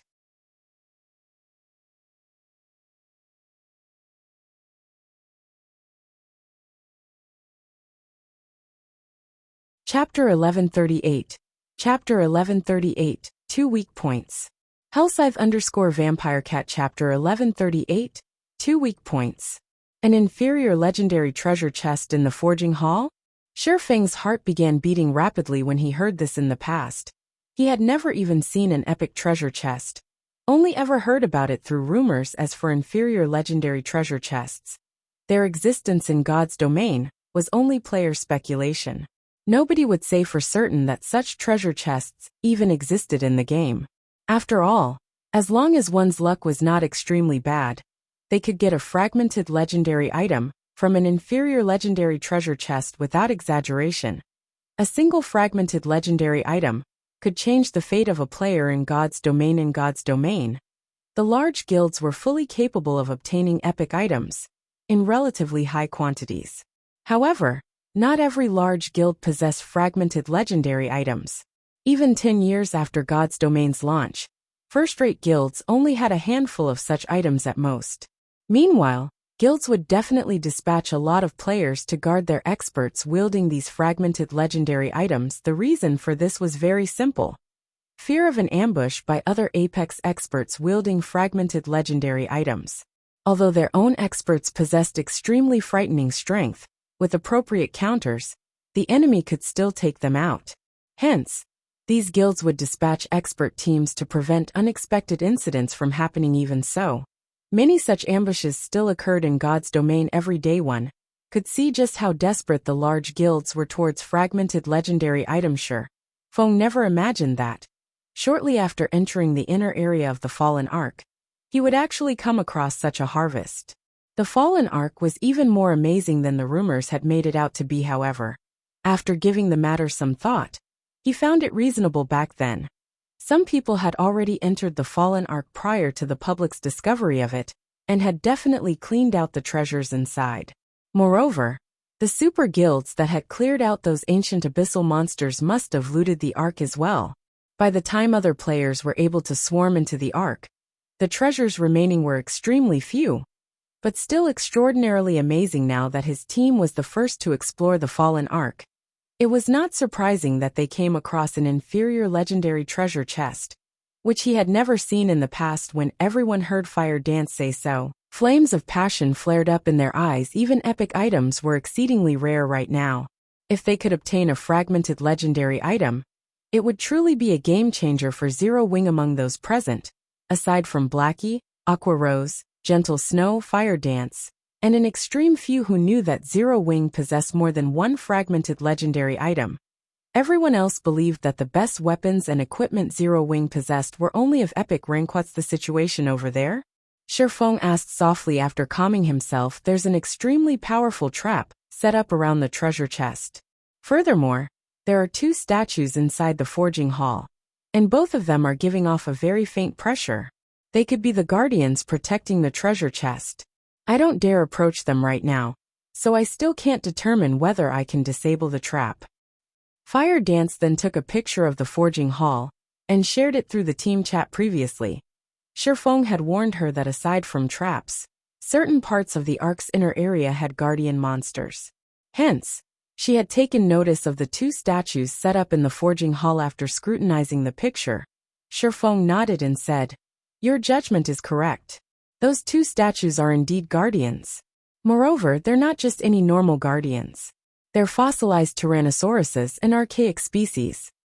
Shifeng had seen the fossilized Tyrannosaurus in the past. Back then, a super guild had dispatched an army of 10,000 players, in addition to many Apex experts, to kill one. In the end, although the super guild managed to finish off the archaic species, it had suffered a casualty rate of over 80%. An archaic species? Isn't that similar to the monster we encountered in Titan City's entrance trial?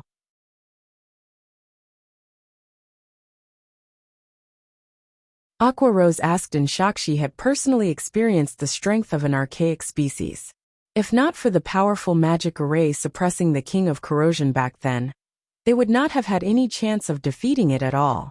Yet now, there were actually two such monsters in the forging hall. In truth, even Shifeng was surprised upon seeing this. According to the information he obtained, there should not be any other powerful monsters in the fallen ark's inner area, aside from special life forms and those ancient abyssal monsters.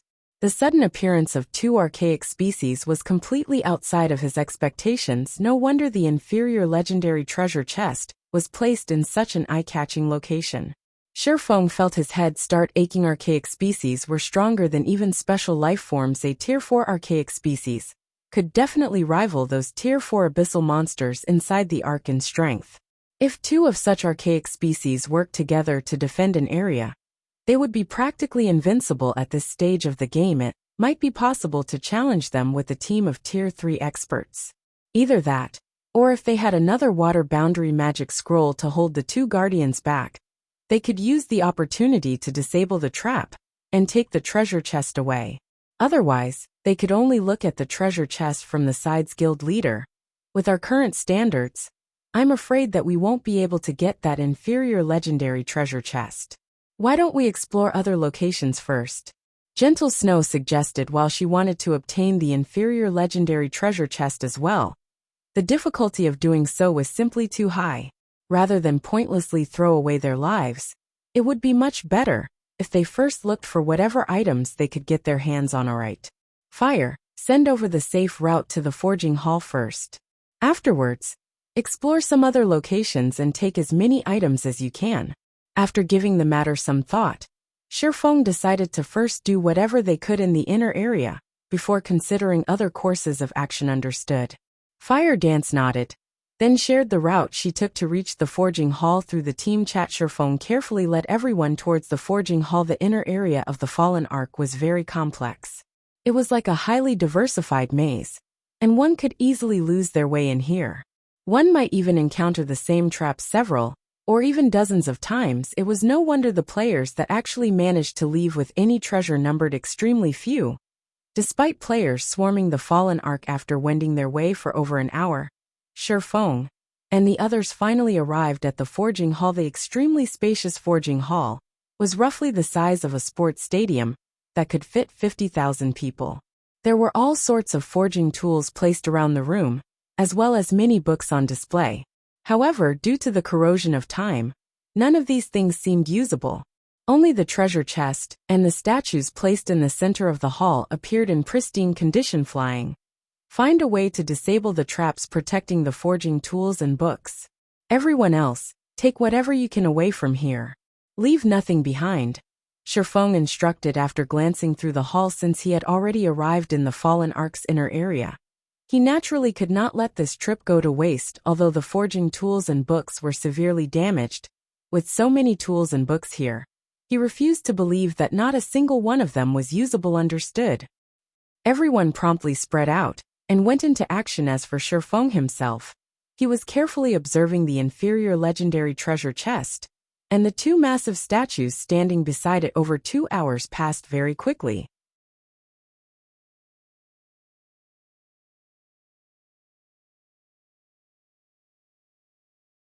While everyone was quietly waiting for Fire Dance to return, Gentle Snow used the time to flip through some of the books they found in the forging hall. Suddenly, Gentle Snow exclaimed with excitement, "Guild leader, this book seems to have a relevant introduction to the fossilized Tyrannosaurus." "An introduction? Let me see." Sherfeng demanded hurriedly. The book Gentle Snow was reading was titled Archaic Species Material Analysis. The book specifically introduced the various archaic species in existence, as well as the materials that could be gained from their bodies. It also had a section on how those materials could be used to produce specific kinds of weapons, equipment, and other items. Among the archaic species recorded, the fossilized Tyrannosaurus had over a dozen pages dedicated to it. Meanwhile, the information mentioned that the fossilized Tyrannosaurus had 2 weak points. The first one was the monster's hydrophobia. Submersion in water would inhibit the fossilized Tyrannosaurus's reactions, and its defense would decrease significantly. The second weak point was its power core. There was a power core in the fossilized Tyrannosaurus's body. The destruction of this power core would significantly weaken the monster's strength attribute.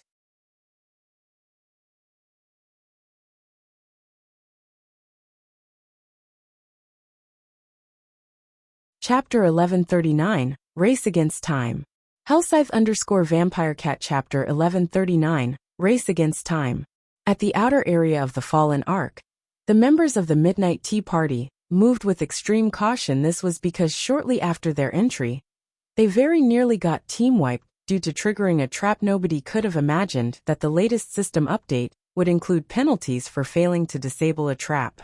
With Netherworld Wave's advanced trap disabler class, it was simply impossible for him to succeed in disabling advanced traps all the time. As a result, the team had no choice but to exercise extreme caution while advancing. If I had known something like this would happen, I would have had us enter the ark before the system update began. Breezewine now felt that he had made the wrong decision.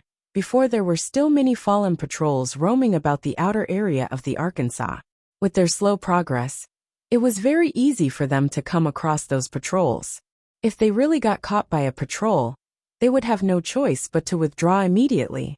Right now, whether they could even reach the ark's inner area was still in doubt. Had they utilized the 20 minutes logout preparation time, they might have already reached the inner area by now. Leader, you didn't make the wrong decision. If we entered the ark before the update began, we would have risked encountering those dangerous abyssal monsters. Our situation at that time wouldn't be much better than right now. Moreover, now that we've grasped the method to lure those abyssal monsters away, should we really fail to complete our quest this time, we can simply come back once everyone has reached level 50 and obtain their Tier 2 classes. At that time, Even if we come across the fallen patrols, we can still quickly finish them off or fight them as we advance deeper into the arc. Endless Scars said after noticing Breeze Wine beating himself up. Let's use this chance to scout out a path in advance. Likewise, everyone else on the team expressed their agreement when they heard Endless Scars' words. Although their quest had a time limit, they still had enough time to make appropriate preparations. Just as everyone was merrily chatting with each other, Endless Scars suddenly received a message. Seeing this message, Endless Scars smiled faintly. Big Sis Endless, did something good happen? Cloud Yarn could not help but ask curiously when she saw Endless Scars suddenly sporting a playful smile. You could say that. Any of you interested in watching a competition at the Dark Arena? I've just received an invitation card, and I can bring 5 people with me, Endless Scars said, chuckling. The Dark Arena? Everyone lost interest when they heard this. Although those participating in the Dark Arena were much stronger than ordinary experts, to experts of their standards, the fights at the Dark Arena possessed no reference value whatsoever. Are you all really not interested in going? I heard that the Dark Arena is even prepared to hold a grand auction this time, which apparently will include even epic items, Endless Scars said, somewhat disappointed when she noticed the disinterest on everyone's faces. Moreover, the battle teams that will be fighting are very interesting. Among them, Zero Wing will be facing off with the Miracle Guild. I heard that Miracle has dispatched quite a few powerful experts this time. Epic items? Zero Wing against Miracle? Big Sis Endless, I want to go. Hold it. I've never been to the Dark Arena even once before. Let me go this time. When everyone heard Endless Scars' words, they immediately grew interested. Setting aside how tempting epic items were, just the fact that Zero Wing was going up against the Miracle Guild already gave them plenty of reason to go spectate at the Dark Arena. Although Miracle was only a super first-rate guild, the number and quality of experts it possessed were by no means inferior to super guilds. If Miracle dispatched its apex experts to the Dark Arena, then the upcoming match would definitely be an interesting one. Elsewhere, after Sherfong was done reading through the fossilized Tyrannosaurus's introduction, he fell into deep thought. So, these are the methods to raid them? No matter how he looked at it, the 2 archaic species were invincible existences at this stage of the game. If the 2 worked together, even a 100-man team of level 60, Tier 2 experts would fall very quickly. However, since the main god system had set the difficulty of this raid as such, it would naturally provide players with some kind of hope to complete the raid. Although Sherfong did not know how effective these 2 methods would be in weakening the fossilized Tyrannosauruses, it would be a criminal waste if he simply gave up on the inferior legendary treasure chest without even giving it a try. Following which, Sherfong had everyone begin making preparations to raid the 2 monsters. Guild leader, are we really going to raid these 2 archaic species? Aqua Rose asked worriedly, as she looked at the 2 giant statues in the center of the forging hall. Previously, when they went up against the King of Corrosion, they had had a team of 100 players, and even the assistance of an ancient magic array. Right now, not only did they not possess such a magic array, but their team also had only 20 members in all. To make things worse, they had to go up against 2 archaic species at the same time. No matter how she looked at it, they were simply trying to get themselves killed. The outcome would be the same, even if they managed to grasp the weak points of the fossilized Tyrannosauruses. I know what you're worried about. Before we learned of their weak points, I indeed had no idea how we could get the treasure chest. Now, however, things are different. I have around a 30% certainty that we can get that inferior legendary treasure chest. Sherfong laughed. 30%? So high. Aqua Rose was quite surprised by Sherfang's response. She had estimated that they had less than a 5% chance of successfully obtaining the treasure chest. But Sherfong was now saying he was roughly 30% sure he could pull it off. If he really did have such a high probability of success, it was indeed worthwhile to make an attempt. Currently, super guilds were willing to sacrifice thousands of elite members just to obtain 1 epic item, let alone a fragmented legendary item.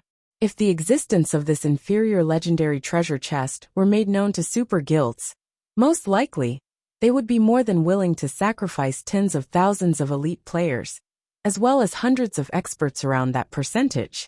However, our main problem would still be the trap set up around the treasure chest. If it is a Grandmaster trap, we'll most likely have no chance of getting the treasure chest. Only if it is a master trap will we have a 30% chance of succeeding. Shifeng shrugged, expressing that he was taking a gamble right now. In the past, it was a common sight for the various large guilds to send out tens of thousands of elite players just to contest for one fragmented legendary item. After all, with one fragmented legendary item, a guild could nurture one more apex expert. This way, not only would a guild get another expert to lead it, but they would also have a much easier time defending the transportation of important cargo or locations in the future, following which, everyone began taking action according to Shifeng's commands to take advantage of the fossilized Tyrannosaurus's first weak point. Shifeng armed everyone, with the exclusion of the team's MTs and healers, with Tier 1 and Tier 2 water-type magic scrolls. As soon as the battle began, they would close the doors to the forging hall, turning it into an enclosed space. After that was done, they could easily create an environment filled with water. As for the archaic species' second weak point, Shifeng possessed the omniscient eyes. He should have no problems targeting the power cores. Everything else would have to depend on luck. When Fire Dance returned to the forging room, Shifeng had his team shut the doors to the forging room. Begin.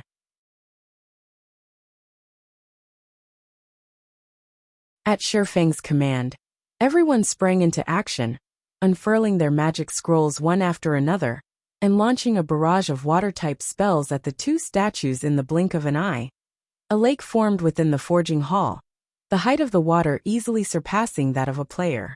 At the same time, everyone also activated a water-walking scroll. The water-walking scroll was a commonly used magic scroll in God's domain. As its name suggested, it allowed players to walk on water for 10 minutes. Each scroll sold for 20 silver coins, and it could be said to be one of the tools specialized for maritime combat.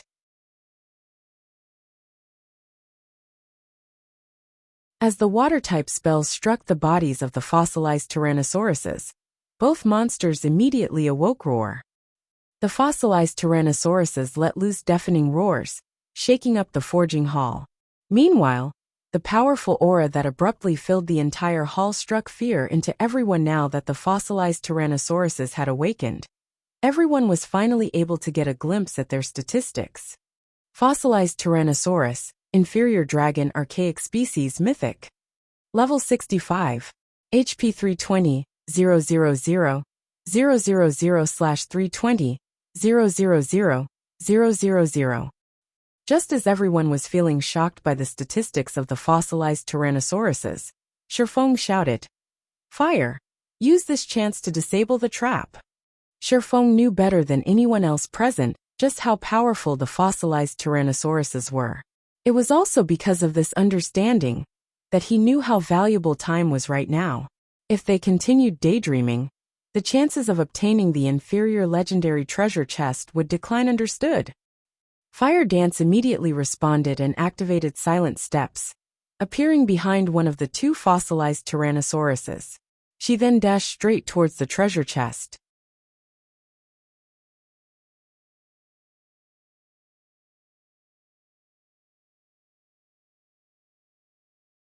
Chapter 1140, Buying Time. Hellscythe_VampireCat Chapter 1140, Buying Time. When Fire Dance was only 30 yards away from the treasure chest, the two fossilized Tyrannosauruses, which had initially been lured away by the spells attacking them, suddenly shifted their attention to her. As if they had had their tails stepped on, they glared at Fire Dance with single-minded ferocity, as though she were the only person left in the world. Not good. Our aggro is too weak. Shifeng frowned. Cola Turtledove, use everything you've got to pull aggro. Have the bosses stay as far away from the treasure chest as possible. As guardian bosses, the fossilized Tyrannosaurus's priority was the protection of the inferior legendary treasure chest. To them, aggro was secondary only. When another player's aggro over the fossilized Tyrannosauruses reached a sufficiently high degree, would the bosses stop paying attention to the player attempting to steal the item they protected. This was why Shifeng previously had everyone use their water-type magic scrolls on the fossilized Tyrannosauruses. Not only could they deal a significant amount of damage to the bosses, but they could also increase their aggro over the bosses. However, the effects of the water-type spells were not as good as Shifeng expected. Understood. Upon hearing Shifeng's command, Cola and Turtledove immediately activated Power of Darkness, causing their basic attributes to soar instantly. Both of them then charged straight at the two fossilized Tyrannosauruses and used Justice Roar, trying their best to shift the attention of the bosses to themselves. However, the fossilized Tyrannosauruses still kept the treasure chest as their priority, completely disregarding the two Guardian Knights' Justice Roars and continuing to chase Fire Dance. Both Cola's and Turtledove's Justice Roars were at Tier 1. If the target they used the skill on ignored them, their strength attributes would double for a short time. Their speeds would increase significantly as well. Sure enough, Cola's and Turtledove's strengths immediately doubled. Both of them then followed up with a Shield of Vengeance at their respective fossilized Tyrannosauruses. Boom! Boom! The moment their shields collided with the fossilized Tyrannosauruses, sparks flew.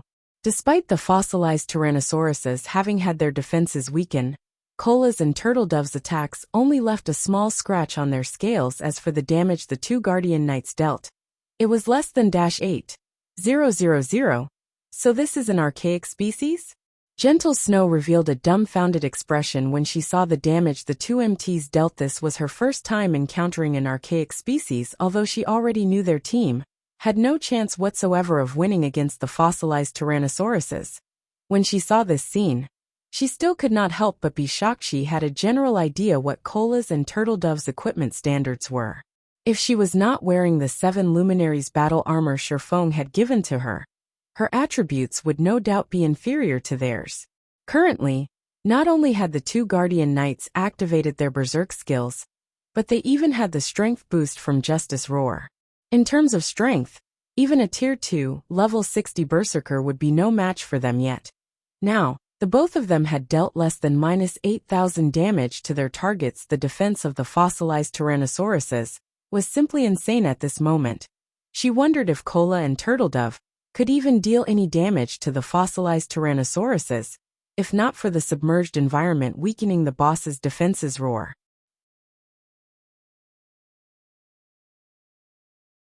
Although Cola's and Turtledove's full-powered attacks had barely dealt any damage, they still managed to get the fossilized Tyrannosauruses to shift their attention to them, which eased up the pressure on Fire Dance. Good. Now activate your life-saving skills and slowly lure the bosses away, Shifeng commanded without hesitation. Cola and Turtledove activated Protection Blessing if they managed to deal only such a small amount of damage.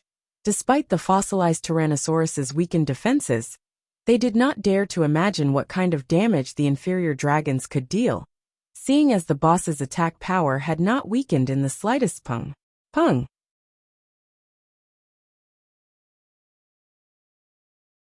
No sooner had the two Guardian Knights activated Protection Blessing than the tail swipes of the fossilized Tyrannosauruses sent them both flying away.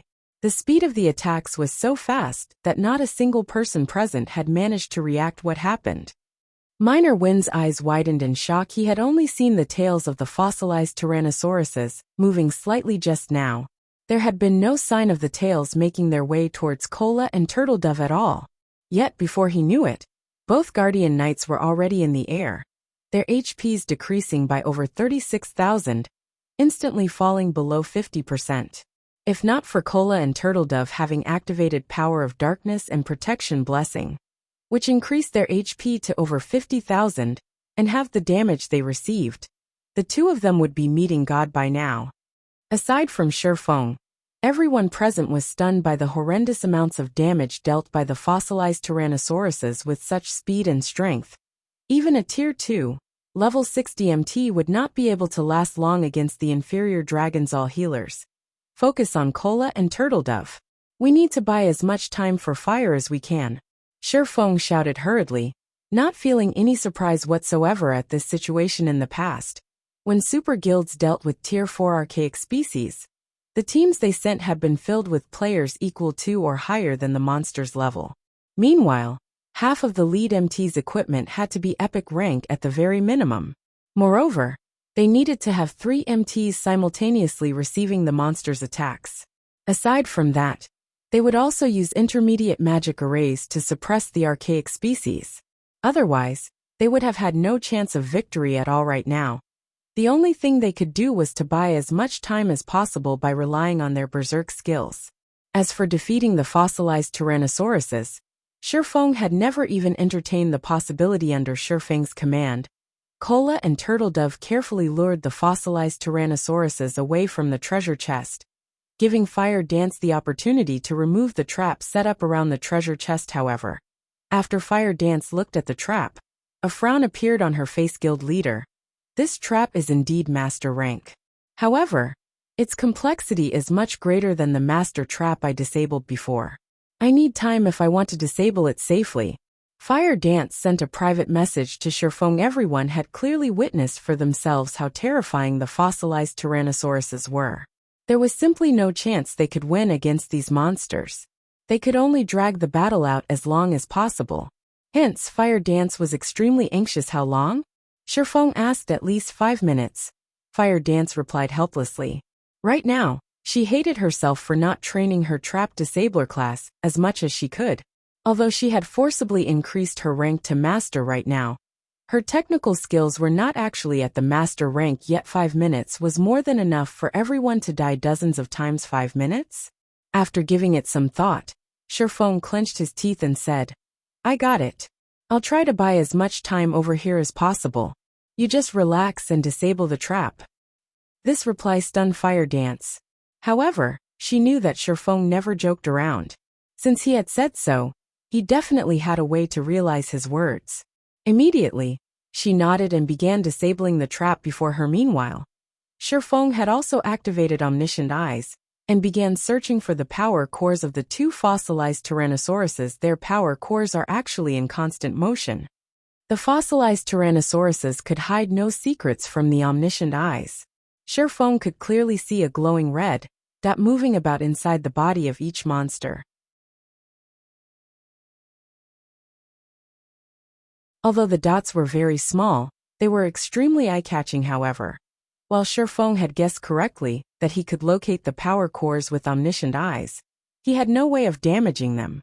Seeing how Cola and Turtledove had only managed to scratch the scales of the fossilized Tyrannosauruses before, even if Shifeng relied on the Abyssal Blade and Killing Ray, it would be very difficult for him to shatter those scales, not to mention penetrating deep into the inferior dragons' bodies and striking at their power cores.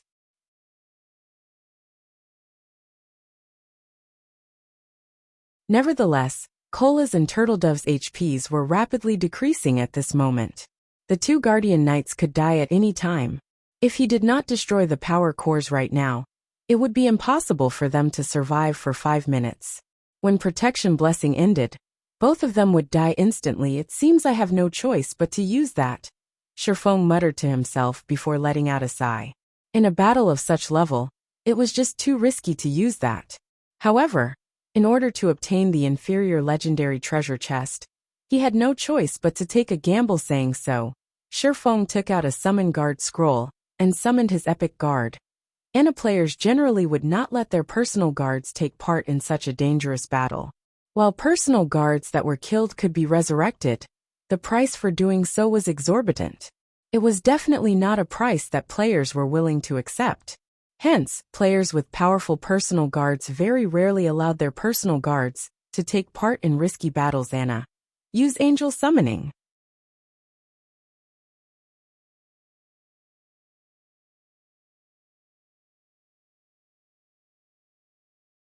Chapter 1141, Valkyrie vs. Tyrannosauruses. Hellscythe_Fluffy Goblin Chapter 1141, Valkyrie vs. Tyrannosauruses. Under Shifeng's command, Ana began to chant an incantation. Instantly, the mana in the forging hall surged towards her. Roar. The 2 fossilized Tyrannosauruses quickly noticed the frightening amount of mana flowing towards Ana. Immediately their massive golden eyes shifted to the woman, glaring at her as if she were their greatest enemy. Ana needed time to cast her spell. Although the forging room was quite large, A mythic monster could cross it in no time at all. Before Anna finished her chant, the 2 fossilized Tyrannosauruses would reach her. Currently, Anna was a Tier 2 NPC. She had no hope against the 2 Tier 4 archaic species. Seeing this, Shifeng sighed dejectedly. Hurriedly he shouted, "Kola, Turtledove, use the basic mana pulse bombs." Previously, they had also obtained over 1,000 basic mana pulse bombs from the armory in addition to the intermediate mana pulse cannons and movement-type defensive magic array. Every bomb contained the might of a Tier 3 spell. If used properly, these bombs would be frighteningly effective in a guild war. Basic Mana Pulse Bomb deals damage equivalent to a Tier 3 destruction spell to a radius of 25 yards. Bomb is 100% effective against monsters and players below level 100, and 50% effective against monsters and players level 100 and above. Cooldown, 2 seconds. Unfortunately, they had a limited number of Mana Pulse Bombs.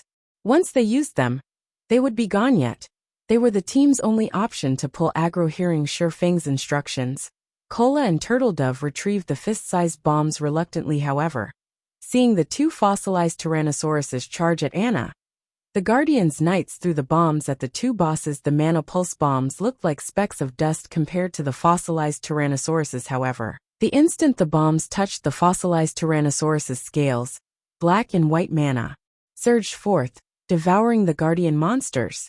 The forging hall shook with the explosions, and for a moment, even space itself seemed as if it might shatter.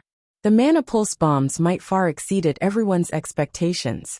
Meanwhile, Kola and Turtledove, who stood closest to the fossilized Tyrannosauruses, were blown off their feet by the resulting shockwaves. This destructive power is even more amazing than Tier 3 large-scale destruction spells. Kola exclaimed in astonishment. He had seen Tier 3 large-scale destruction spells before.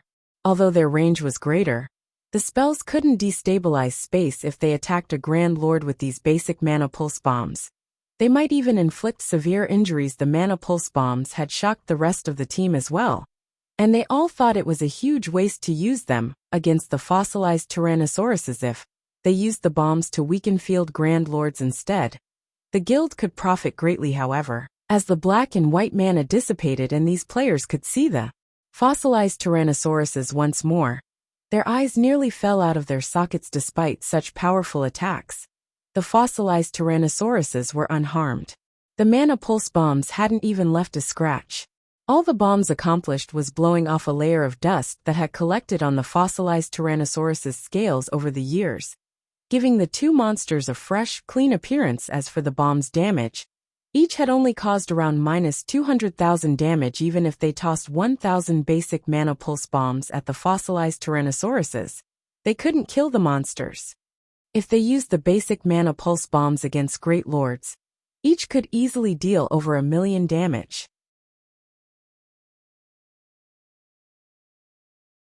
The bombs would also easily annihilate players below Tier 3. However, the bomb's damage did redirect the fossilized Tyrannosaurus's attention to Kola and Turtledove. Excellent. Shifeng smiled faintly. The brief moment Kola and Turtledove had bought allowed Anna to finish her incantation. Emerge, Valkyrie. Anna shouted immediately. A golden magic array enveloped the forging hall's ceiling, which caused the mana inside the hall to rampage. A Valkyrie with pure white wings, geared in golden, divine armor slowly descended from the magic array.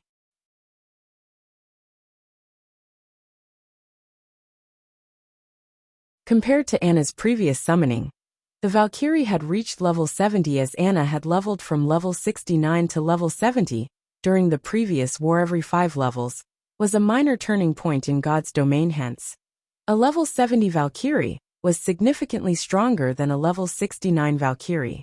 This was also why Shifeng was willing to risk summoning Anna into this battle. The fossilized Tyrannosauruses were level 65. As Tier 4 archaic species, while they might not have complete domains like the ancient abyssal monsters, their attributes were far superior to the abyssal monsters. If given the choice, players would rather fight the fossilized Tyrannosauruses than the ancient abyssal monsters. This was due to the abyssal monsters' powerful domains and their effectiveness against players. After all was said and done, the Tier 4 Valkyrie was only a puppet. The Valkyrie neither possessed high intellect nor did it have a complete domain like ordinary Tier 4 NPCs.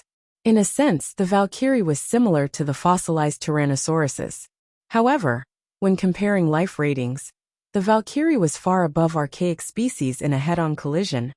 The Valkyrie could definitely overwhelm the fossilized Tyrannosaurus's attack.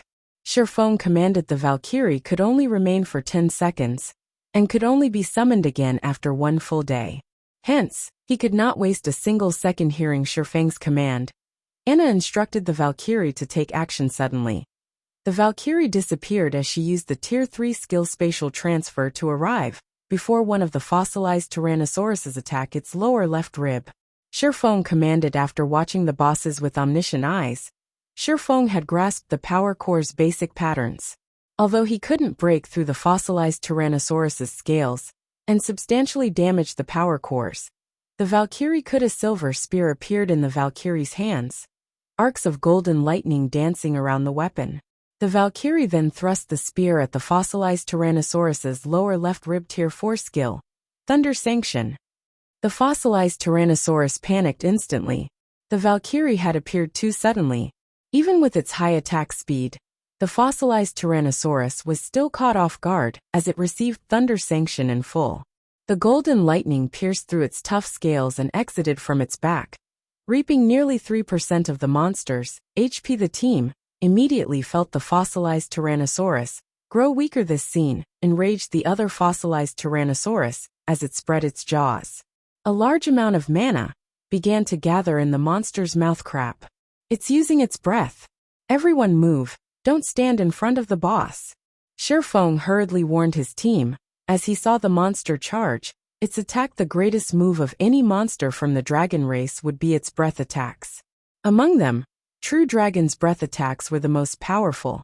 There were even records of how a dragon had obliterated a major city with a single breath attack. Thus, the dragon race represented destruction roar. The fossilized Tyrannosaurus's roar echoed throughout the forging hall before anyone could react. A dazzling beam of light devoured the Valkyrie. The breath even shattered space itself. Meanwhile, this beam of light struck one of the forging hall's stone walls. If not for having been constructed by ancient gods, no one doubted that the breath attack could have punched a hole straight through the fallen arc. That you're tuning in to the Li Mei's Wuxia Whispers YouTube channel. We're so grateful for your support, and don't forget to subscribe to join us on this incredible journey through captivating stories. Your generosity through donations truly makes a world of difference, as it's the primary source of revenue that allows me to expand and enhance this channel for you. Thank you from the bottom of my heart for being a part of this adventure.